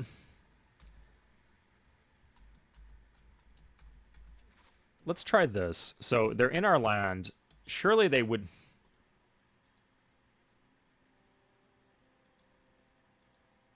Here we go, yeah.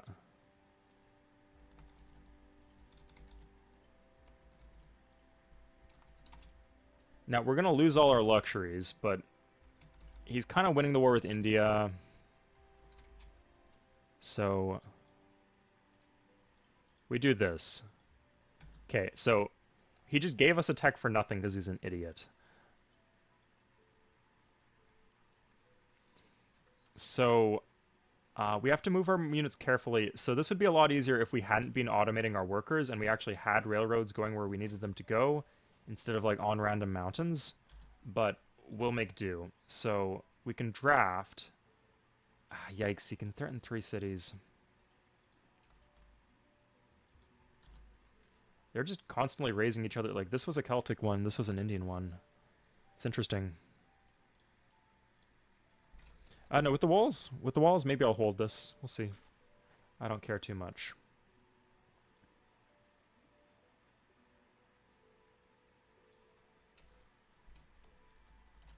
They will not attack the army cities.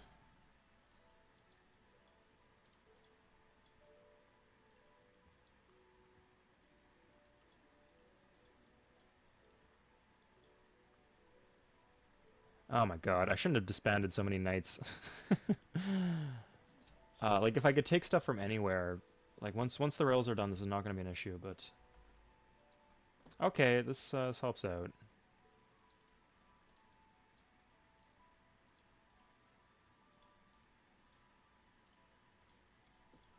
And we lose the happiness. We do get some war happiness. Looks like we're mostly okay, but I'm gonna play it a bit cautious. Let's get a cav, yeah. Okay, India, do you have any lucks that the Celts were giving me? No, but you have a bunch of gold. No, I don't want that. Give me your money. Yes. Good enough. Okay.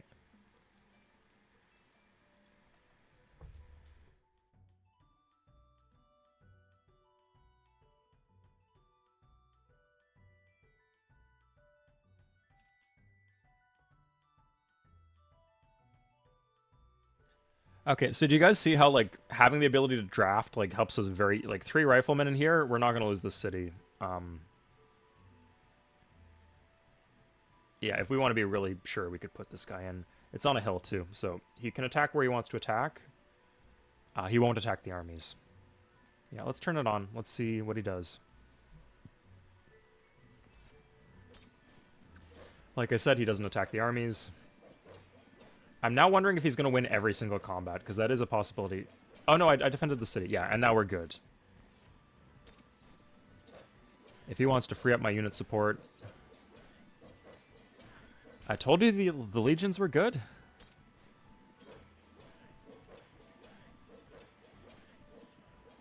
Yeah, I'm not going to hold Syracuse, but who cares? Ooh, promotion. There we go, yeah. So, militaristic civs are twice as likely to promote. So if they win in combat with a draft unit against a non-draft unit... Sorry, against a non-barbarian unit, 100% of the time, they will promote. Oh, wow. He actually did attack into my army. That is so rare. You don't see that.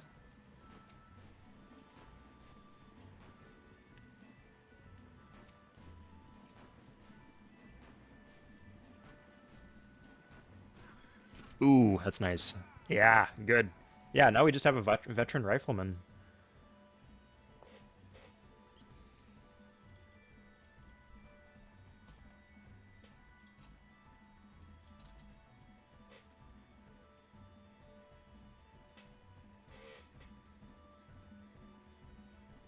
Okay, sorry, we turned off our tech, but that should be back up.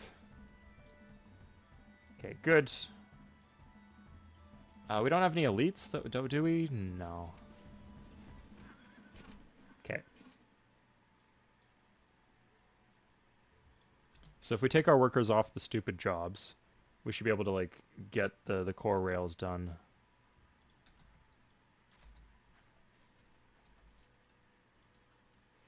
In the places where we need them.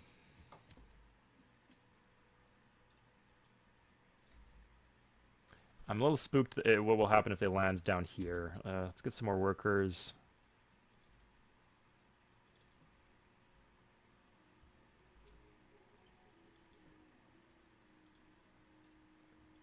Let's grab the border expand. The bombardment. Will you build a Hoover Dam? Absolutely enlisted shorts. Great. Like, if you're not... Sometimes it doesn't matter if you're, like, on lock for a diplomatic victory, but here, great idea doing Hoover. We're pretty big, too. Like, we got a lot of cities. We have a lot of factories, because we're going late. Ugh.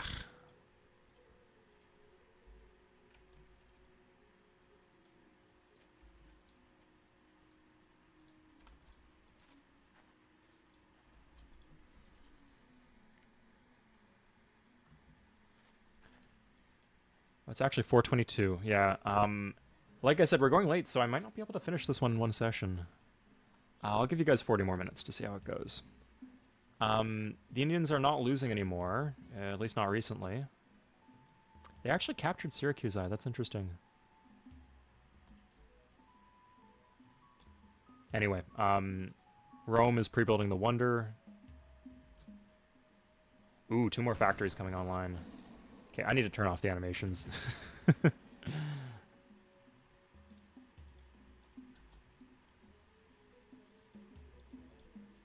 grab one more worker before we do calves.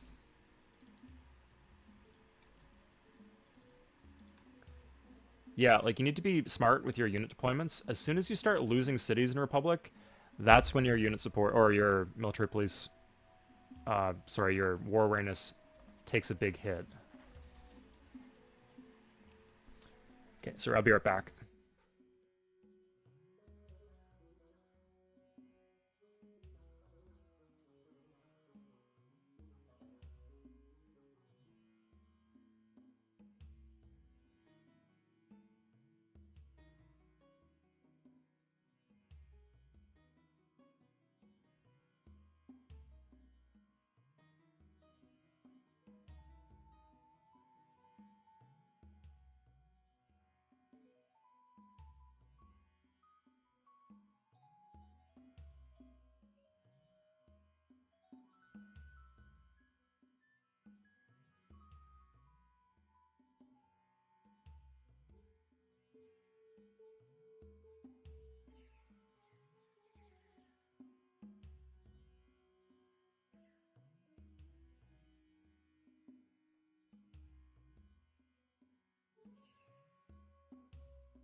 Sorry, you said that they made peace. Oh, that's interesting. I didn't notice.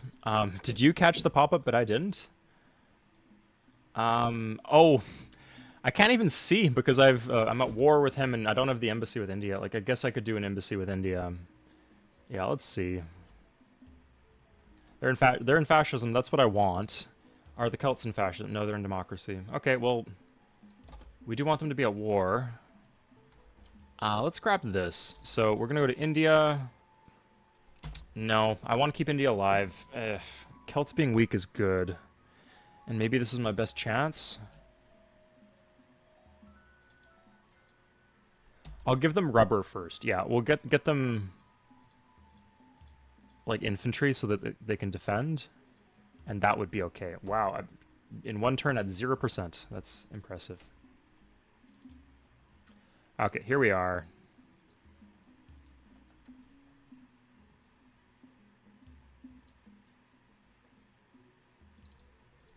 Good, grab a quick worker here.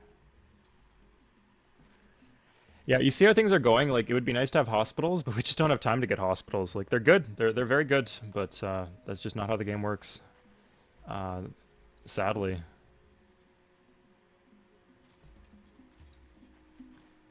Okay, but we were doing this. Okay.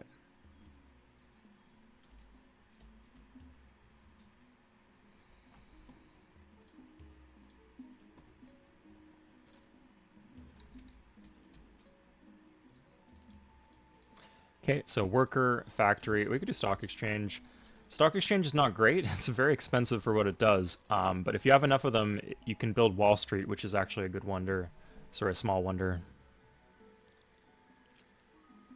Absolutely much train. That if I was tryharding, that would be the top priority. But I just wanted things to go fast, you know. So I got a little lazy, and that kind of bit me in the butt, right? So that's why I'm making an effort to do some manual workers to finish things here.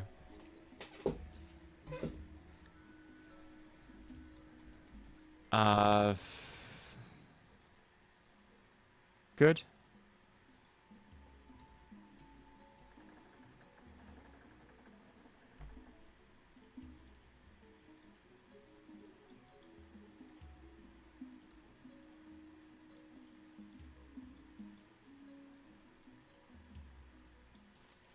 You see, these armies are still really useful.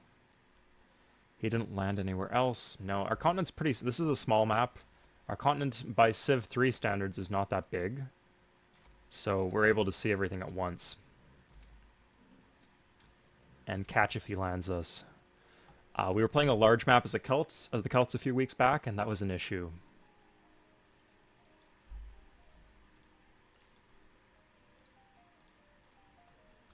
Let's get the market here so the city can grow.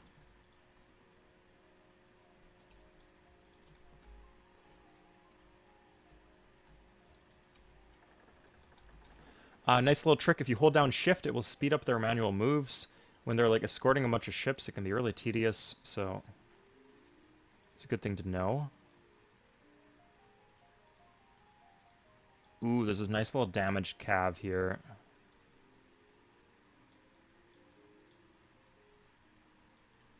Hit with the elites. It's worth a try for a military great leader.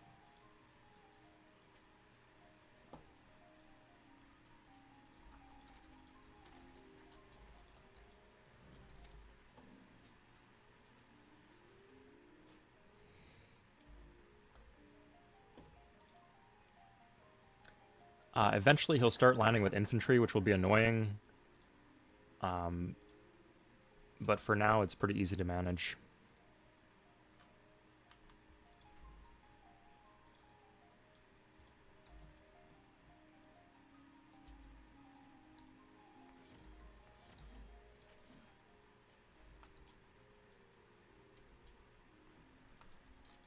Do this? Yeah, this path of least resistance, I think. Okay, and then we can automate once the core jobs are done. So in here we want Theory of Evolution in 5. Can we slow this down? I think we do slow it down so we get replaceable parts first. Or could we speed replaceable parts up? Not really. Eristo quando maucent. Is that Latin, Spookwave? Interesting. No, Matman. No, absolutely. You have to be more than a few ships. Look at how many escorts they have. It's ridiculous. So no, it is not worth it to do that. Just let them land you. Naval combat is undertuned. Even if you're playing as the English, I wouldn't even recommend it.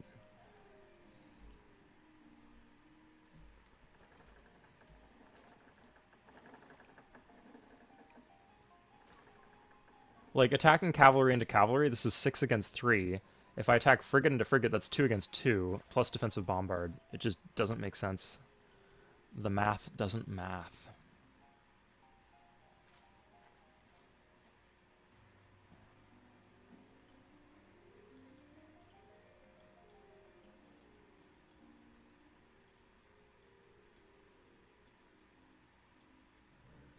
Okay, good.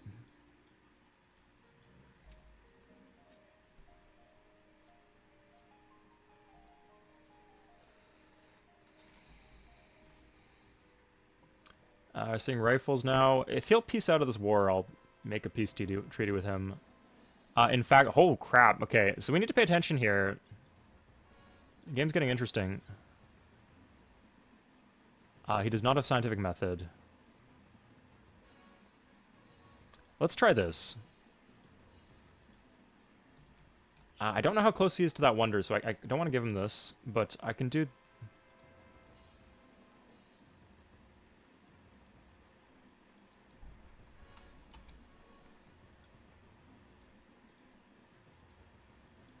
Oh, we could just do a white piece, I guess. Okay.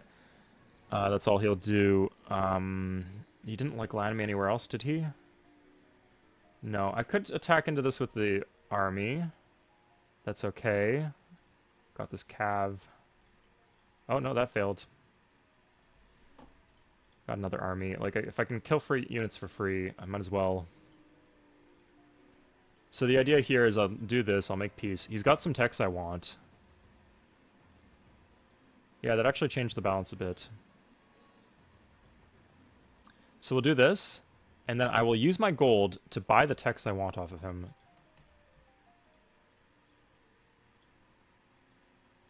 Like replaceable parts.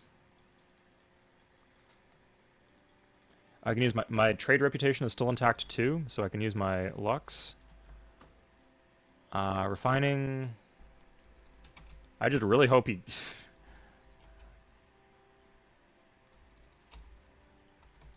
really hope he declares war on me. He must think he's, like, massively stronger than me, so I think he will. So yeah, we get 2 techs right now. Good. And now...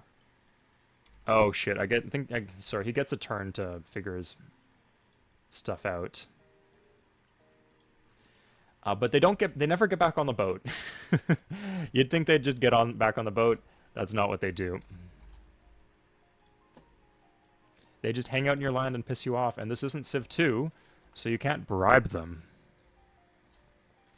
No ironclads tech, no. You see, like, the game's moving at a fast pace, so we need other stuff. He's still democracy. We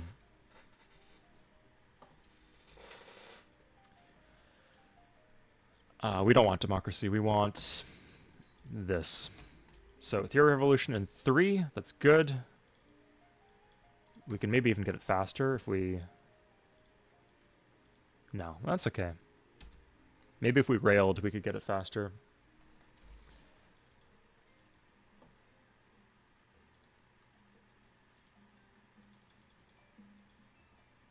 No. Well, we'll save that for him. Okay, so the idea is that next turn, we will kick him out of our land. He will declare war. Yeah, bada bing, bada boom. And we got 2 techs for nothing. There we go, nice, okay, good. Sometimes, I was having some bad luck with that in previous games. I'm glad he took the bait. He did fortify here, kind of sus. Oh, but I'm getting the god rolls now that I don't need them.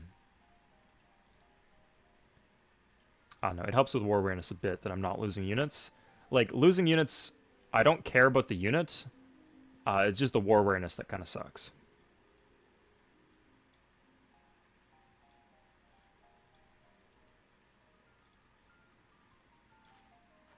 Okay.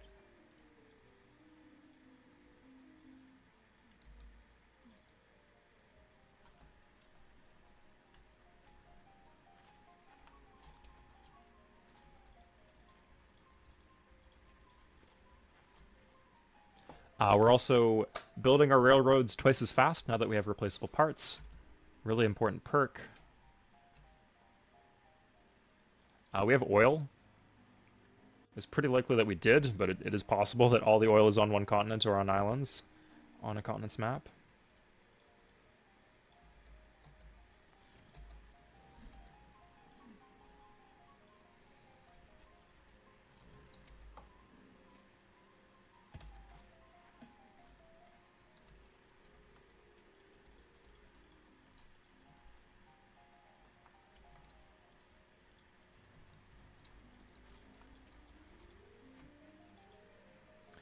Okay, here's Theory of Evolution. Good. Atomic Theory for free. Electronics for free. And now we do the Hoover Dam. Good. And now we plow through the middle of the tech tree. It's nice, isn't it?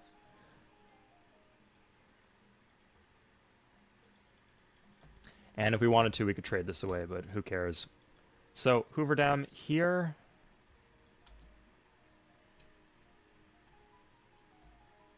Could do universal suffrage, I guess.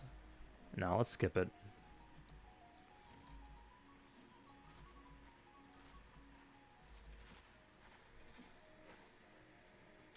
Go artillery to bombard the landings. That's a good idea. Yeah, it's actually genuinely a very good idea.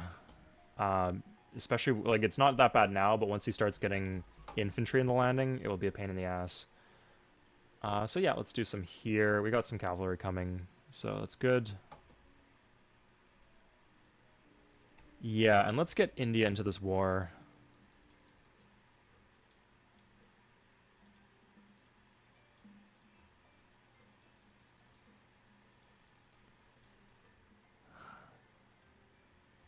Okay, I hope this will force... Yeah, they're fully railed with the fascism fast rails. I just hope that this will force the Celts into fascism.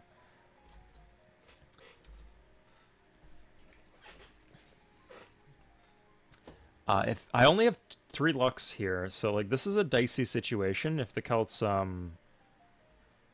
start like destroy the Indians, because all my happiness goes to shit. But I need to slow down their tech as well as speeding up my own.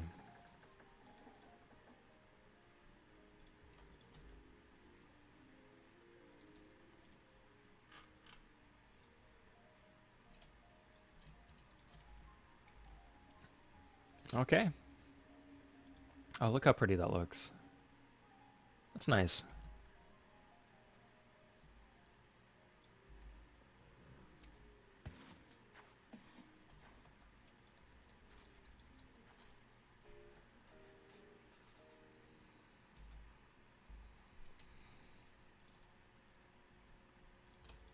Now, if we really want to, we could start prepping up an invasion. It's only 2, 3, 4, 5.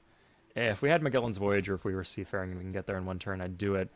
I just don't want to get diced to pieces by frigates, and I don't care enough to build a bunch of ships to defend them. A lot of my coastal cities are low production. It's okay, but just makes a naval invasion hard. Oh crap, we should be full teching.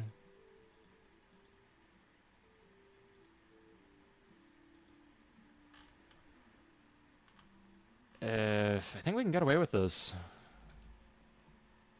I'm sure we'll get like a couple disorders, but it should be... Oh, no disorders at all. Interesting. I'm not sure, Pavel. That's fun. Which city was that? The island, one of the islands? Oh, Tolosa. Interesting. They're down to 2 cities here.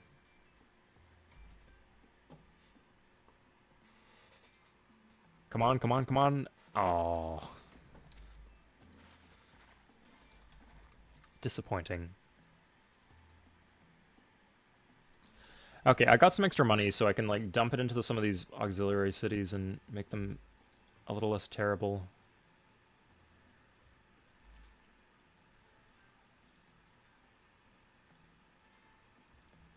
I don't know where all this happiness is coming from, but I'll take it.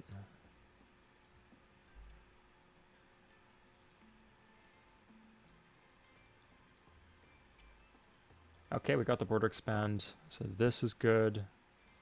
Hey, we got this, that's nice. Yeah, let's just take the aqueduct here. And queue up library eventually, yeah. Looks like Hlobane gave us the culture we needed. I don't remember doing the temple there, but it works well.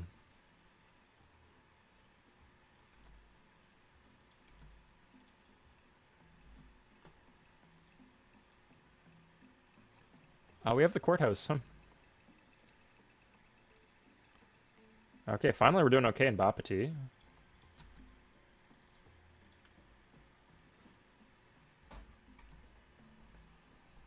And we have military academy for what that's worth. Let's get some armies.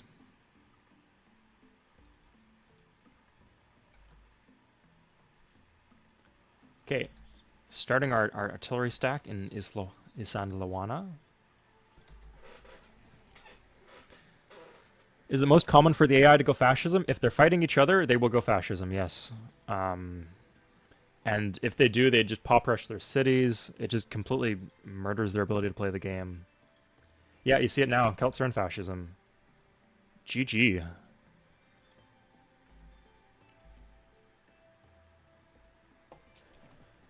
Let's focus on building our economy out, I guess. Like, because they might conquer their continent and go back into democracy eventually.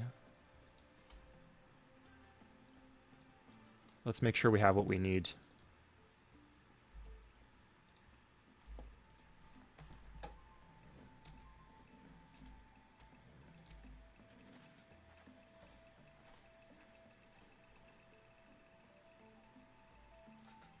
Okay, next turn is steel.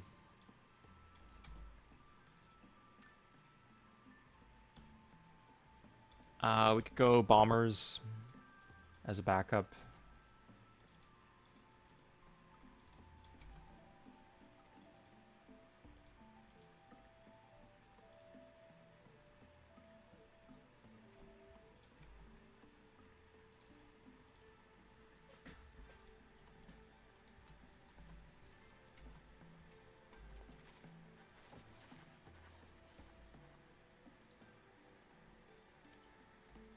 Celeb, well, we conquered our continent, and it's like a terse standoff here, and they got Calcutta. Okay, I need to interfere using trade. Lend lease for my friend the Indians. How much money do they have?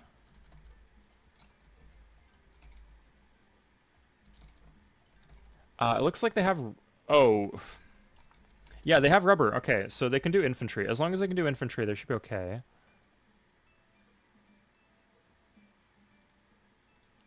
And then I can give them horse saltpeter.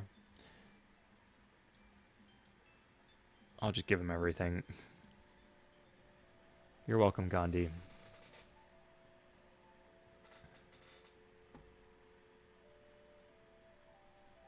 Do the Celts not have rubber? That's... I think they don't. Yeah, there's one rubber here. The Indians should be able to hold that for a while. That's in their capital. Yeah. And there's 2 rubbers on the island, and then I have 2. Yeah.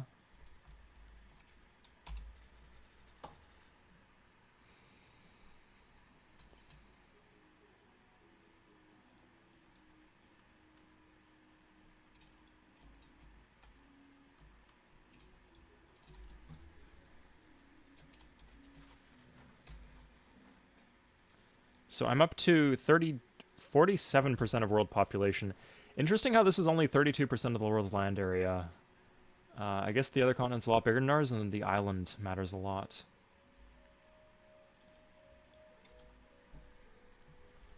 Why don't you take democracy? Democracy is shit. It's a bad government. What would I be gaining? So my corruption would go down slightly, and then in addition to that, I would be paying 61 gold per turn in maintenance.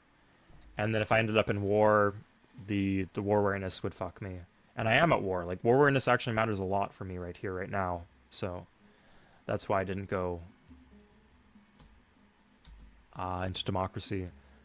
I didn't have the tech for a while. Like, it was like 8 turns of anarchy last time. I'm not going to do another 8 turns of anarchy for a side grade of a government. If not a worse government. Yeah, Morgan. Yeah, you got the idea.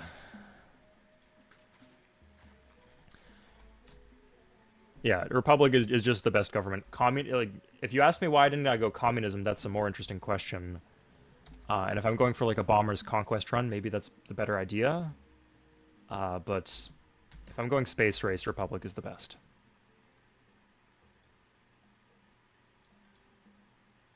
Okay. They lost some of their spares. Ah, bastard. Okay,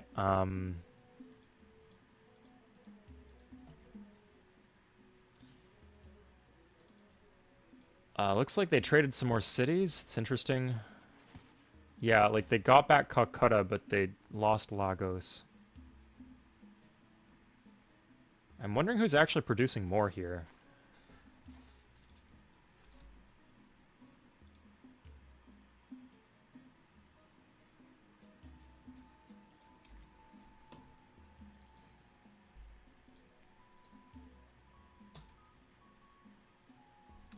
There we have it. We have the Fouver Dam. Right at this moment, production is not the most important thing in the world, but it's nice in theory.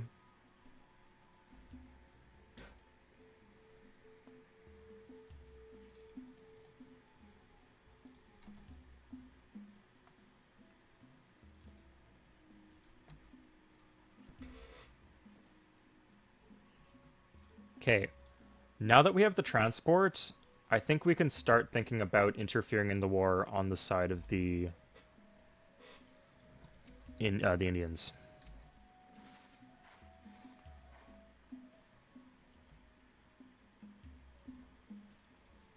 Yeah, let's do this. Antioch, it's a harbor city, so we get a veteran destroyer. I don't think the Celts... Who knows what they have, actually, but they went into fascism, so their tech progress should be really stifled.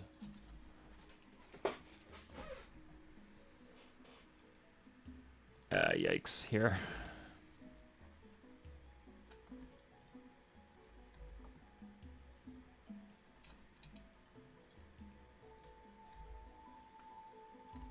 So we'll take like a few back. This is not enough to take the city, obviously, but it's enough to get started. I need the balance of power to be more even. Like right now, I'm worried the Celts might be. Yeah, there it is. Yeah, they're like taken 2 cities off the Indians, so I need to take 2 cities off them. 1, 2, 3, 4, 5. No, I might as well wait for the next one. India helping me out too. Although India should just like manage their stuff at home. I don't need them.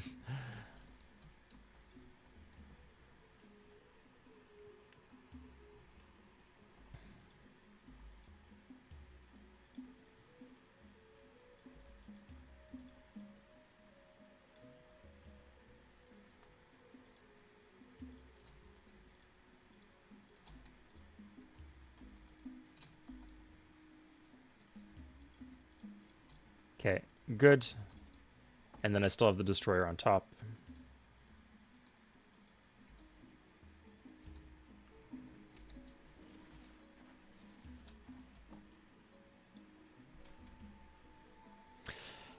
Yeah, Steven, well, continent versus continent, it does some things, you know? Changes the game a bit. And a no-trade challenge. Oh, that's an interesting one, Pineapple. I've never done that before. So it's actually not... Like, the play patterns it creates would not be that interesting. I think I could do it on Deity if I picked the right map. Yeah, wouldn't be too hard. Like, if you picked Archipelago...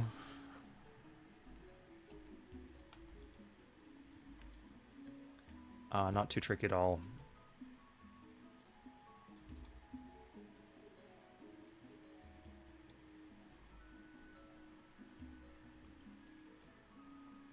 Okay. Oh, good. Okay, we get the armies too. Yeah.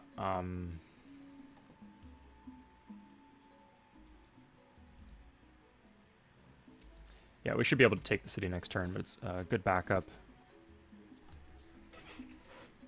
For moving on to the next city. Could do the Pentagon. Interesting. They haven't lost anything else. Nothing going on over here. I could call the Celts just to see where they're at in terms of tech.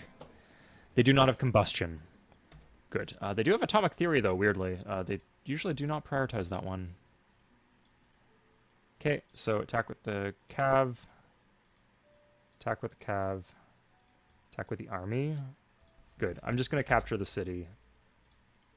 I think that should be fine. We can grab another transport, too.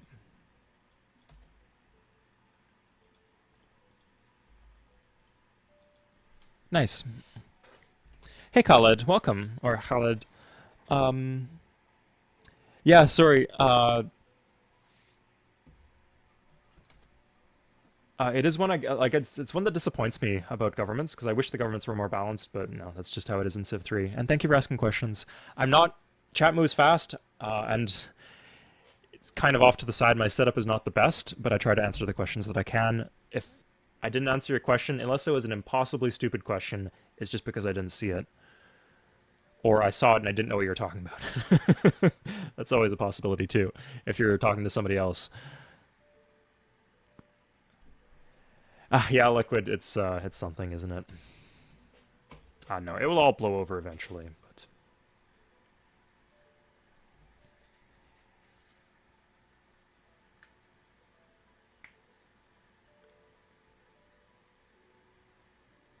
But that's very nice of you to say, Khaled. I'm not interested in showing my face on camera. Sorry.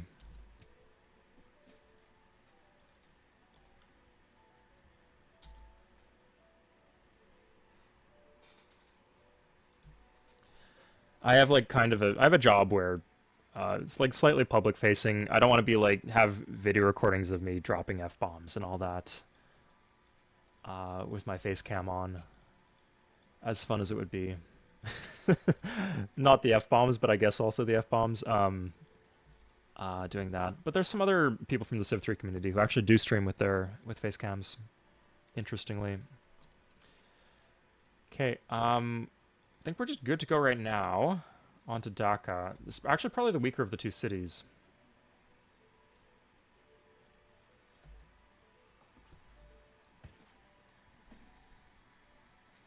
Yeah. Just imagine Montezuma's face, or the garlic head.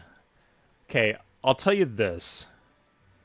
If by Halloween of next year I have 100,000 subscribers, I will do a garlic swordsman cosplay, complete with the full uniform, of course, and I'll do a cut so I can get the abs I need for the garlic swordsman cosplay.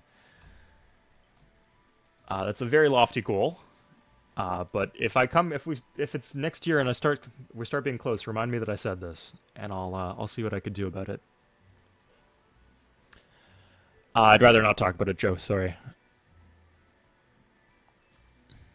But I've said it a bunch of times. Oh, Caleb, that'd be interesting. So it would be on Halloween that I would do that cosplay, of course. And because it has the garlic head, it wouldn't be like a face reveal or anything like that. I don't have like a weird looking body. I don't have short, stubby looking legs, or I don't know, weird birthmarks. So I'd still keep my anonymity. So that I actually could do.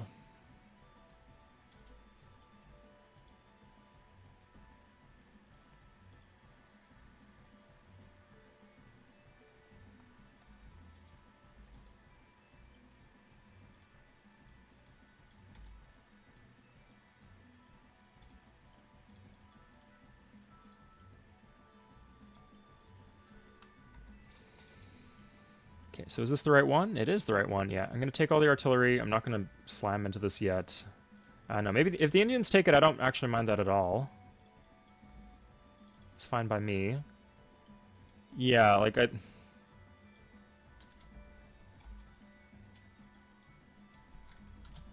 honestly, like, once I take these two cities, I think I'm done. Like, that helps out the Indians enough. If they lose Guimares, I think they should still be okay. And they'd stop throwing units at this, because it's not doing them any favors. They can focus their units on the fronts that are actually dangerous. I could pick off... I just don't want to have to defend Syracuse. This is like a singleton island. It's easier to defend, but yeah, like, if we could kick the Celts off this island completely and, like, make the Indians focus their units at home, that would also be good.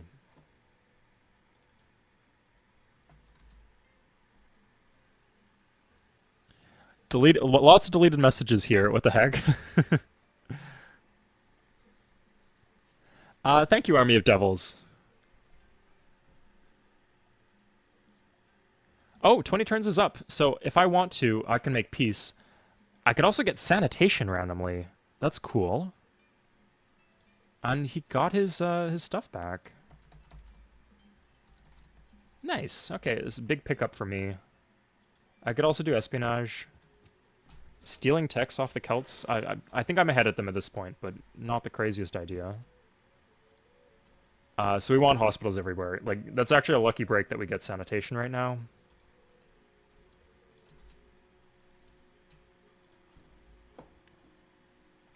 Okay, good. We get DACA.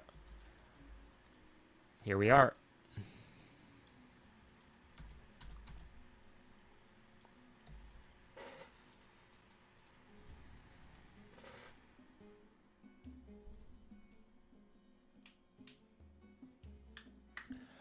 The simultaneous animated moves. Yeah, God. Well, even like it seems to work okay. Like the animation is okay. It's just I need to see where things are when I play the game. It takes away from the quality of life, from the readability of the map, in exchange for what? Like just because it's like a cool idea, like you thought the idea was cool, and so you made the game harder to read. What's going on? It's like already hard to see the units. Like I don't find them to be very easy to see, so this makes it worse too.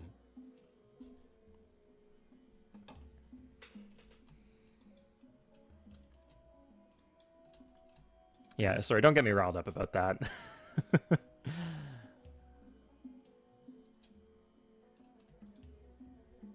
Okay, flight next turn. You know what we can do here?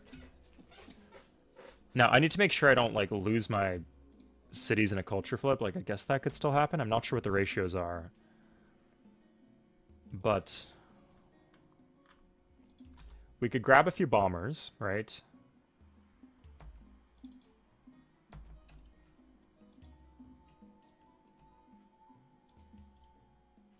Let's just do like this, yeah.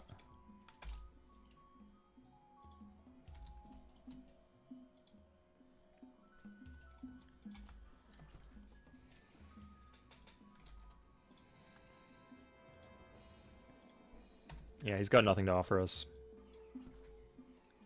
Doesn't even have sanitation. Okay, we need to put down this resistance, even if it risks the city flipping. I don't know who would flip to. I don't want to find out, though.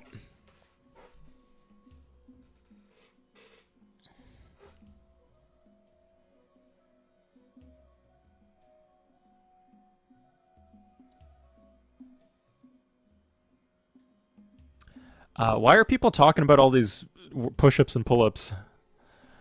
I must have missed something. Yeah, it is bomber time. Oh, nice. The Celts actually finally dropped off a unit. A unit, like one unit. Interesting choice by them, but okay. Oh, maybe we can do... Yeah, try for an MGL. That's too bad, but it's okay.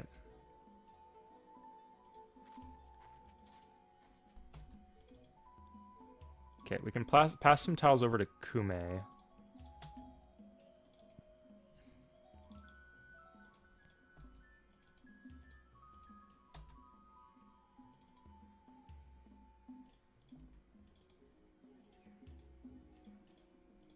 Okay, yeah, some smart tile management here. Isan Luanda gets 2 tiles, and then... Oh, we're golden, yeah. Bomber per 2 in Kume, that's nice. That is absolutely true, Neversim Gaming. You can't starve the last population out. You have to wait until you've controlled the city for longer than they have. Okay, good. It looks like India didn't do too poorly there.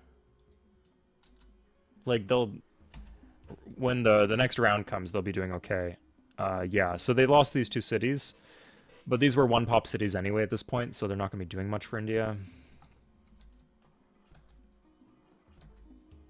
Yeah, let's get a... shoot. Oh, it's still in resistance. Okay, well, I guess we'll do this. There we go. There's our temple. Oops, we turned off our tech. But that's okay. We have things to spend this money on. Like a courthouse. Sure. And an aqueduct. Right? As a commercial civ, getting the size 7 is really important because you get that +2 commerce in addition to all the other bonuses to it.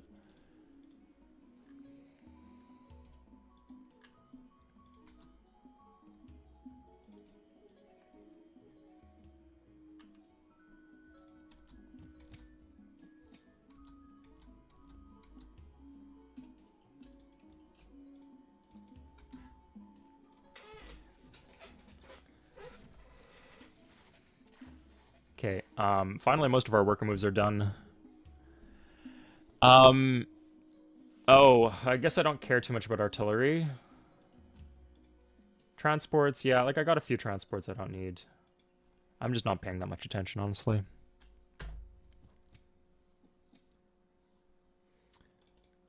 Interesting to Morbid Atheist. Yeah, good you figured. Took me a little bit to figure out I wanted to refund it. Like, they only get 2 hours, right? And I left the game open for like half an hour when I first booted it up.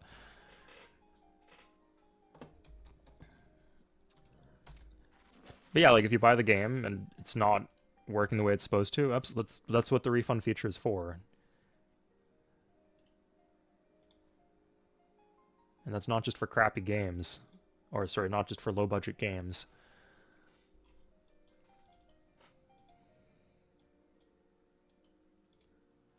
Could get the Pentagon. I don't think we need either of these very badly.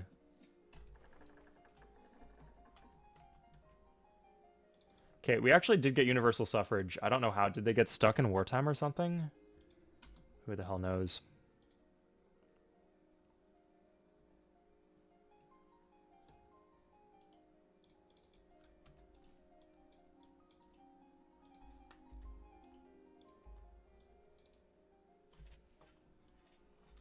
Okay, so again, farming the MGL.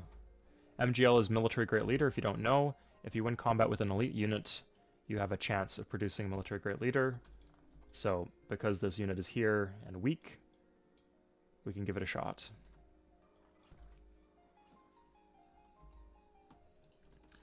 If we really want to, we can actually train our bombers.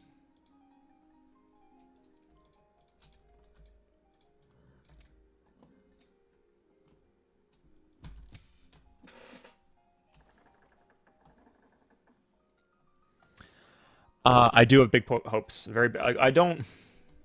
To a certain extent, me having big hopes is like putting pressure on the devs to deliver certain features or within a certain time frame, and I don't want to do that. I want to keep it fun for them, but yes, I have huge hopes. Like, it's fine celebrating this game for what it is, but I kind of care a lot about what it could be too.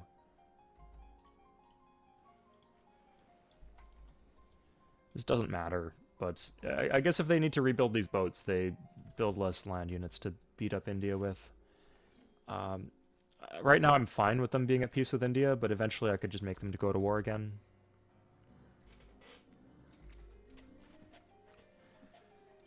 I could even take a peace deal myself. Oh,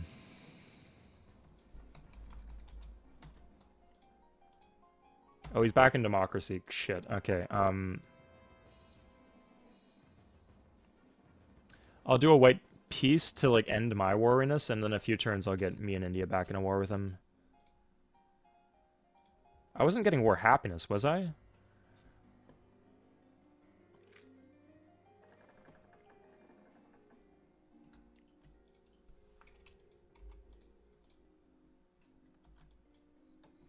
Okay. This has been a fun game, and there's like a lot of fun stuff on the horizon right now, but sadly my back is getting a little sore, guys, so I'm gonna end the stream right now.